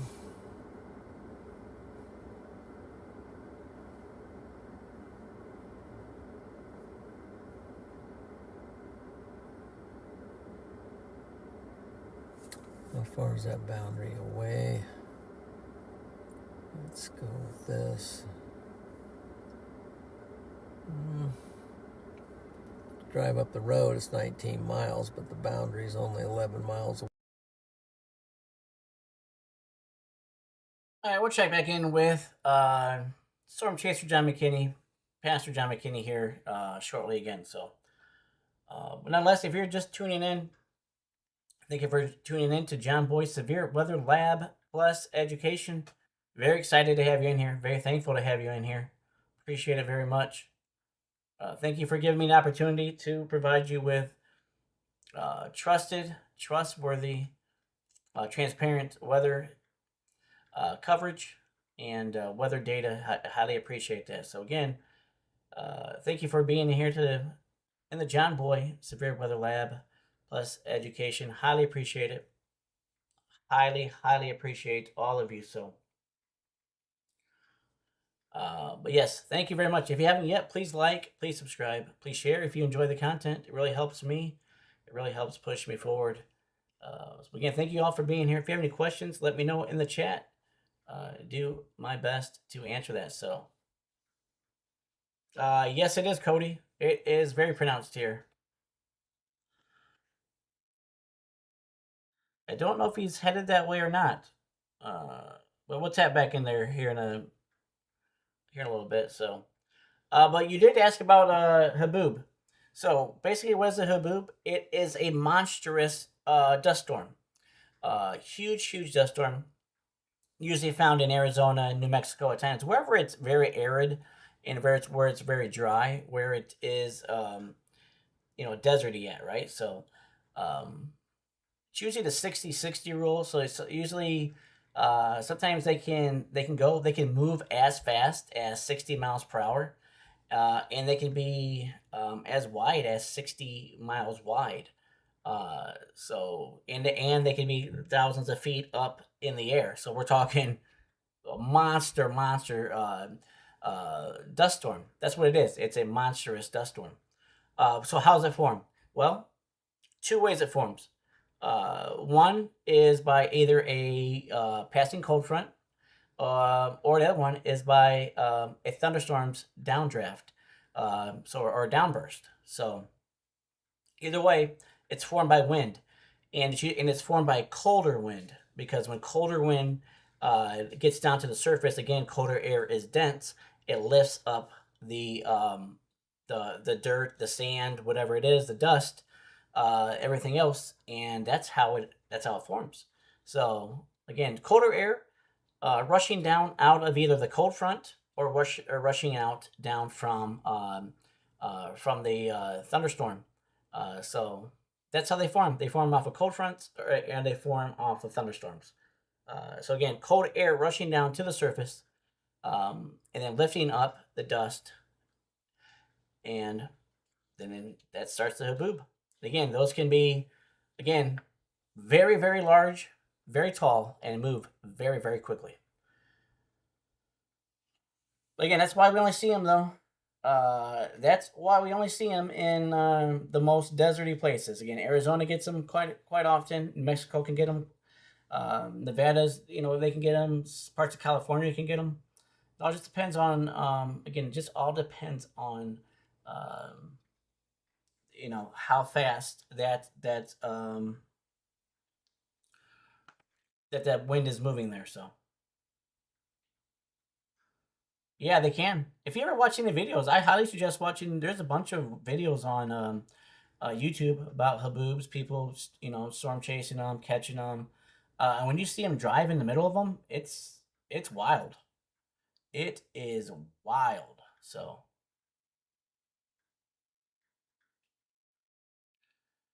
thank you, Brother Lonnie. Appreciate you being in here. As always, brother. God bless you, brother. Thank you so much.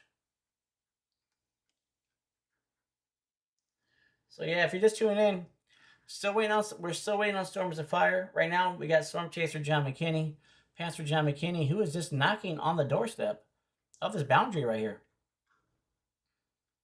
Knocking on the doorstep here. Jump back up to Tornado Pagey. See if her and Bryce are seeing anything right now. We do got some storms firing right here. So let's see. I'm trying to see if I can make out. I think they're going to have to still get off east here, though.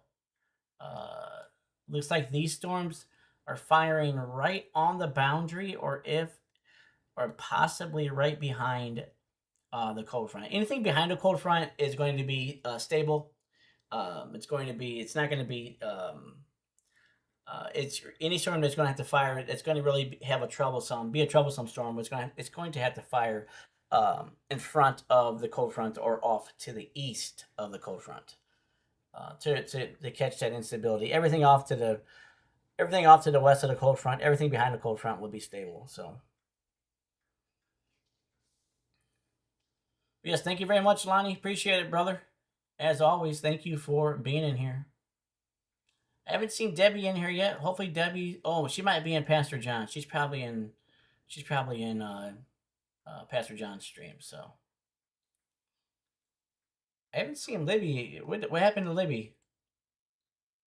Libby still in here? I don't know. Maybe she's not. I don't know, but she's usually in here. So, but yeah, I think they're gonna have to get out east here more to play a pocket right over here, because this does look like this is along the cold front right here. So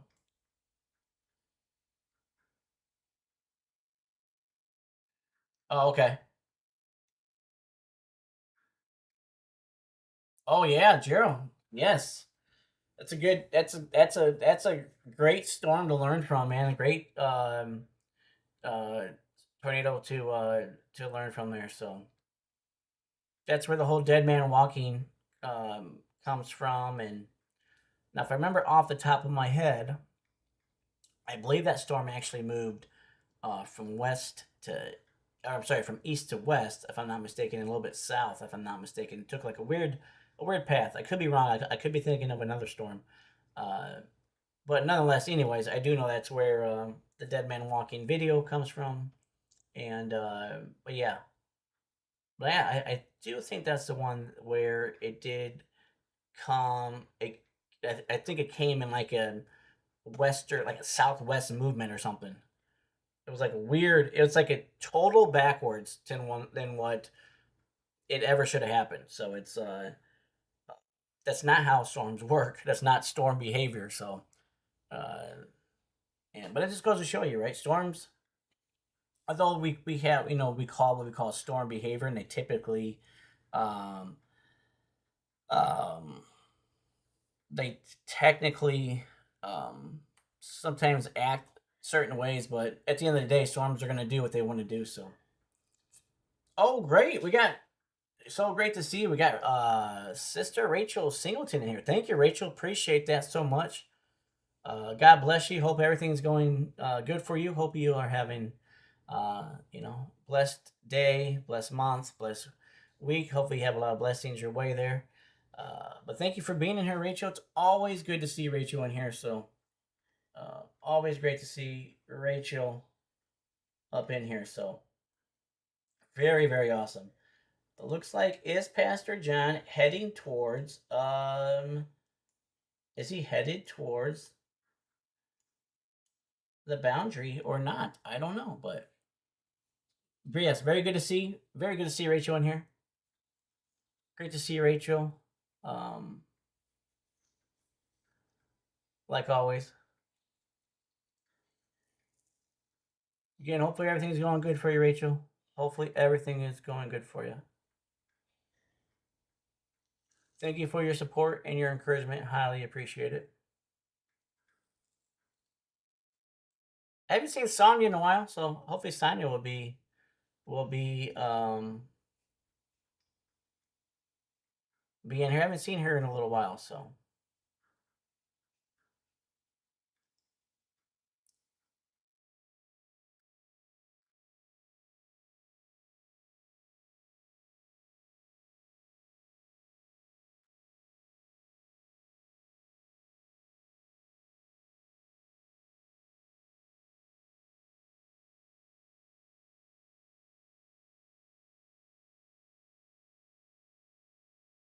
Yes.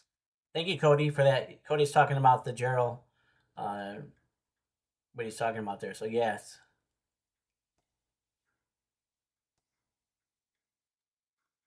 Which is just something that you just don't ever see. It's a very, very strong anomaly. Very, very rare to ever see something like that. So, I don't think we've ever seen anything like it again. I don't think we've ever seen anything like that. So, at least to the point of knowing about it, like as well as the Gerald tornado. But yeah, that's a good point out there, Cody. Good call out there from the meteorological side of it.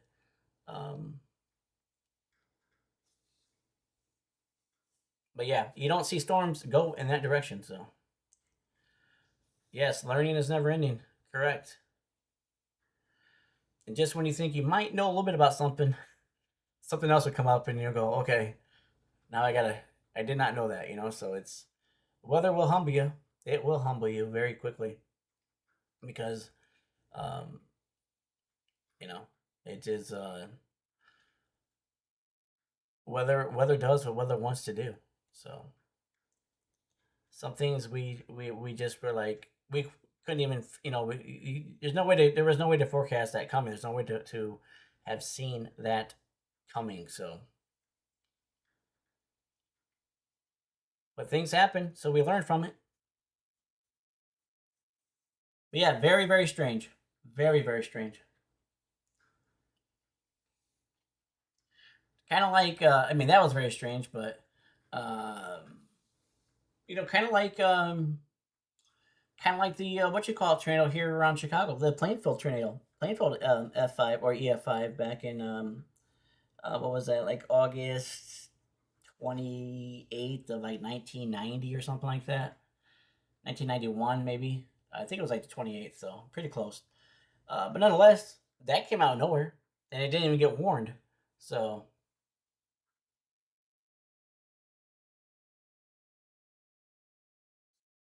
so thank you, Weather Girl.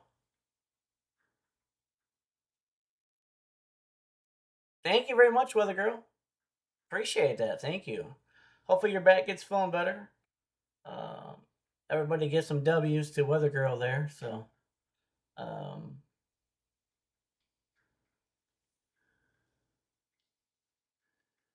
yeah, it is. Yeah, for sure. But yeah, thank you, Weather Girl, very much. Highly appreciate you being in here. Yeah, give some W's to Weather Girl there for her back hurting. For her back to get better. So, um,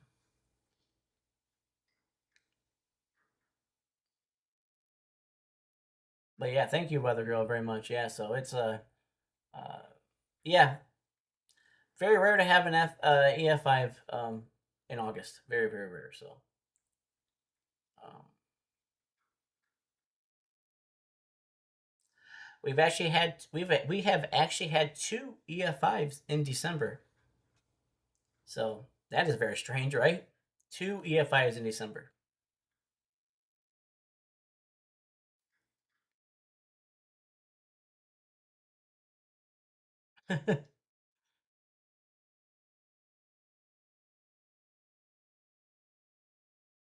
Yeah, very very strange though. Yes. 2007. Uh, 2007 was when they switched from the Fujita scale to the enhanced Fujita scale. So 2007. But nonetheless, an F5 um, retro to EF5 is an F5 is considered an EF5. So whether you call the Gerald Texas tornado an F5 or an EF5, it doesn't really matter. It doesn't matter. It's still the same. What you call it? Same label. So when it comes to that, so they just changed some of the parameters around. They changed way to look at different types of damage indicators and things like that. So they changed the wind speeds. But yes, but nonetheless, an F5 is an EF5. So because actually back then they actually had the F5s rated at like 300 plus miles per hour. Now it's 201 or more wind. So they kind of retooled that and refined, it. So, but yeah, 2007. So there was a period between 1999 and 2007 where we didn't have we did not have a EF5 at all. We had no EF. So we went on an 8-year drought. And then in 2007, the year that they actually changed it, came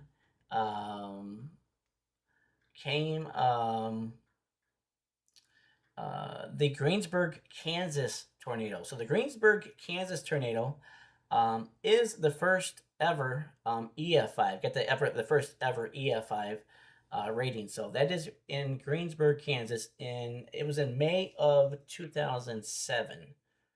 And then Parkersburg the next year in May of 2008 in Iowa was the second one to ever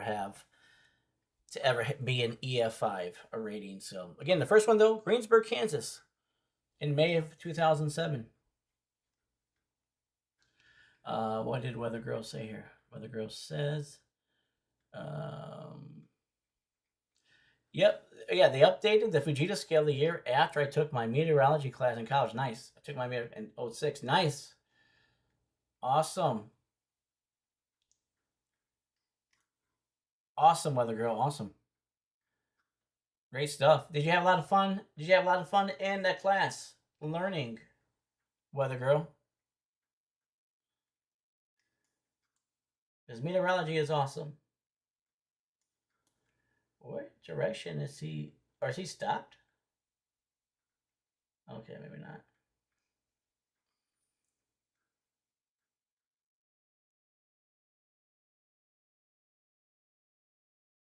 Yeah, I remember you saying that, Tammy. That was yeah. The Andover one was a wild. That was the one that came real close to the was that McConnell Air Force Base?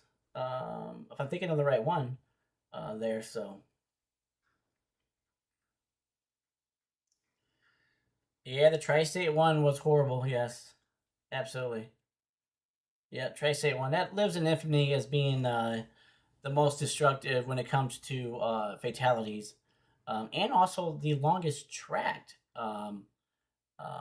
tornado as well. So, although it is officially not rated an EF5, um, but people say if there were enough to go back and look at it, it would be rated an F5 or EF5. But it is officially not rated an EF5.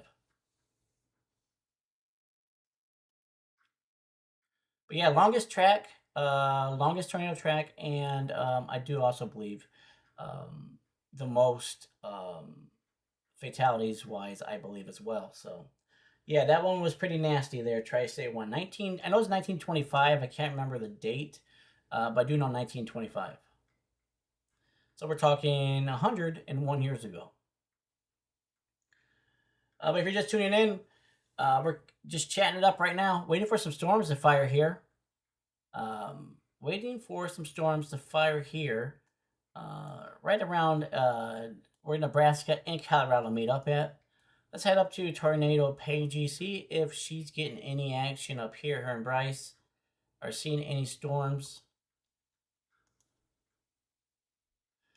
They are right here, but again, this is, let me see the spin.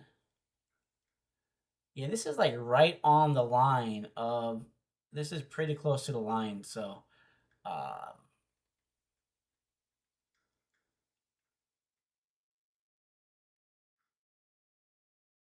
let's fly back down to Denver, or right around Colorado. I'm sorry, in Colorado. Let's fly back down there. I think we got a special weather statement here.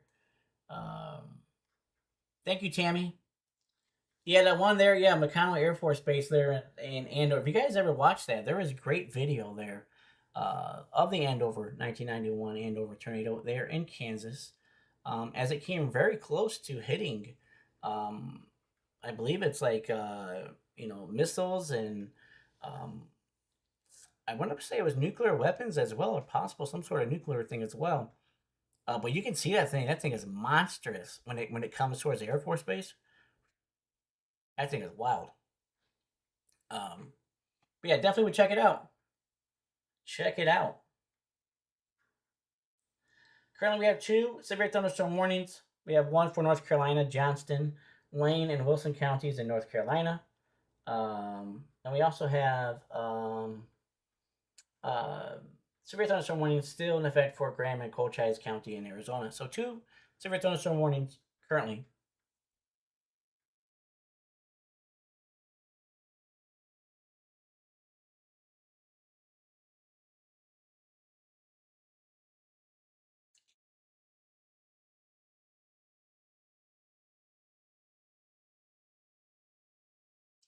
Cody, I'm not 100% sure. Maybe. I mean, because I mean, if they're, it definitely would have had a well defined hook echo on it for sure. But I'm not 100% sure on that.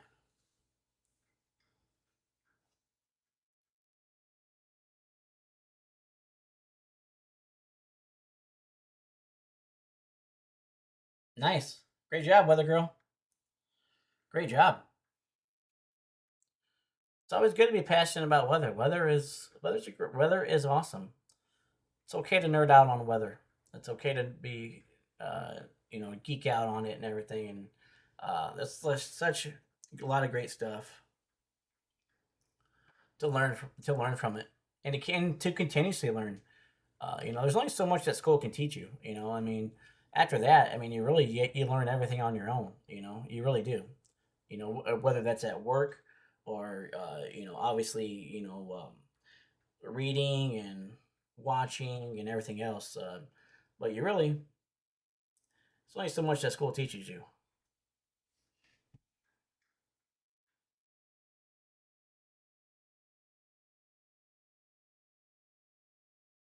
You know, I mean, unless you go on and get a master's, unless you go on and become a doctor, you know, I mean, then you're, you know, but I mean, if you're just doing a bachelor and stuff, I mean, really, when you think about it, you're basically only studying weather for basically 2 years, right? At least here in America. Here in America, most colleges work on this type of way. They usually work on first 2 years. You're basically getting your gen eds out of the way, right? Your general education credits out of the way. So, majority of the time, you know. So then, usually your junior and senior years are saved for, um, you know, really your core competencies, your major. Uh, Now that's not always the case. Sometimes you'll, you know, do. Sometimes it'll just be like your freshman year, and you get your gen eds out in your freshman year. So sometimes you'll be 3 years, you know, in your major. But most of the time, it's usually within the first. It's usually sometimes it'll be the first 2 years in your major. So, but nonetheless, so when you think about it, really in your major, you're only studying your major, you know, 2 years, 2 or 3 years, you know. So most of the time it's only 2 years. So uh, and that's if you just, you know, get a bachelor. So it's not like you're spending the whole 4 years, you know, deep diving into your major. So again, that's why school only teaches you a little bit, and you learn everything else outside of that. So that's how it works. You know, school is like a kind of like a what do you call it? Kind of like a trampoline. Like, you know, you jump on it, kind of propels you forward. It's kind of like a springboard for that. But besides that, everything else, you know, you learn on your own.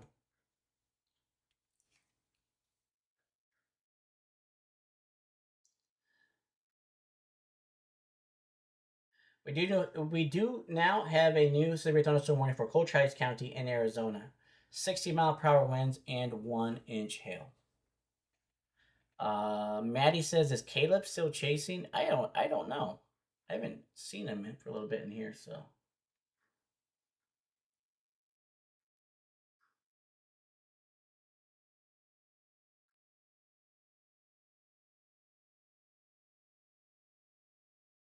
Oh, let's hold on. Let's tune into Pastor John McKinney here.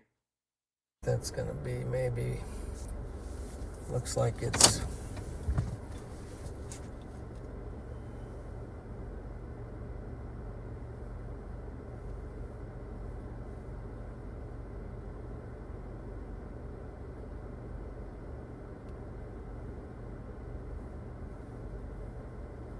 so triple R pickup on this.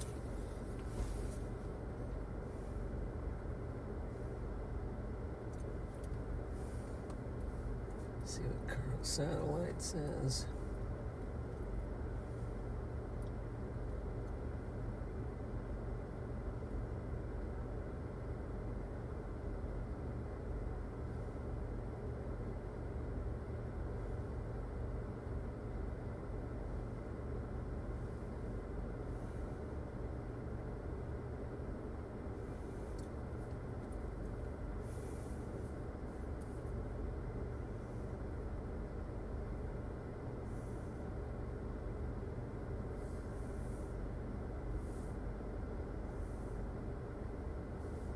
But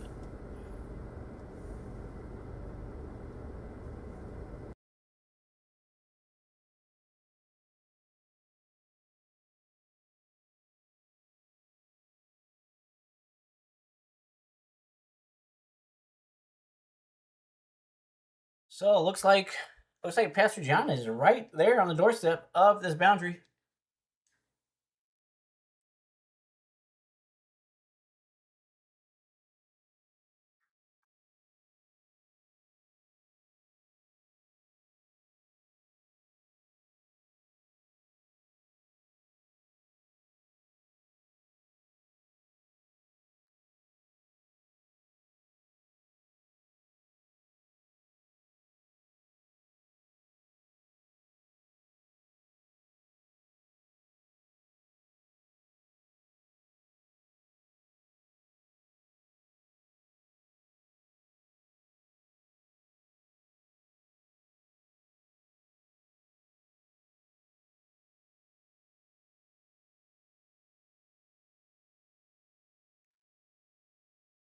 Still waiting on some storms to fire here.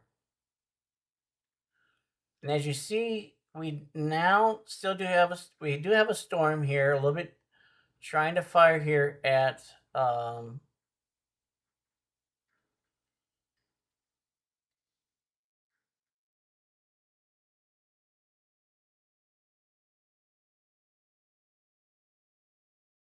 we do have storm here just south of North Platte, trying to take off here, headed close to North Platte. So trying to take off here. What did Weather Girl say? Weather Girl says on August 23rd it'll be 34 years. 34 years. That's wild. Since Hurricane Andrew hit Florida. That's wild, isn't it?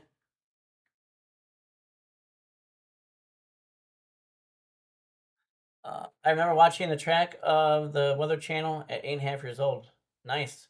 From start to landfall. Nice. Yeah, that was 1992. I remember that.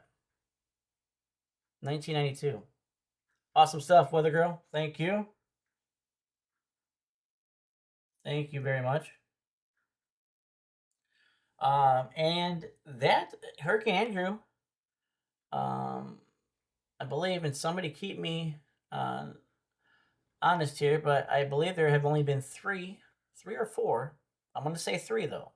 There have only been three Category 5 hurricanes to actually slam into the U.S. So like they were actually. So Hurricane Andrew was a Category 5 when it hit the U.S. when it hit Miami. Hurricane Camille was a Category 5, 1969. I believe that was Mississippi area. And then Hurricane Michael, back in that was just recently here. I would say that was about 7 years ago or something. Hit Florida as a Category 5 too as well. So I do believe there have only ever been three Category 5s to actually hit the United States. So that's pretty wild. Because most of the time when hurricanes come on shore to us, they'll either enter landfall at like a Category 3 or Category 4. But so it's very, very rare that a Category 5 actually makes landfall here in the United States. Again, I think it's only been three.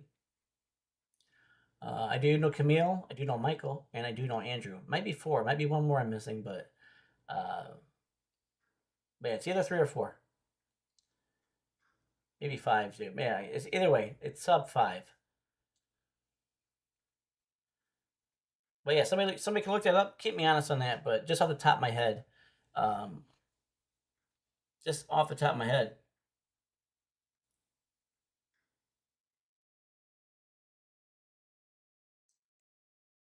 Let's go back up to Minnesota. See if we are having any storms starting to take off here in Minnesota.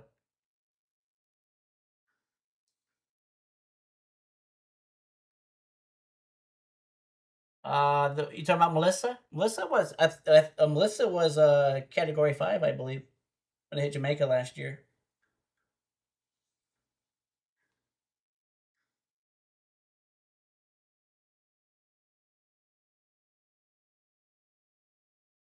But yeah, but here in the United States, yes, here in the United States, though it's only been three or four. But it's rare though it's rare for any country to have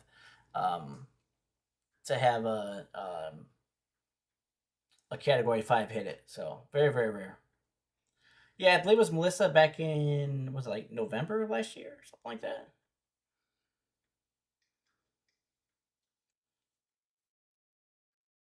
So we do have some storms popping up here, but they need to get separated here.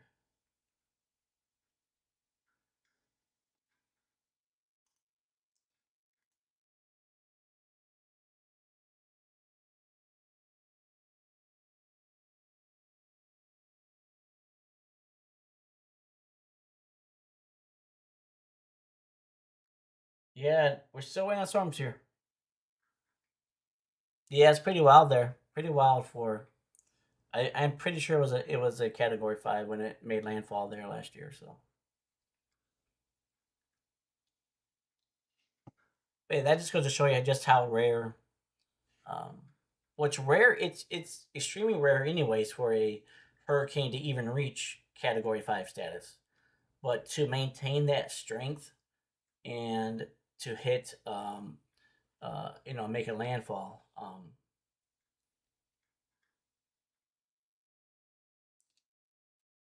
is pretty spectacular. So,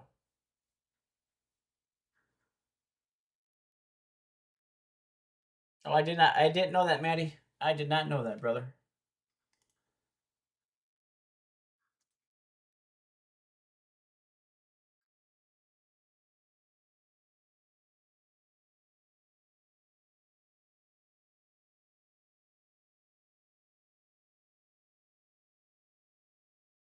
Again, if you're just tuning in, please like, please subscribe. Thank you for tuning in to John Boy Severe Weather Lab Plus Education. Thank you for being here. I am a digital meteorologist. Here you will find live severe weather coverage, and you will also find live weather teachings. Right now, we are looking, waiting for some storm action here. Really, some storms to really initiate here. Even if we, wait, they might not though. But according to the models are showing some initiation here. So we'll have to wait and see here a little bit longer. Well, hope you guys are having a great night. Hope you guys are eating some good dinner. You guys were talking about pizza, and that freaking sounds good. Now I want pizza. I did. We were talking the other night. I don't know who was in here at the time. Maybe one of you or a couple of you were in here when we were talking about it. But Dairy Queen. So we were talking about Dairy Queen that night. I actually went and got Dairy Queen for dinner that night. I like you guys. We kept talking about it, and I was like, "Yeah, I just gotta get some Dairy Queen." Um, so that's what I did. I went and got some Dairy Queen the other night. Got me a banana split. It was really really good, and I love their food. Their fries are amazing. I ate their fries and a hamburger, stuff. So that's the first time I've had Dairy Queen in a very very long time.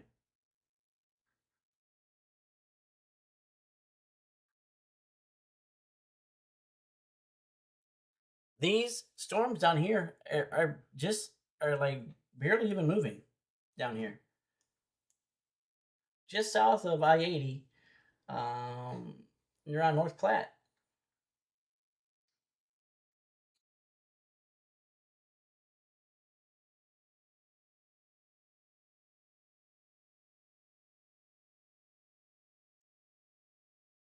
But I appreciate you all being here. I appreciate it all. Thank you, Maddie. Thank you, brother. Thank you, Lisa. Good to see you in here, Lisa. Appreciate that.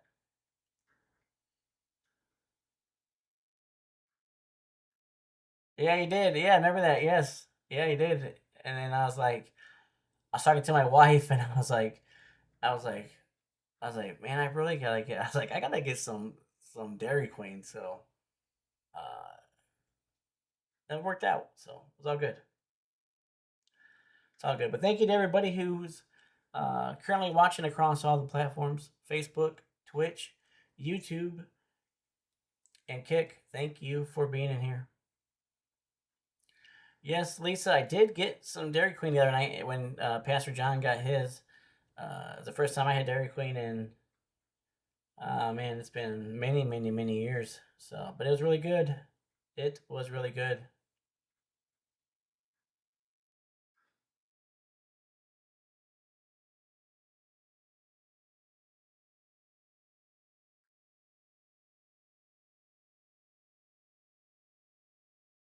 But yes, thank you to everybody who's tuned in across all of the platforms. Thank you for being here. We are waiting for storms to fire up here. So, again, I'm using the Weatherfront app. Here you can find Storm Chaser John McKinney, Pastor John McKinney in the Weatherfront app. You can also find Tornado Pagey as well. You can find Ryan Scholl. You can find Edgar O'Neill in Weatherfront as well too, and a bunch of other storm chasers as well.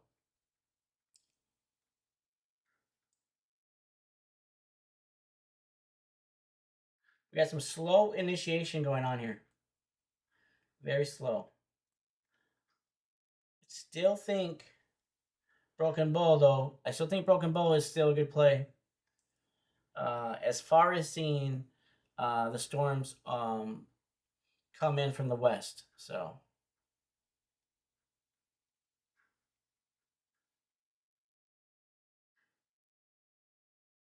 But we'll wait and see here. So again, we got some slow initiation going on here.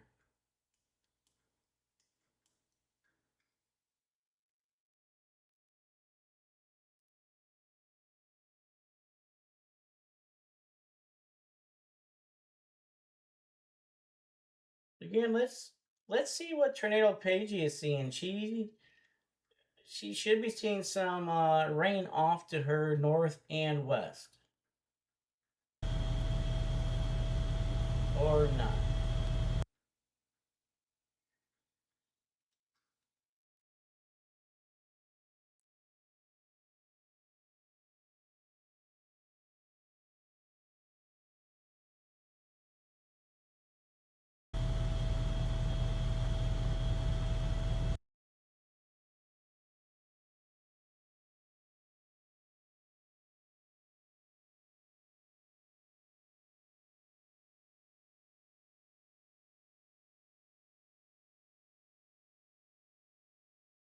All right, let's jump into.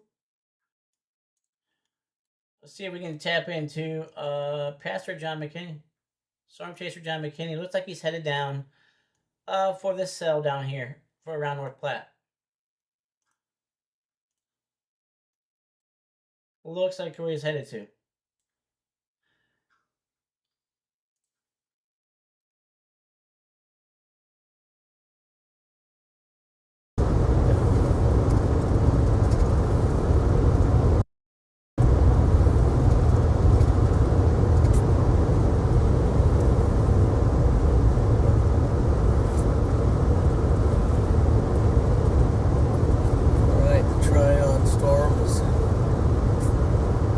Cluster is building out.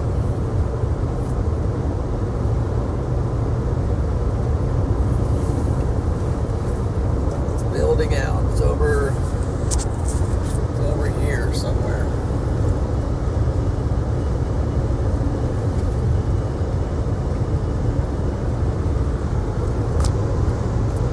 It's off.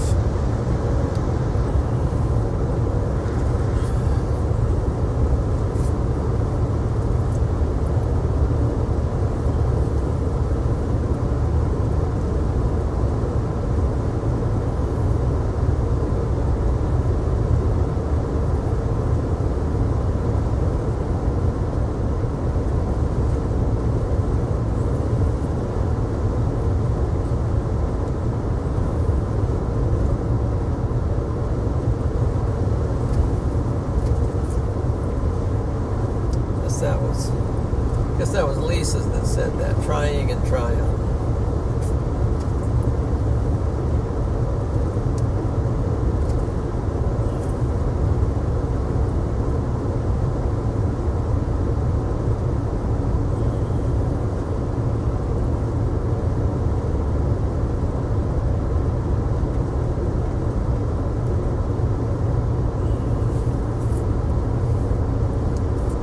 Okay, I see on the back side of this you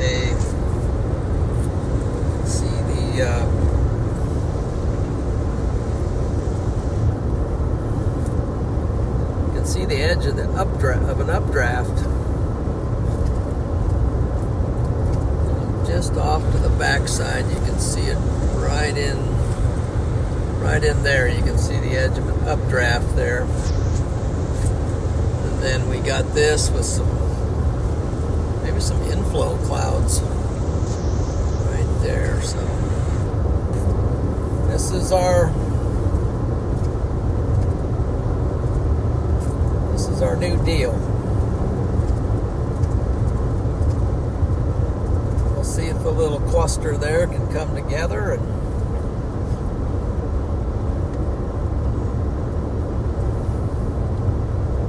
form a supercell.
All right, so it looks like it does look like um it does look like Storm Chaser John McKinney's head south here. Looks like he might be trying to catch this guy here.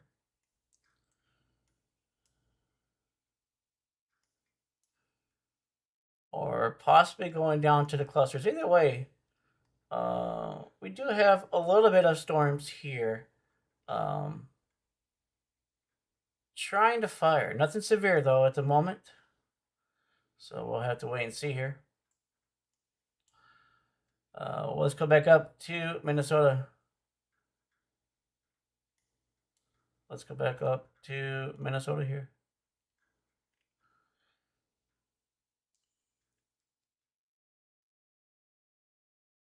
So it looks like Tornado Pagey. Yeah, they have a little bit of clusters here.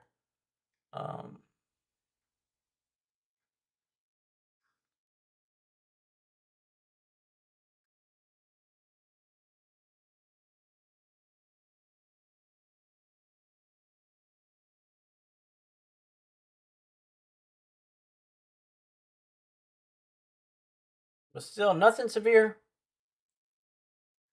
Nothing severe.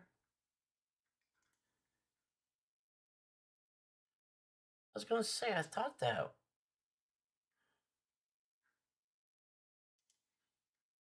I thought this did have a hook on it when I looked at it earlier, so. Was a report of a wall cloud with this storm right here. So if you're in a weather front app, you can read it. So wall cloud developing with currently broad, weak rotation. Inflow clouds are becoming more visible and tightening with rotation, extending from updraft base, approximately 1.5 miles to my west. So this was reported only about 6 minutes ago. Or 7 minutes ago now.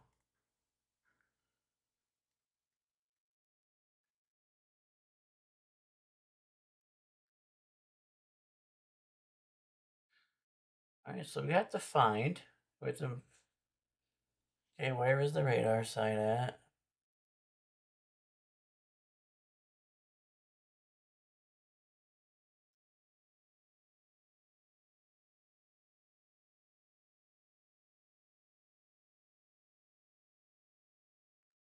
Okay, the radar site's over here. Okay.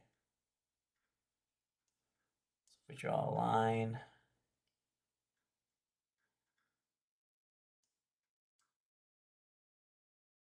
All right.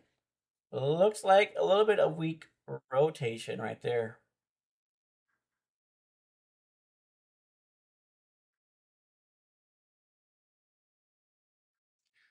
It's showing some weak rotation. So if we were to draw a line, so the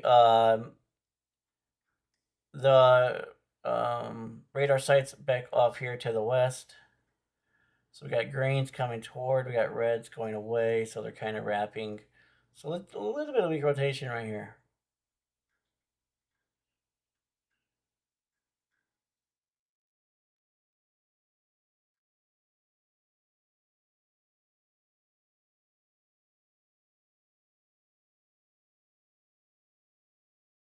If you haven't yet, please like, please subscribe. Appreciate that. I'm trying to grow and keep growing, so you guys are helping me do a great job with that. So I really appreciate everybody's support and encouragement.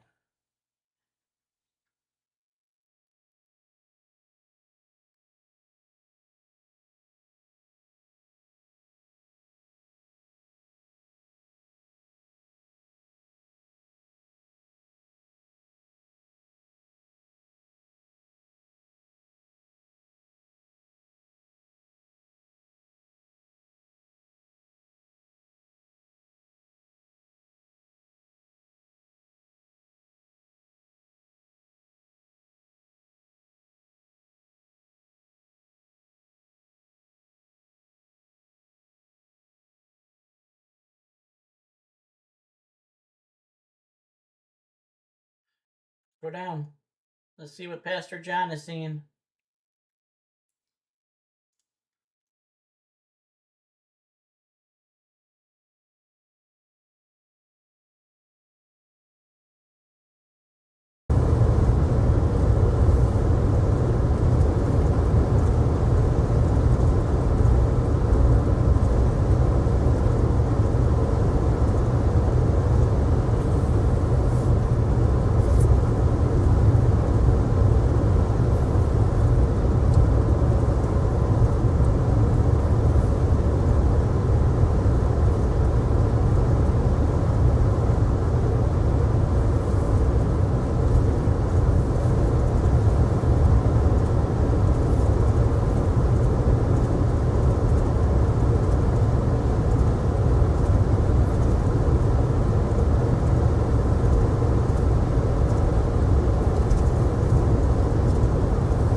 If you haven't yet, please like, please subscribe. Appreciate it.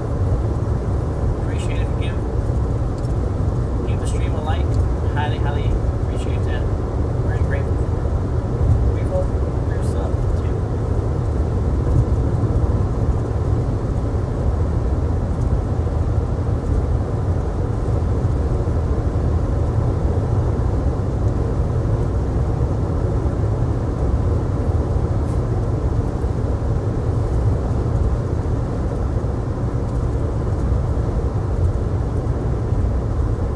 It's very interesting, the wind. To look at the wind profiles on the west, northwest side of this boundary, how the wind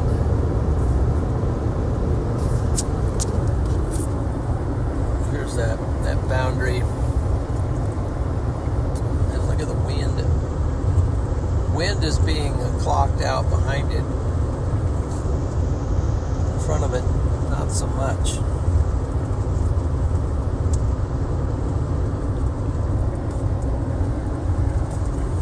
Guess it shows up with the reflectivity, combines with the moisture to give us a readout.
62 dBZs.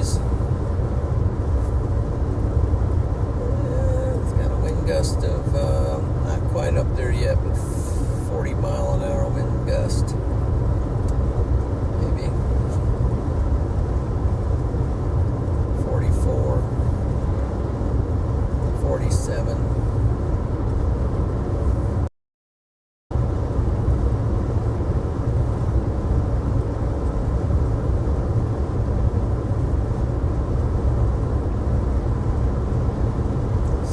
dBZs on the storm by North Platte.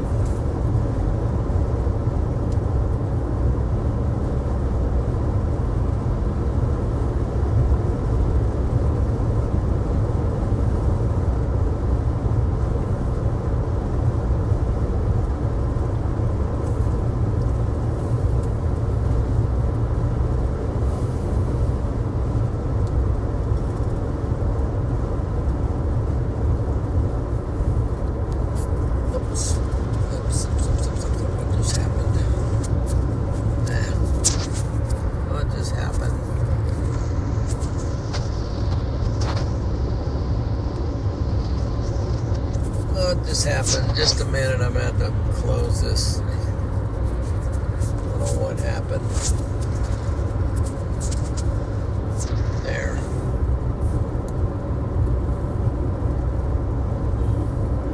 Are we still there? Yeah. I just tapped the camera and the whole screen went kind of blank, so I wasn't able to see anything, but I wanted to show you this updrafts.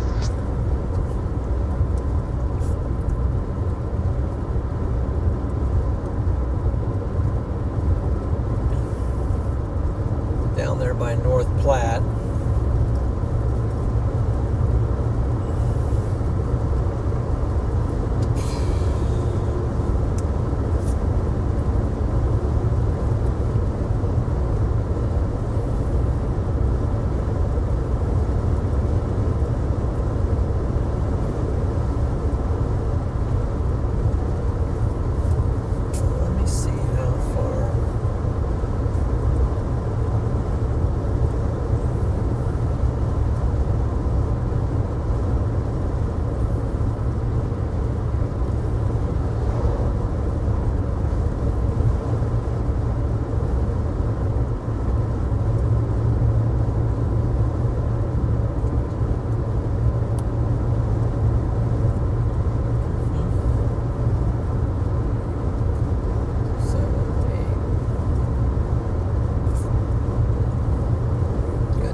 All right, welcome in, Shane. Appreciate you, brother. Appreciate you being in here, brother. Brother Shane's in here.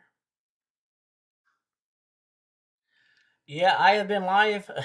I've been live, brother Shane, for almost 4.5 hours. So, been on here quite some time.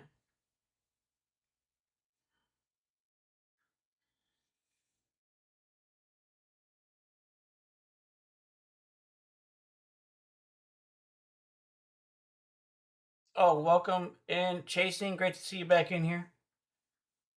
Hopefully, you get the chance to rescue either that same one again or another one. Here very, very soon.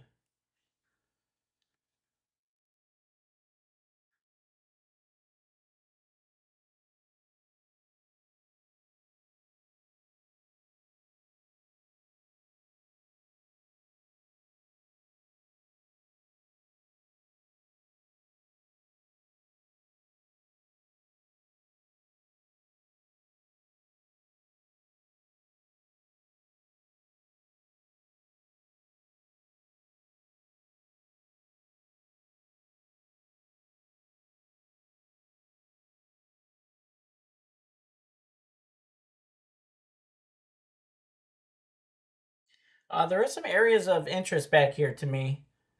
Um, we do have some areas of interest on the storm here.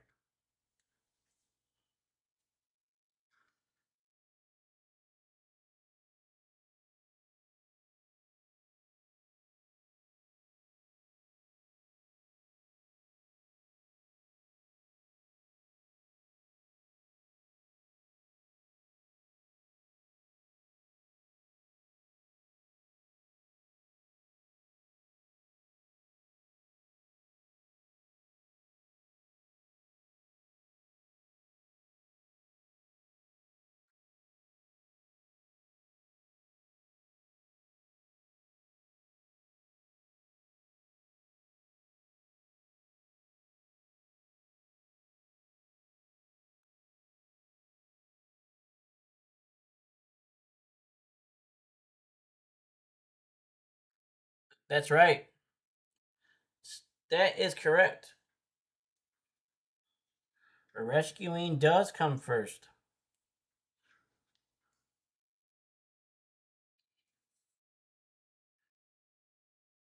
Nonetheless, there is interest. Let me, there is some interest back here. Let me go back to reflectivity.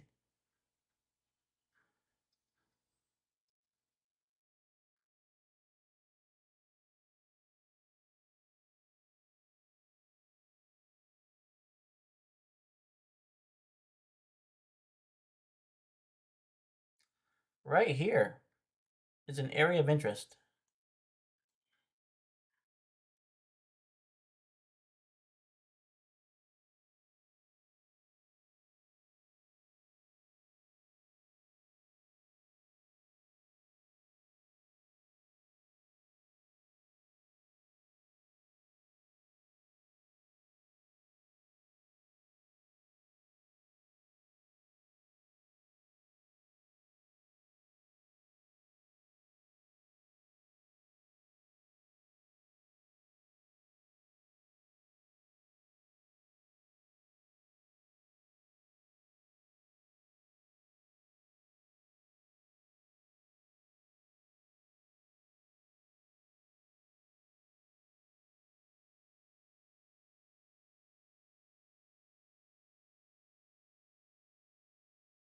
Go back to reflectivity.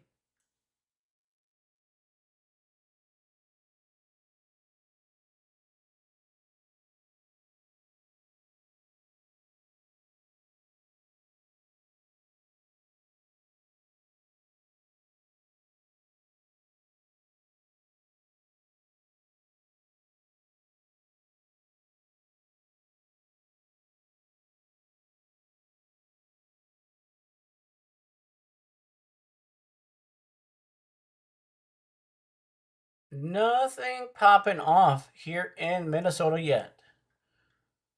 Nothing. We do have a little bit of a decent hail core though right here, basically going on right here.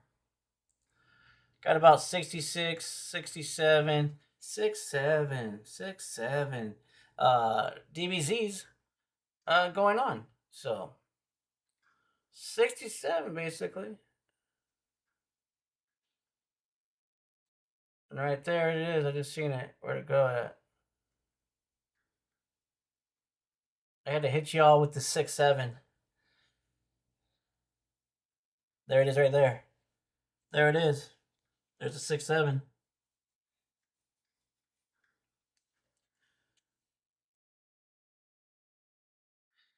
I had to hit y'all.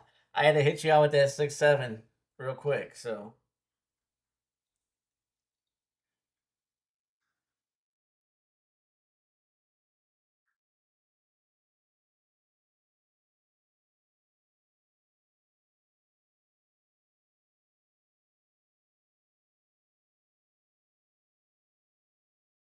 Gotta have fun, man. Got to have fun. If you're just tuning in,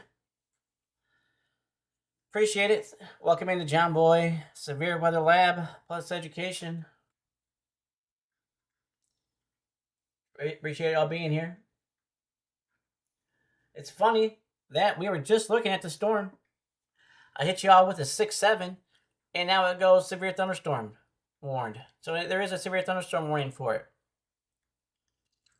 So again, if you're just joining, welcome to John Boy's Severe Weather Lab Plus Education. Please like, please subscribe if you have not yet. Appreciate you giving me the chance to provide you with accurate, transparent, trustworthy weather data and weather information. So I am a digital meteorologist, so you will find live severe weather coverage, and you will also find live weather teachings and seminars. So yes, I do believe, Maddie, that is the first one, Maddie. That is the first one. But again, we were just looking here, right? We just came up here, seeing this big hail core here. DBZs are dropping, getting tighter, getting stronger. So yeah, right here. So a severe thunderstorm warning. It's going to be for. It's going to last for another 54 minutes. It is going to be for 60-mile-per-hour winds and 1.5-inch hail. And we can see the hail right here, right? We could see the hail here. Yes, sir, Maddie. Yes, sir, brother Maddie, for sure. We can see it here. Let me take this off here. We can see right here. This is a good size hail core. So if you are in, let me zoom out a little bit. If you are in Langby, Foston, downstream, you're going to be in Clearbrook, Leonard, Gonvick. You are in the path of this severe thunderstorm warning. Coming into Red Lake, Redby, you are in the path of this severe thunderstorm warning. So please take shelter. This does have a pretty big hail core on it, so please take shelter. Again, do not come out of your safe spot until a storm has fully passed your area, until it is safe to do so. Let's go fly back down to Pastor John, Brother John McKinney, see what he's seeing. Again, I was pointing out Broken Bow, so we're getting close to Broken Bow here, so we do need these storms to come off to the east here.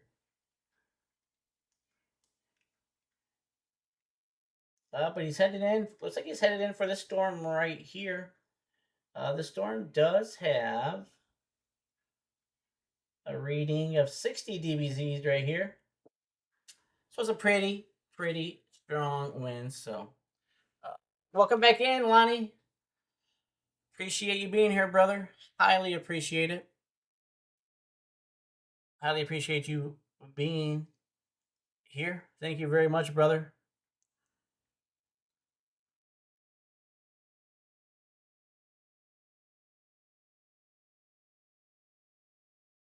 I appreciate it.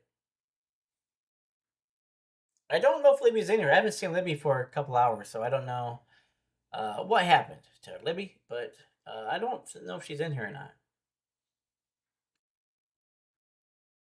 Yeah, she's still not back in here, so I don't know. I don't know. She missed the 6-7 though. She missed the whole 6-7. Appreciate you all being in here. Everybody who's watching across all of the platforms, all of the channels, appreciate that. We have to watch out.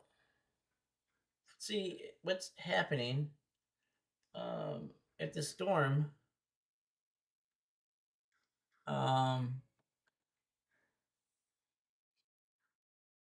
Wait to see what this guy's trying to do right here. But nonetheless, let's take a look on velocity.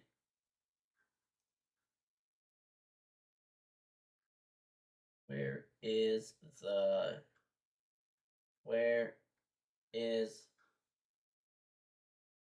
Oh, it's right in front of my face here. Ha! That's funny. Alright. So it's off to the north. North is where? So we draw a line.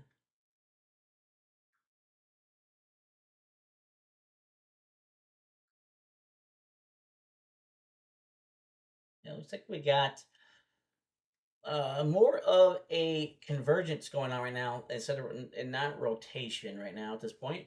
So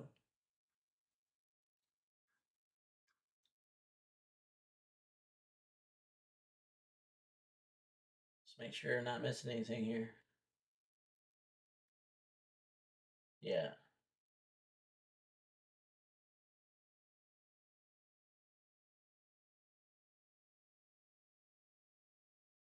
We still have a decent storm down here around North Platte and Sutherland and Hershey, right around again right around the I-80 corridor here. So if you're driving around the I-80 corridor around North Platte, Maxwell, and Sarbin, you're seeing a pretty decent thunder shower right now. I have to check the wind speeds on this because this is probably going to go severe warned here pretty shortly. Let me see. We're clocking any. Yeah, 30 there. Oh, we got about 50.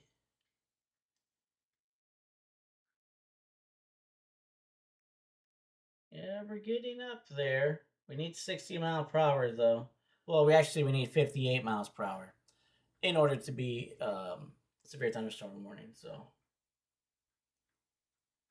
or 1.5 or 1 inch hail or a tornado. So there are three things that can trigger a severe thunderstorm warning, and that would be 58 miles per hour wind or greater. That would be 1 inch hail or greater, and that would also be a tornado as well. So you can have either one of those three. You don't need to have all three of them. You just need to have one of them.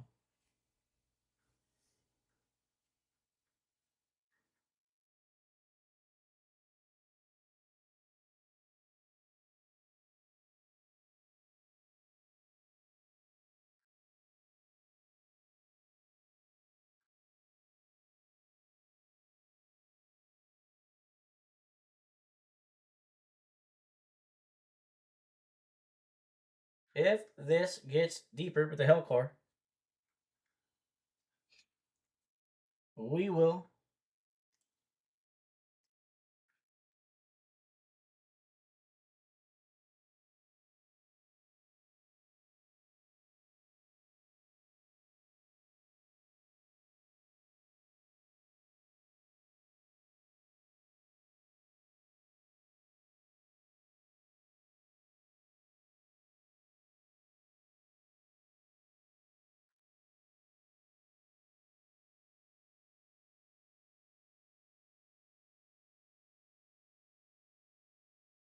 yeah, if this hail core gets a little deeper, I think we're going to be seeing the severe thunderstorm warning here coming out pretty shortly for this, though.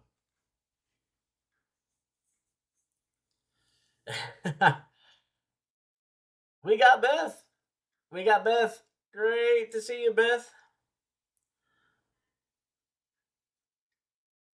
We got Beth in here, and she missed it when I was covering some of her home turf.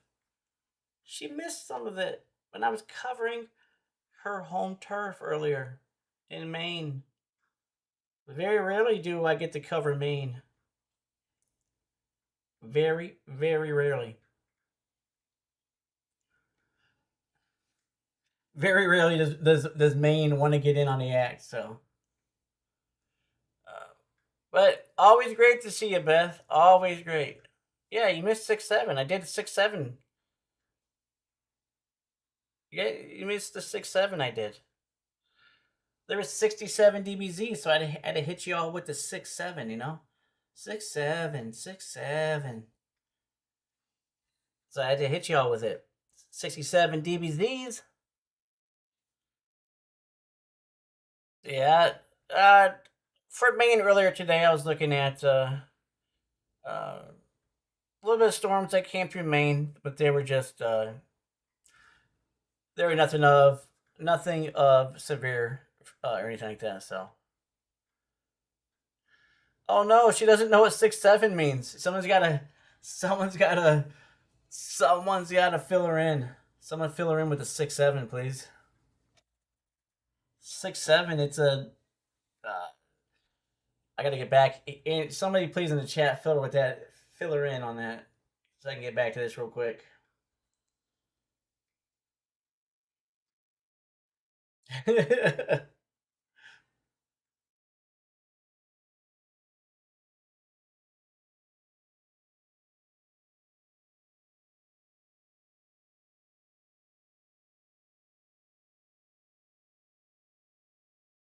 No, no tornadoes in your town.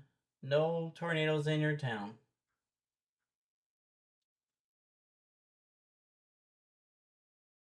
No tornadoes. So still have a pretty good so I have some pretty good. Looks like we got a little bit of hail right here. Right just north of Hershey.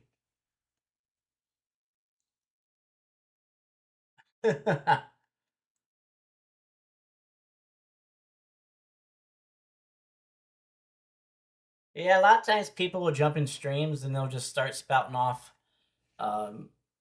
incoherent and inaccurate information. It happens all the time.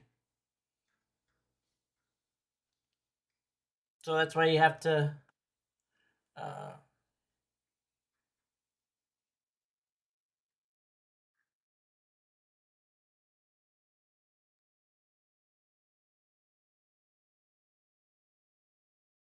yeah, that's what thank you brother Maddie. Yeah, Maddie just explained with six. It's been like a year-long thing, over a year-long thing now. But yeah, I had to go through all that with it's a lot of fun though, because obviously my son's only our son's only 9, so 6, 7 all the time. You know, so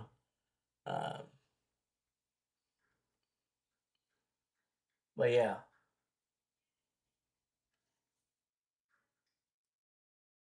Yeah, that's what Maddie said. Maddie said you were out walking in the rain.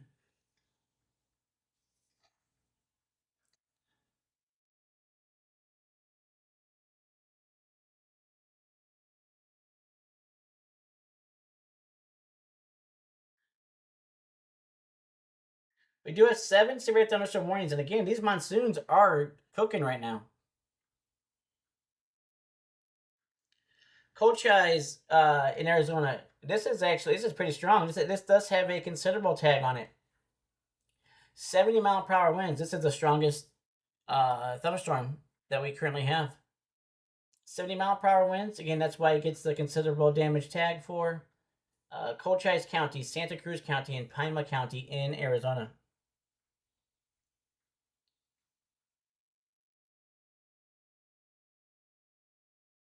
And that's awesome though. I mean, obviously it stinks you don't have a car, Beth, but at least it does show your maturity and commitment and to getting to work and everything. So that's awesome. So Lisa says lots of lightning near John. Thank you, Lisa. Yep, looks like he's headed right for this guy right down here.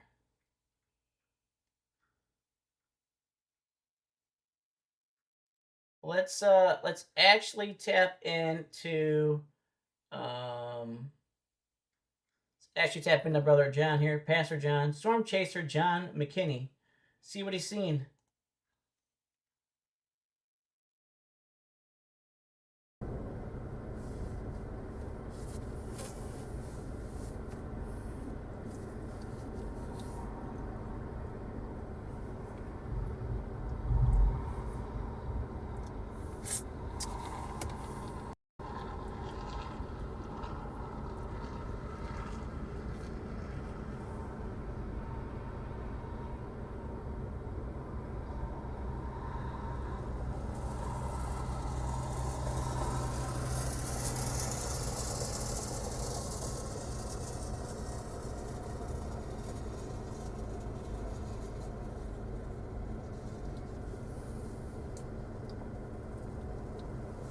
I think I might head down to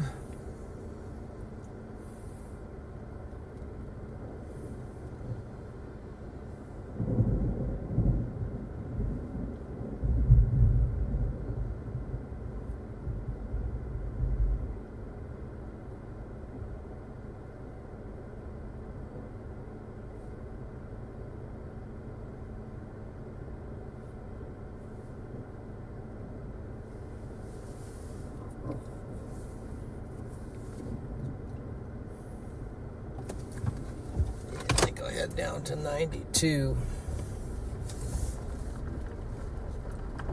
Since everything's kind of moving south.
Severe warning.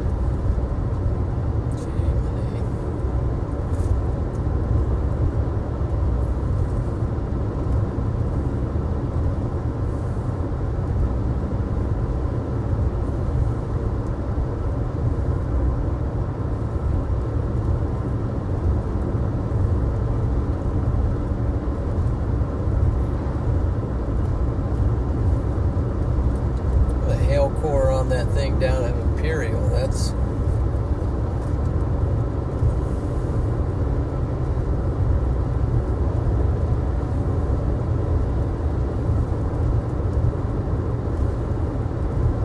got 70 dBz's of reflectivity, and it's not even warned for hail.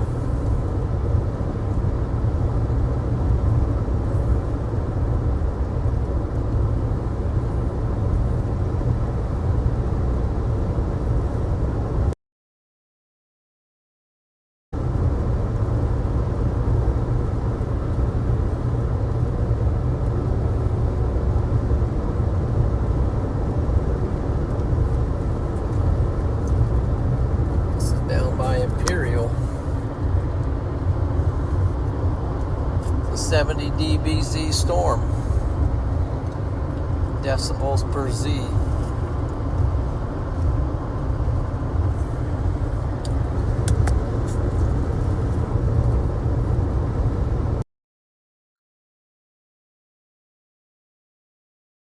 All right, looks like it does look like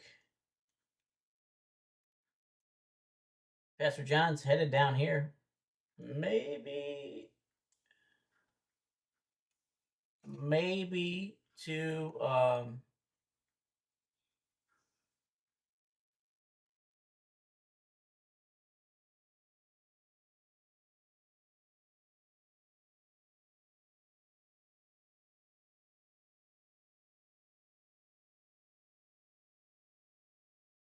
wow. Weather girl says we had a bad thunderstorm yesterday.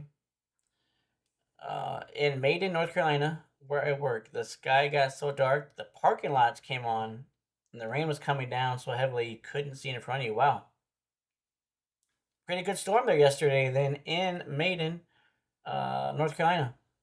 Thank you, weather girl, for that information there. Thank you very, very much.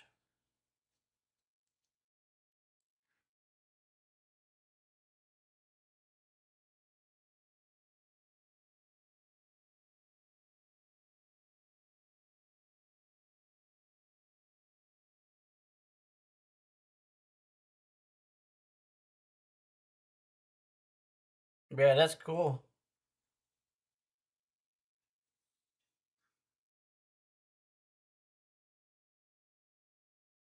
Oh, nice. Awesome, Beth. Good. Awesome.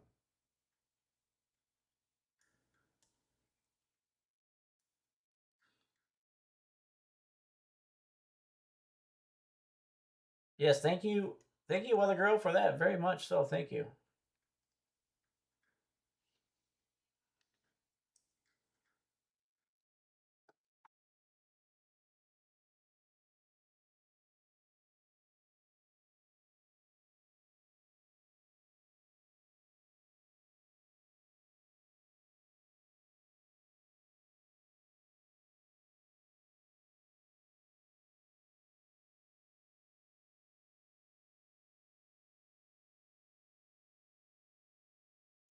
Still severe thunderstorm warning up here for this is gonna be for Minnesota. This is going to be for Clearwater and what is that? Beltrami counties in Minnesota.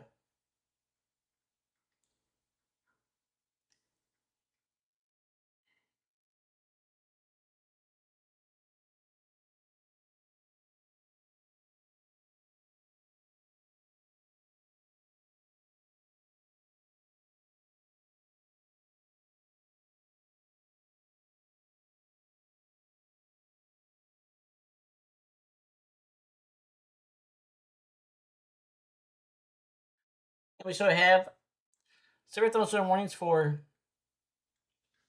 We still have severe thunderstorm warnings for. It's gonna be in Arizona. This is gonna be for Cochise County, and this is also going to be for Santa Cruz and Pima counties in Arizona. So we're still looking at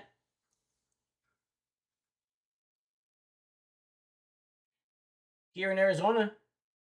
So if you are in Arizona, if you are around Sierra Vista, Sunazona, Dragoon, you have quite a bit of storms around you here. You do have severe thunderstorm warnings, all in this vicinity here. So Benson, St. David, Tombstone, Bisbee, Douglas. You're in the path of these severe thunderstorm warnings. And again, the most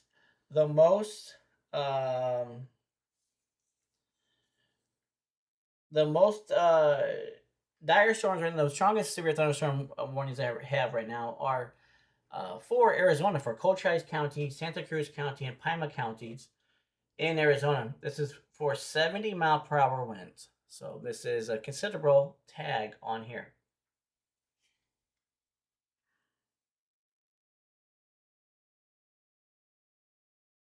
Jump over to North Carolina real quick. We still have a severe thunderstorm warning for Johnston and Wayne counties in North Carolina. This is going to be just north of. It's going to be just north of Goldsboro. So if you're in Goldsboro, if you're in Marmac, Brogdon, you are in the path of this severe thunderstorm.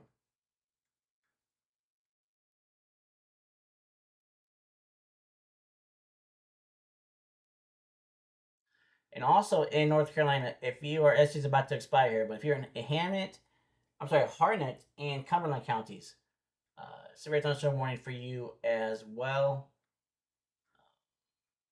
Ones in Arizona just keep popping off.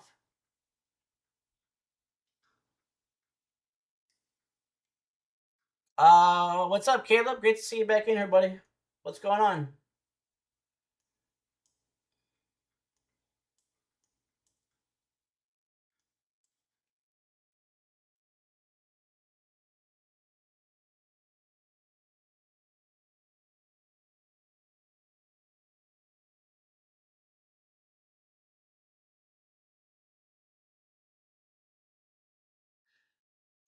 What's the question?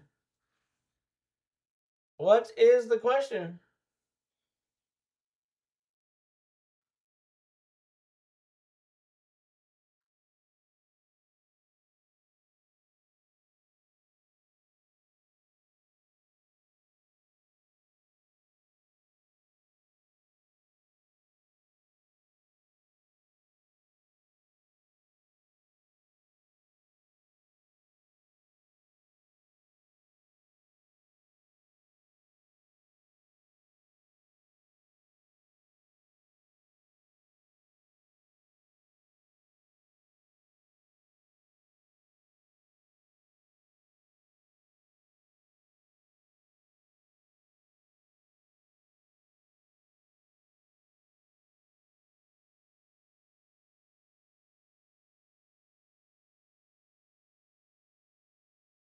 Currently, we do have 5 severe thunderstorm warnings. Still waiting for things to pop off a little bit here. Still.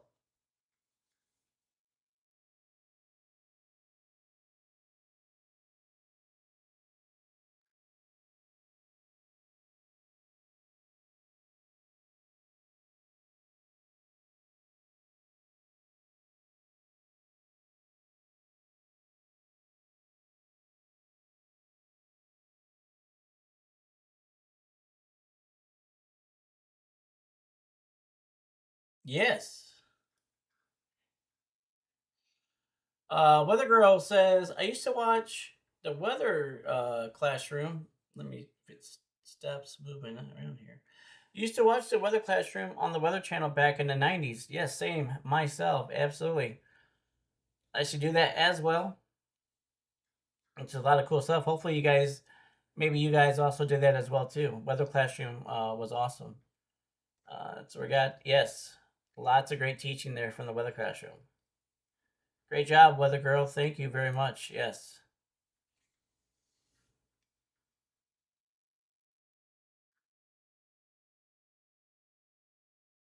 Why didn't I just seen Caleb? Caleb says if we don't see storms tonight, brother, will that mean we will get strong to severe storms possibly tomorrow? No, not necessarily. Not necessarily. I mean, you would like to see some rain tonight, some to kind of stabilize the atmosphere. I mean, that's because rain and clouds are actually our friends when it comes to stabilizing the atmosphere. Uh, but nonetheless, even if you don't see anything tonight, it's still not showing anything. It is showing a little bit of stuff, but it's not showing anything really severe for your area tomorrow. Now, obviously, things will change, as the hours go on and stuff. Um, but nonetheless, uh, shouldn't impact it that much. But we'll see. But um, again, it would be beneficial though if you do um, get rain because it will help stabilize the atmosphere.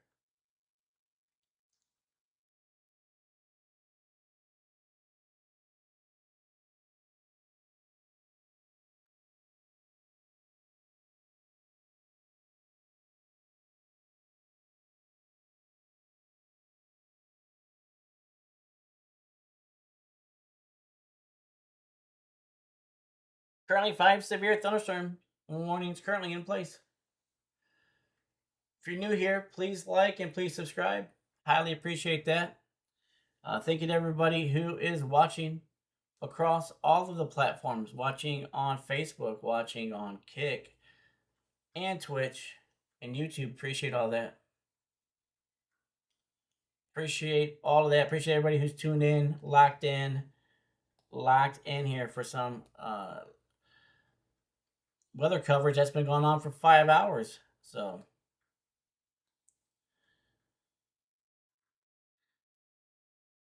5 hours weather coverage right now, currently.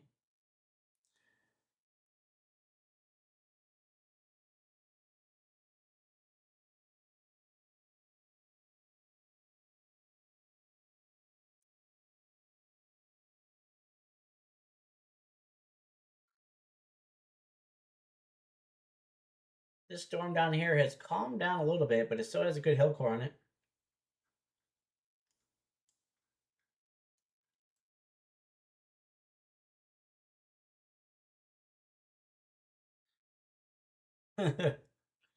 Oh man, you all are awesome. You all are awesome. Let's jump back up to where we have the severe thunderstorm watch. See if we're getting any more activity up here.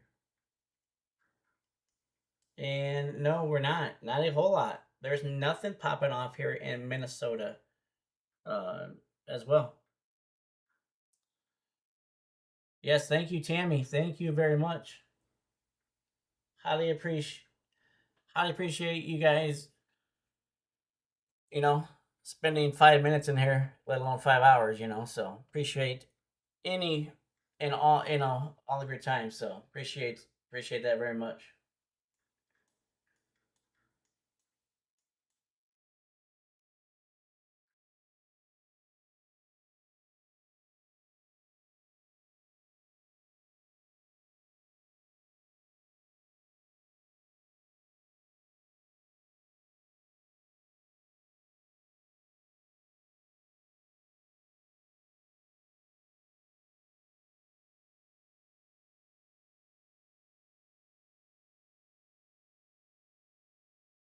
Yes, you all are awesome. You all are awesome here. So I appreciate you all sticking in here still again 5 hours. And again, today, this is August, right? So we're not going to be seeing like in April and May we're going to be seeing tornado outbreaks and whatnot. So where it gets a little more entertaining, and a little more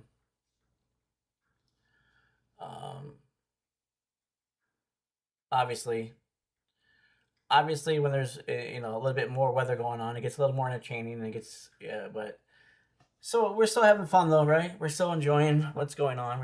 It's still having fun even in these kind of laws and stuff. So but again, streams in July and August and stuff like that won't be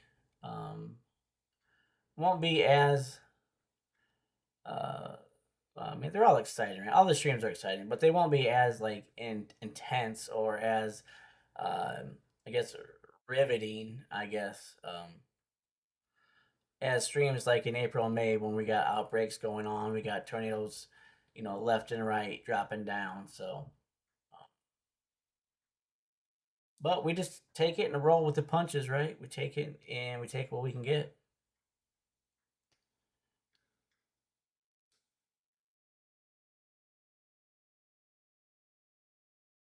Weather Girl says, "Has anyone ever seen steam come off the street?" Yes, yes, that's awesome. It is never does. You're right. It never does get old. It's very cool to see that happen.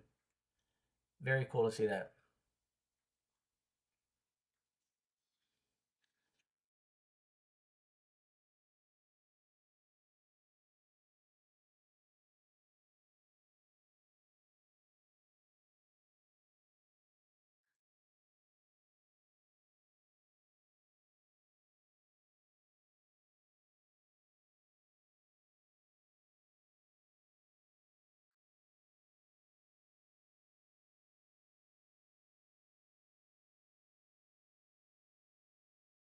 Yeah, really, really cool. Oh, storm that Brother John is on just got a special weather statement on it.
Yep, it is cool weather girl to see that again to see that happening. So um, we like to uh, call it steam, right? I mean that's what it looks like, and um, but meteorology wise, it is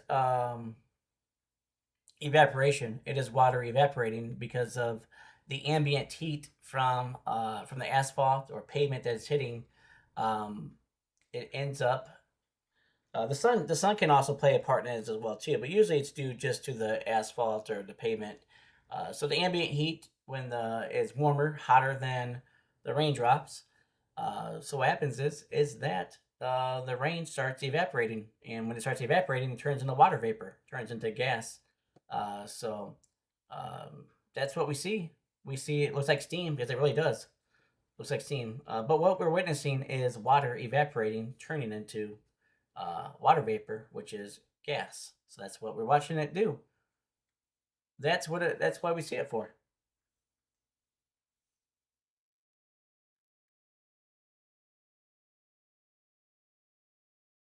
There is now two special weather statements on the storm that Brother John is on. 55-mile-per-hour winds for that one, and 55-mile-per-hour winds for that one as well. So a little windy up there. Not yet strong enough to be given a severe thunderstorm warning. A couple more miles, and they can give it. They'll give it a severe thunderstorm warning. So, okay, not a whole lot going off here. Not a whole lot going on here at all. Still, you can still see. You can still see this. You can still see the boundary here. Still see where the front is riding up here. So you can, if you pretty much follow this up, and pretty much a northeastern line, that's pretty much going to take you where the cold front is. So here's the spin, right? Here's the spin. Here's the cold front spinning, draped. Well, here's the area of low pressure. Cold front's down here. So you can see the area of low pressure, cold front, draped, all the way down here. We can see the line right here, so we can see it.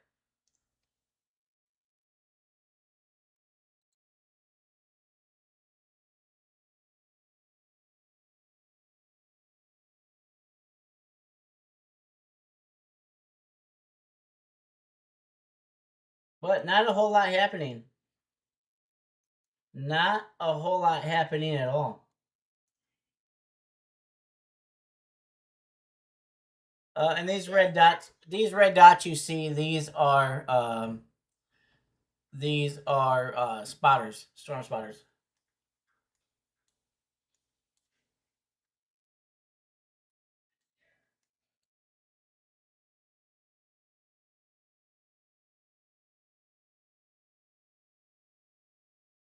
So as long as these storms stay out in front of this boundary, out in front of the front, they do have a chance to be severe if they happen to pop up.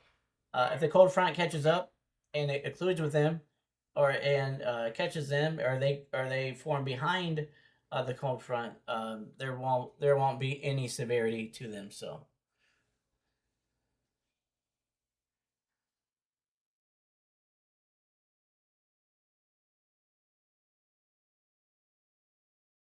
Caleb thinks you think you're gonna get you think you're gonna get a I mean it might be possible. But from what I've seen, I don't see anything that would indicate that. I don't see anything that would indicate that at all for tomorrow.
Hey, honey. What's up? Okay. Love you. I'll be there in a few minutes, okay? Love you.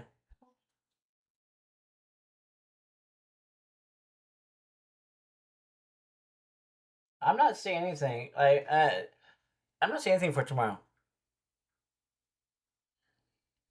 I don't think. I don't think you're gonna get any watches, or at least you're not gonna get any. I don't think you'll get any. I don't think you will get anything. Um, Tornado watch for sure.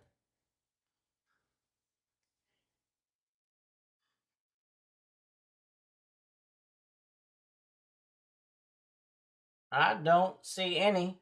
I don't see any reason at all, Caleb. So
yeah, again, Caleb, I don't see anything, buddy.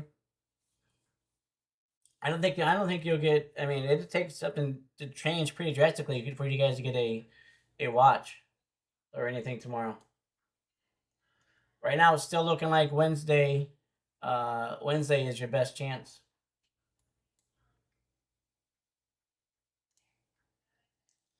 Let's jump into John McKinney, Storm Chaser John McKinney. If you haven't yet, please subscribe to Storm Chaser John McKinney, Pastor John McKinney. Please subscribe to him also.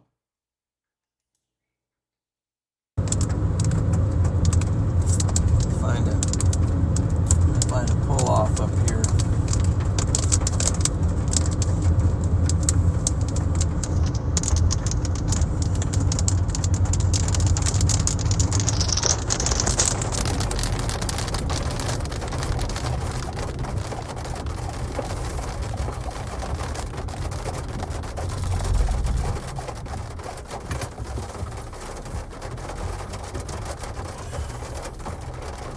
And that curtains are, and then the lowering, or the wall cloud looking feature behind it. That's pretty cool. That's cool stuff there, guys. Not even joking. Wow.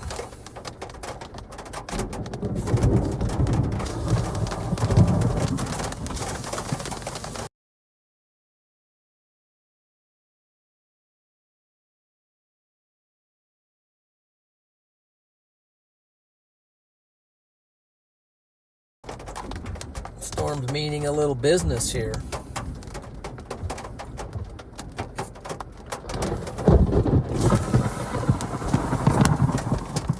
Wow, that was a bolt.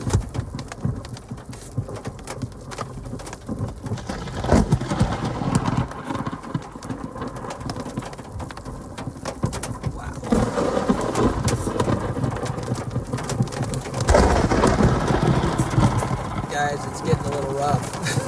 Shoot.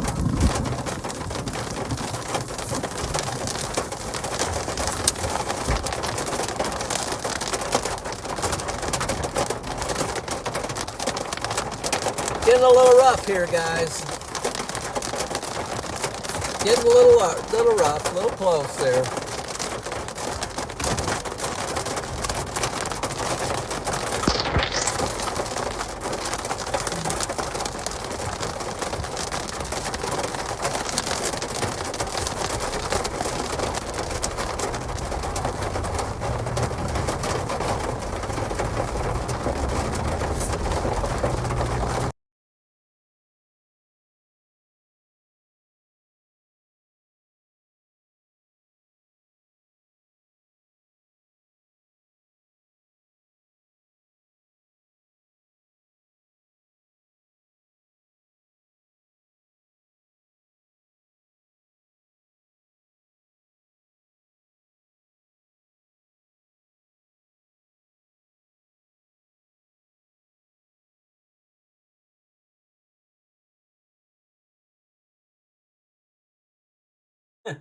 Yeah, that was a pretty loud boom there. Pretty loud rumble of thunder there.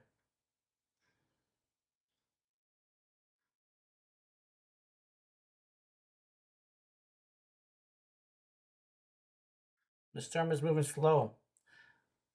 The way it was trending, was to already be over here about an hour ago.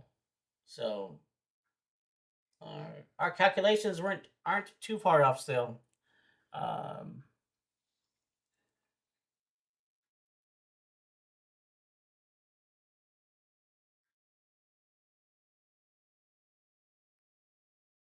What is Lonnie looking for?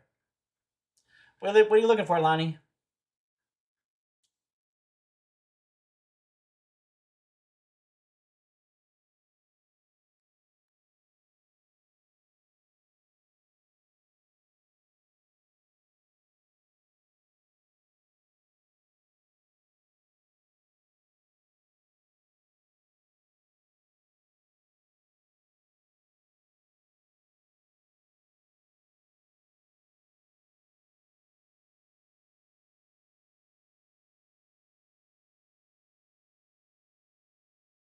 Okay.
All right, you should have that link I put in there. That link should be best link.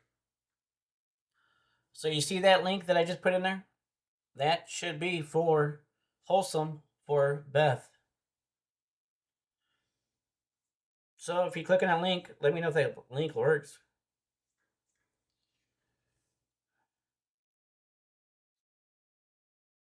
Thank you, Lisa, for letting us know that. Thank you.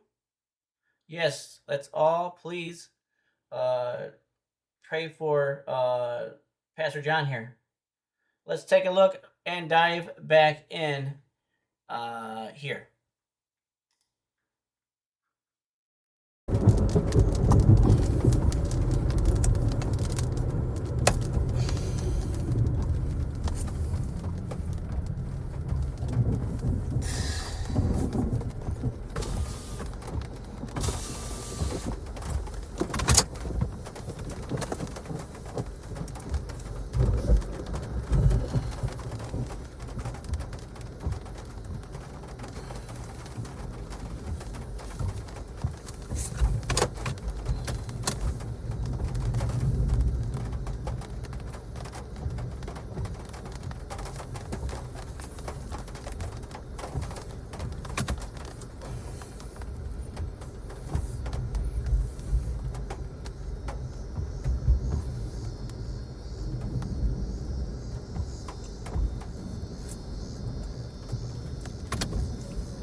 Ooh. Ooh.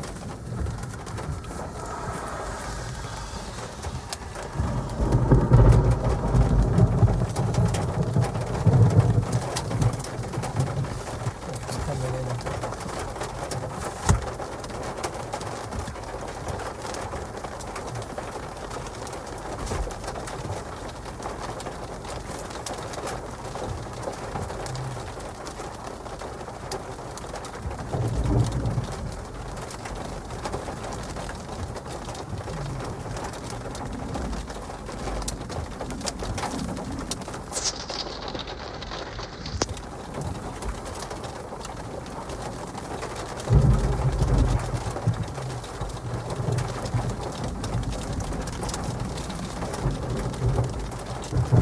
There's that trailing wall cloud looking thing back in there.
Yeah, I didn't have the...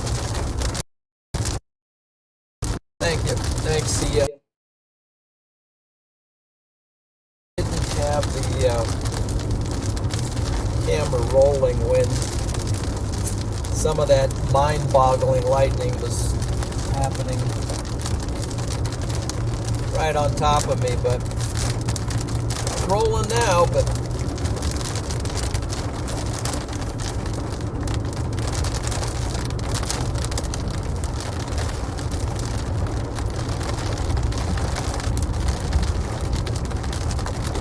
let's see.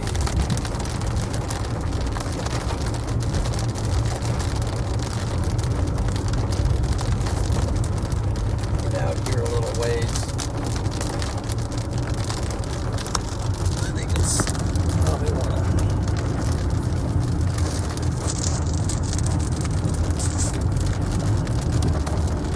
bolts seem to be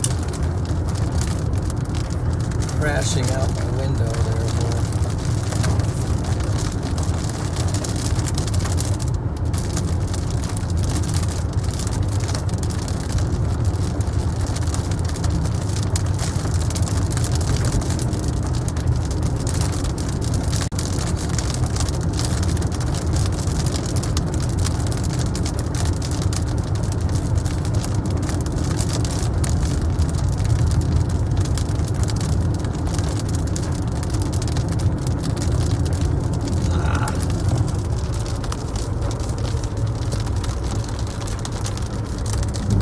Of course, it was right in front of us there.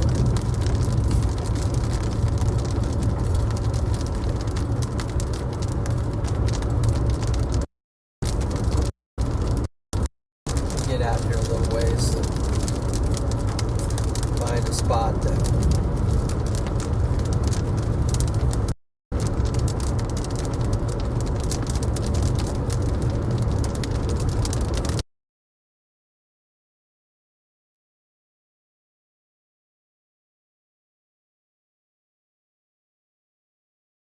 Whoa! Saw some pretty good flashes right there. Saw some pretty cool CGs there, or what is known as cloud to ground lightning. So, uh, but yeah, please pray for Pastor John there. Sure everything's okay. Um, but yeah, a lot of great, a lot of great. You could hear all the electricity, all the energy in that storm there. Uh,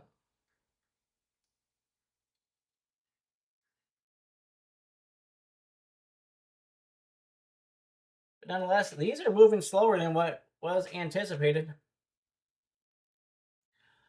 They were anticipated to already be over in this section, right around Broken Bow.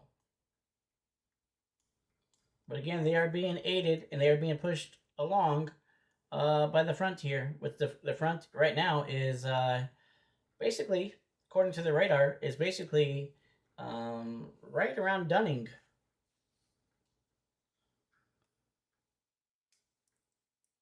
So that's pretty cool stuff.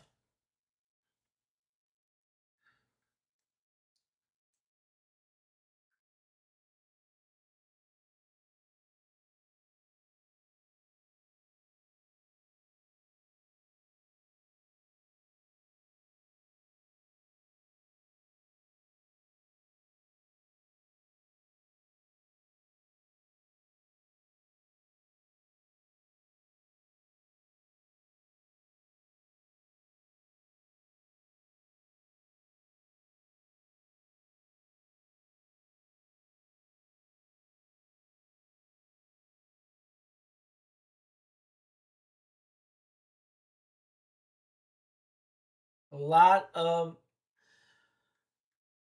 rain right here in this vicinity. Nonetheless, raining really good right here. Thankfully, though, nothing is severe.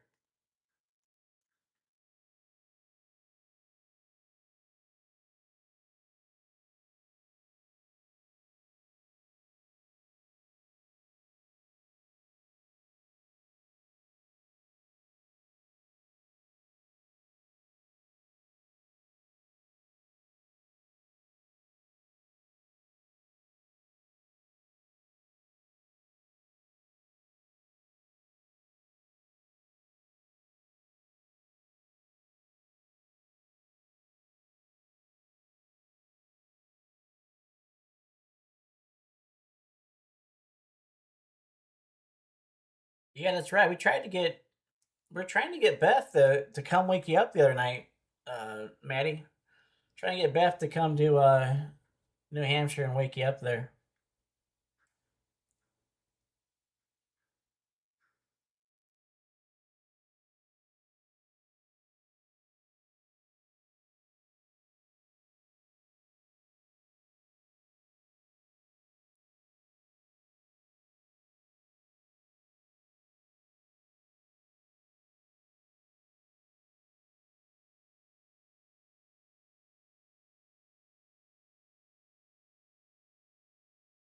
It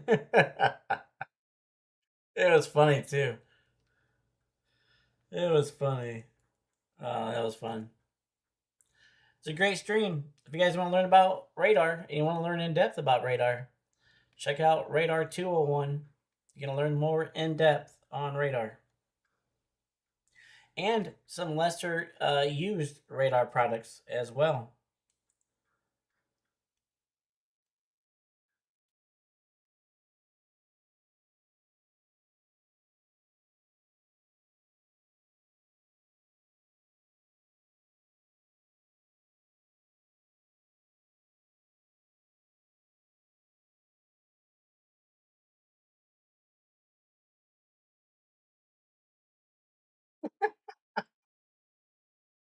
That's right. That's right, Beth. That is right. It's never too late to learn, right? It's never, doesn't matter what time of day it is. It's never too late to be online learning. Doesn't matter if it's 2 in the morning or not.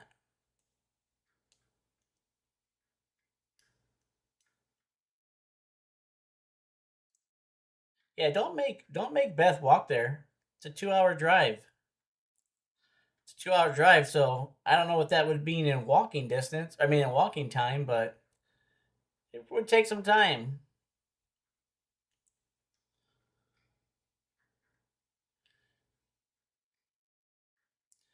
Libby's in Michigan. Libby lives in Michigan.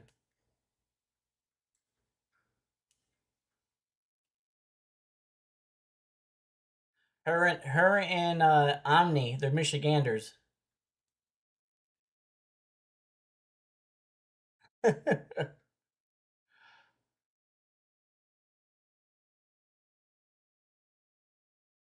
Definitely, yeah. Libby and Omni are they are from Michigan.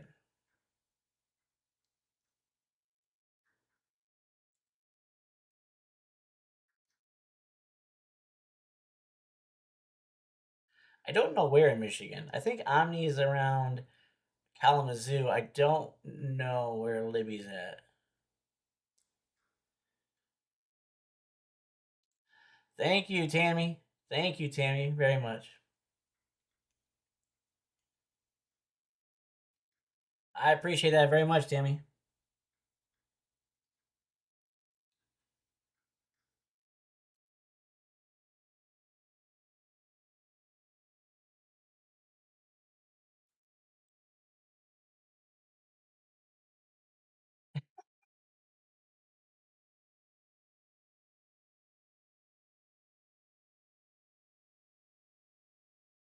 Beth says, the only reason Maddie wants her to come is because she can cook. So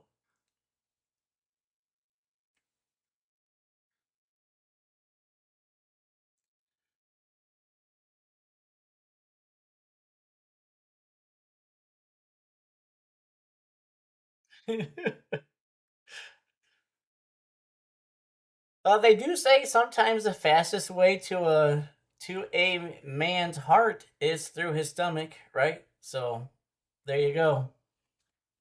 There you go. Tammy's in OKC. Tammy's out in the thick of it all.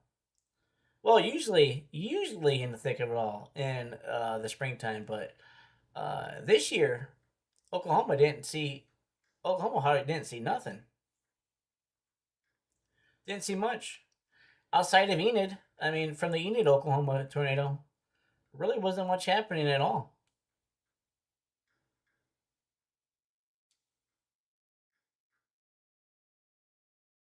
And usually OKC is getting hammered in the springtime. Not this year.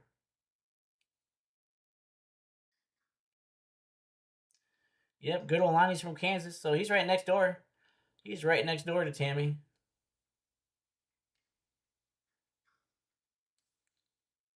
Yeah, second season, right? Second tornado season is the fall season, so yeah, it does happen.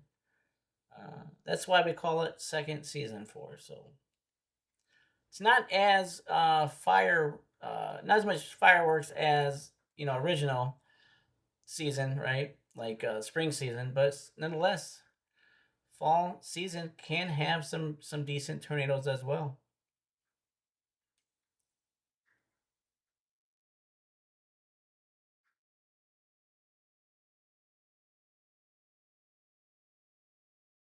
If you're just tuning in, thank you for joining in and tuning into John Boy Severe Weather Lab Plus Education. Appreciate y'all being here. If you haven't yet, please like, please subscribe. Appreciate all of you being here. If you're new here, my name is John, but I do go by John Boy. John Boy is my nickname. So welcome again to John Boy Severe Weather Lab Plus Education. Highly appreciate you all being here. Here you will find live severe weather coverage, and you also find live weather teachings and weather sessions as well. So if you're a nerd like me when it comes to weather, you have come to the right spot. I'm here to teach you. I'm here to help you and myself grow. Here to help everybody grow.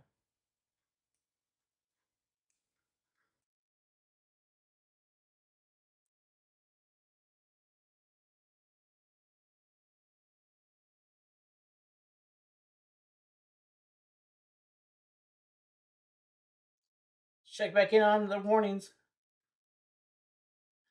We still have 3 severe thunderstorm warnings, and they are all down in Arizona. So the monsoons are running a little rampant right now.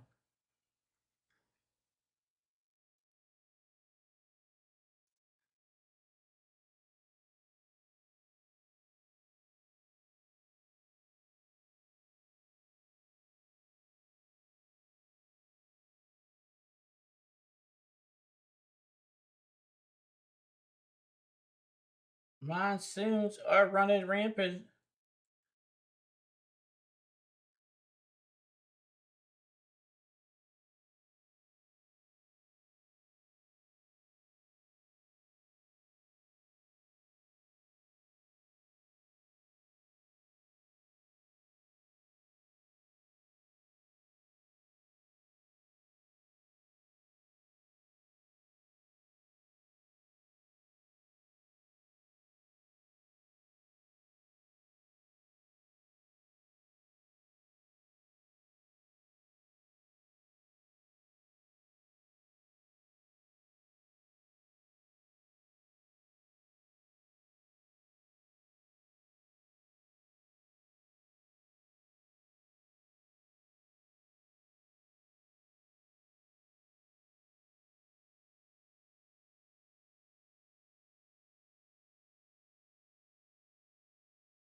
Welcome back, Libby. Great to see you. Great to see you back in here. If you're just tuning in, we do have 3 severe thunderstorm warnings. Again, these are all for Arizona. So if we look at, we're gonna look at Cochise County, look at Santa Cruz County, Pima County, in Arizona. So yeah, right around this whole spot here. So right around this whole spot here.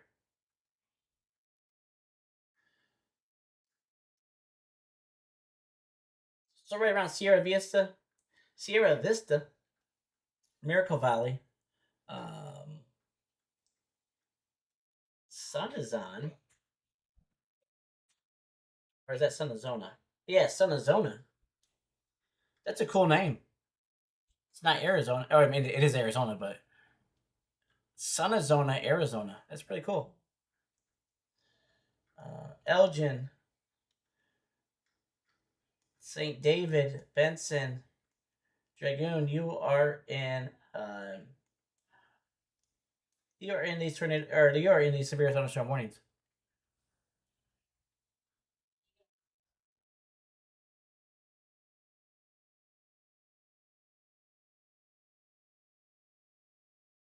Yeah, we're still waiting for storms here. Thought we might see already. The models were projecting storms, so already more storms already have been fired off than what have currently fired off here.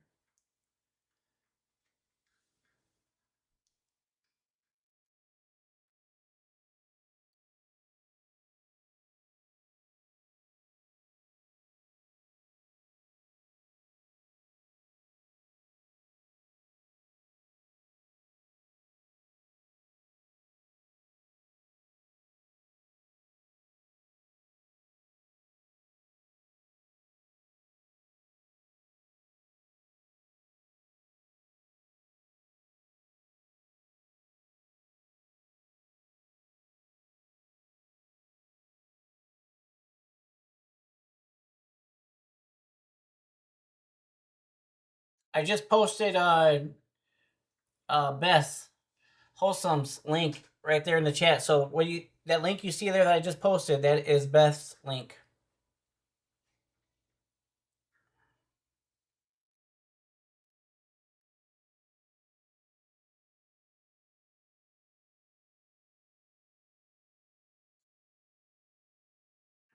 Lonnie, I just posted that, brother. The link that you see, brother Lonnie, is Beth's YouTube channel.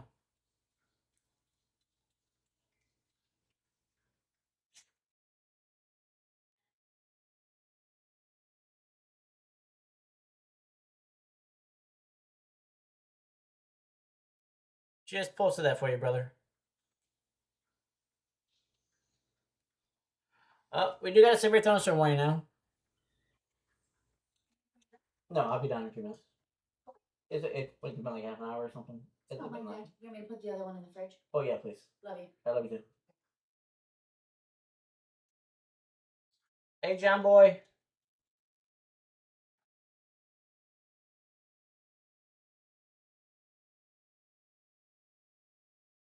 You're welcome, Lonnie.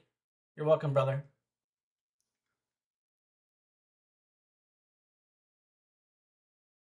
Yes, Beth. Yes.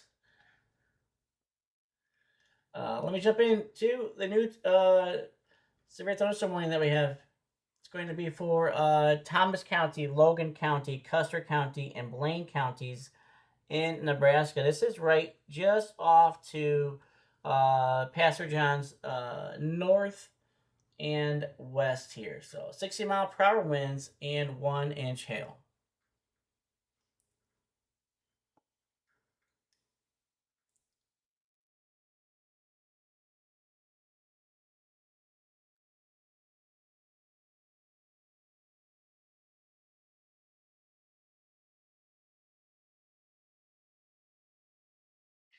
And if you guys do not know, or did not see, Libby is a mod now for Pastor John. So everybody spam some W's there for Libby, who is now a mod for Pastor John. Storm Chaser John McKinney. So cool stuff there. Cool stuff there for Libby. So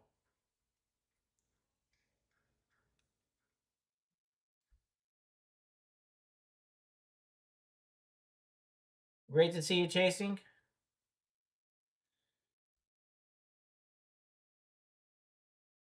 Yep. So Libby is now a mod.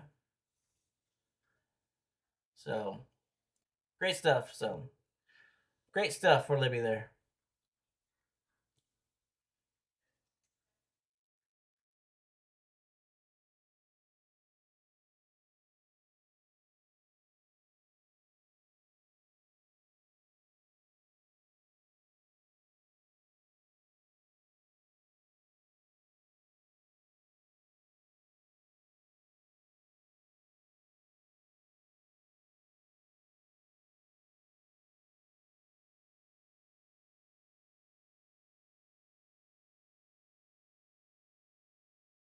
Yeah, so congrats to Libby there.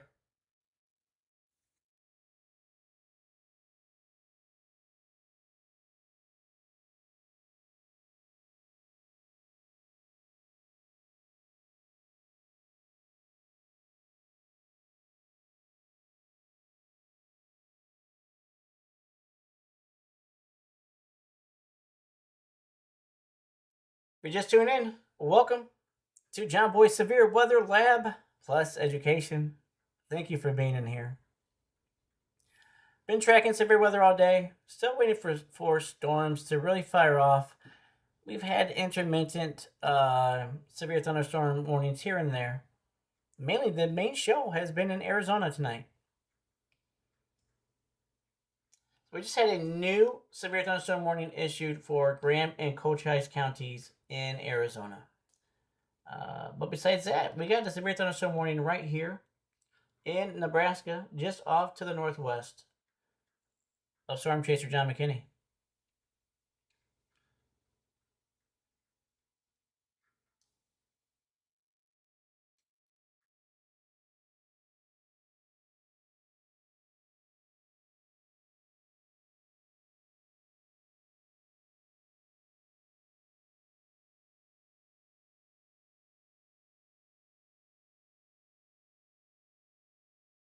So, cool stuff. Again, what do we have? We have 5 severe thunderstorm warnings, and 4 are in Arizona. Arizona is being the champion tonight. Arizona is being the victor tonight. So,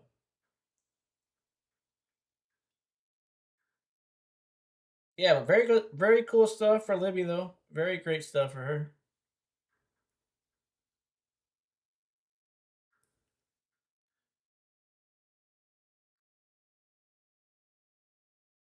Thankfully, no tornado warnings. And our risk, the tornado risk. Thankfully, let's go up here and check. Let's see what's going on here. See what we have here. No, we don't have.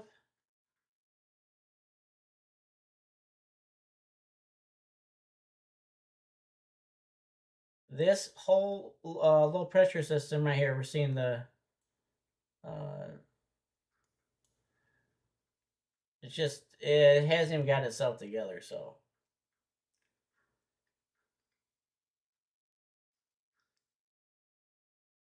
Still a very small chance to see something, but it is that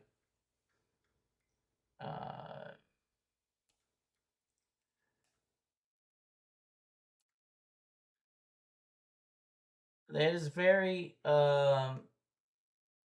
fading by the minute for it to still continue to be. If we want to see any type of storm initiation or really any type of severe action up here.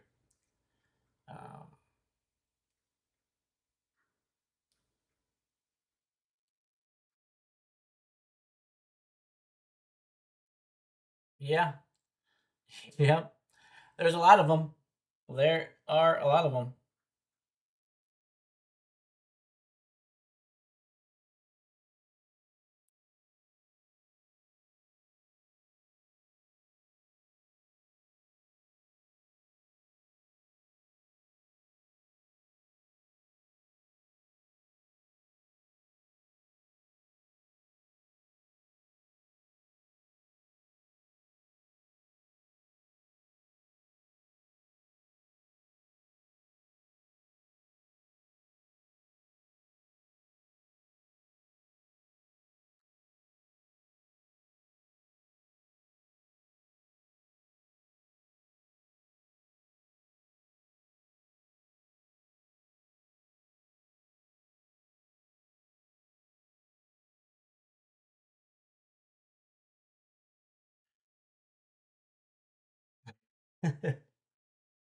Oh man. Yeah, but it's not looking very, very strong possibility of having any type of severe weather really up here. I mean, small chance. Small chance. Let's see if they put out the new Outlook, which they should have around 8 o'clock. Let's go check that out. They did, yep. Still have a slight in there. Still have the tornado in there. And the wind and the hail. But nonetheless, it is getting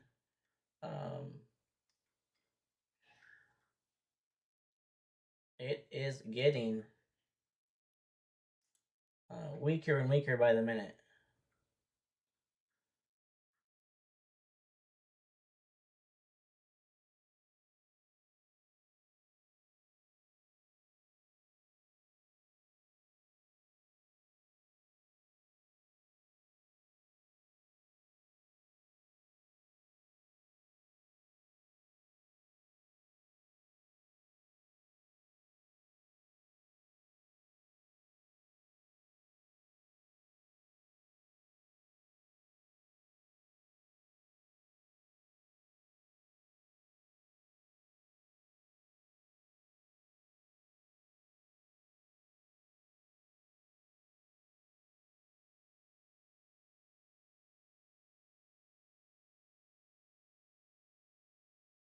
But other than that, not a whole lot going on.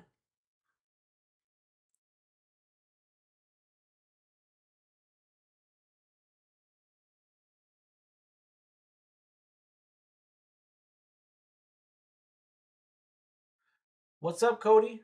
What's up, brother? It's been slow. It's been a slow. In terms of storms, it's been a very slow night. Nothing has really materialized yet at all. So, which some models did show it stuff materializing later in the night, while others had it being earlier than now.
So a lot of cool stuff.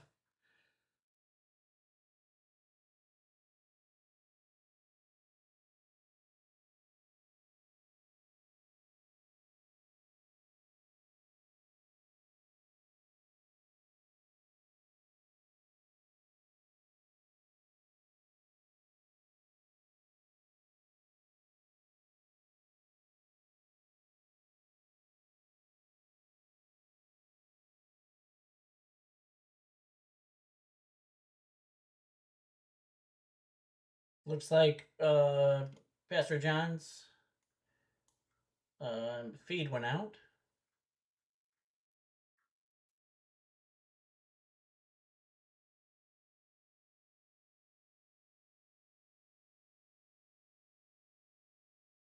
Again, please like and please subscribe.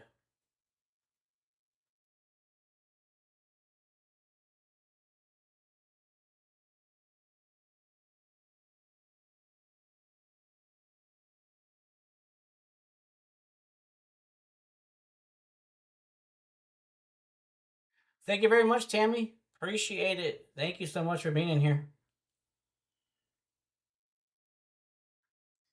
Thank you, Tammy, so much.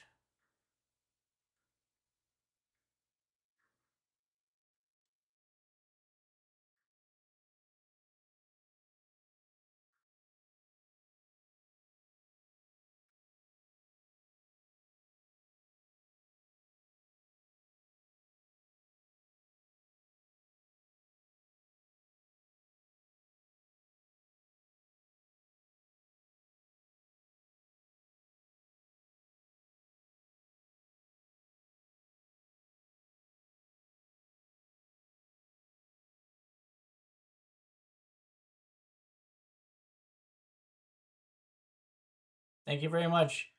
Tammy, God bless you. Thank you very, very much.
Nice.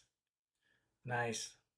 So I am going to do one more rundown of the current severe thunderstorm warnings, and then I am going to sign off for the night. So hopefully catch you guys over on Discord, and everything else. But after I do the rundown here, I will sign off for the night.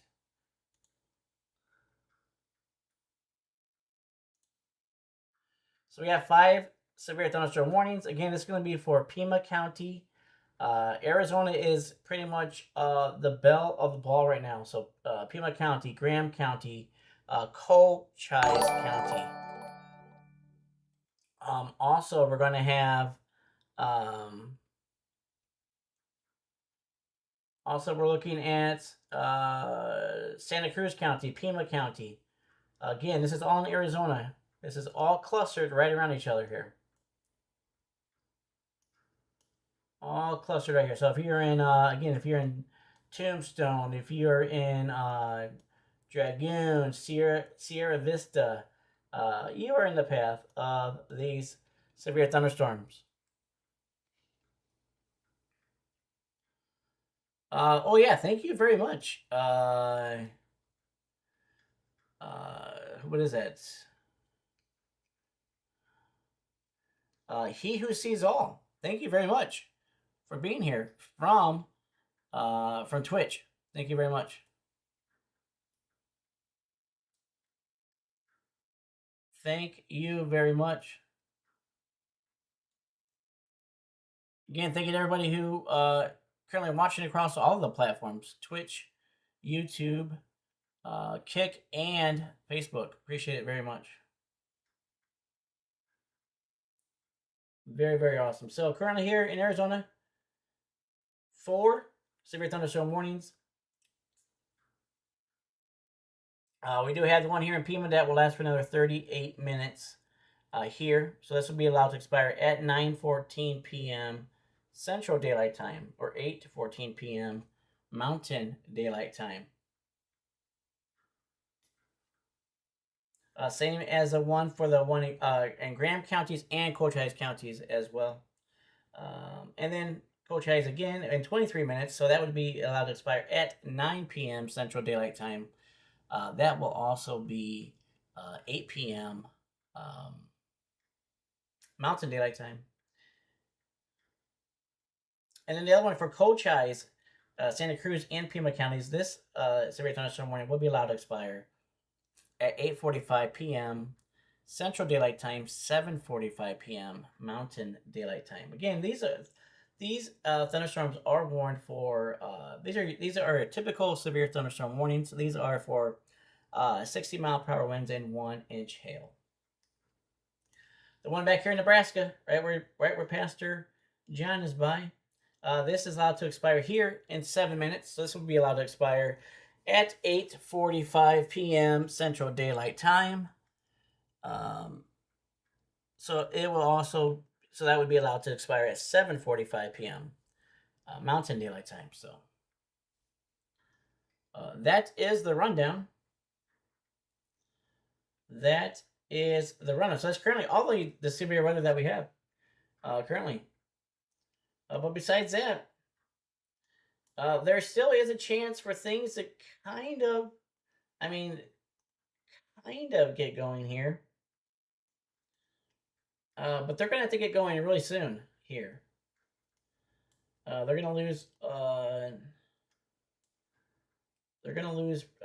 lot of the ingredients here. So they're going to have to get moving here. But nonetheless, thank you to everybody. Thank you everybody for tuning in.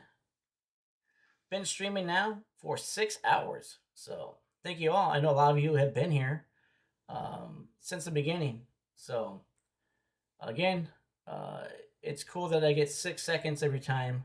But way cooler, get 6 hours. So that's pretty awesome. It's never expected, right? I mean, that's a long time for anybody to be doing that, so I highly appreciate it though. So But again, yeah. If you haven't yet, please join on Discord. Please come over and jump on Discord and come on over and sign up, whatever, and chat, mingle, hang out, whatever. So a lot of good stuff there. A lot of good stuff in there going on. So, but yes, thank you again to all of the mods. Thank you to everybody for being in here, making the stream awesome again. Everybody, all the mods, Lisa, Libby, Maddie. I know I'm forgetting other people. Oh, Chasing for a Cause. And I'm missing, I'm probably missing other people. So, off the top of my head here. Oh, KJ was in here. KJ was in here as well. So, very cool on that. Very awesome on that as well. Jonathan was in here as well. Very awesome. So, yeah, thank you, Beth, very much. Thank you, as always, for bringing the laughs, for keeping it, for keeping it, light and having fun. It's awesome. Appreciate that. Yes, and thank you, Libby, to your niece, to Green Crayon niece. So hopefully we got another Green Crayon. That's what we strive for here at the John Boy Severe Weather Lab. It is all about getting green crayons. So we will accept nothing less. We will not. We will always do our best to get green crayons. That is our goal. So yes, but thank you very much. So, Libby, to your niece, very cool. We highly do appreciate that. So, so again, hopefully we got some green crayons there going. So, for that. So, but yeah, thank you, Lonnie. Thank you, everybody. You guys are all awesome. I'm gonna go eat now. And like I said, if you did miss it earlier, I did get Dairy Queen the other night when we all were talking about it and everything else. So that was pretty cool. Got some Dairy Queen and all that. So I'm actually going to send all of you over, although I think a majority of you are already on Pastor John's stream, but nonetheless, I am going to redirect you guys over to Brother John's stream. So again, appreciate it. Thank all of you. Thank you guys very much. Thank you to everybody who's tuned in across all of the platforms. So thank you very much. Again, you guys are awesome. You guys are awesome, and just know that. So again, I hope to see you guys jumped over here on Discord here in a little bit later on here. So, so God bless all of you. Highly, highly appreciate each and every single one of you. So again, I highly, highly appreciate that. So, and like always, be brave and let the Lord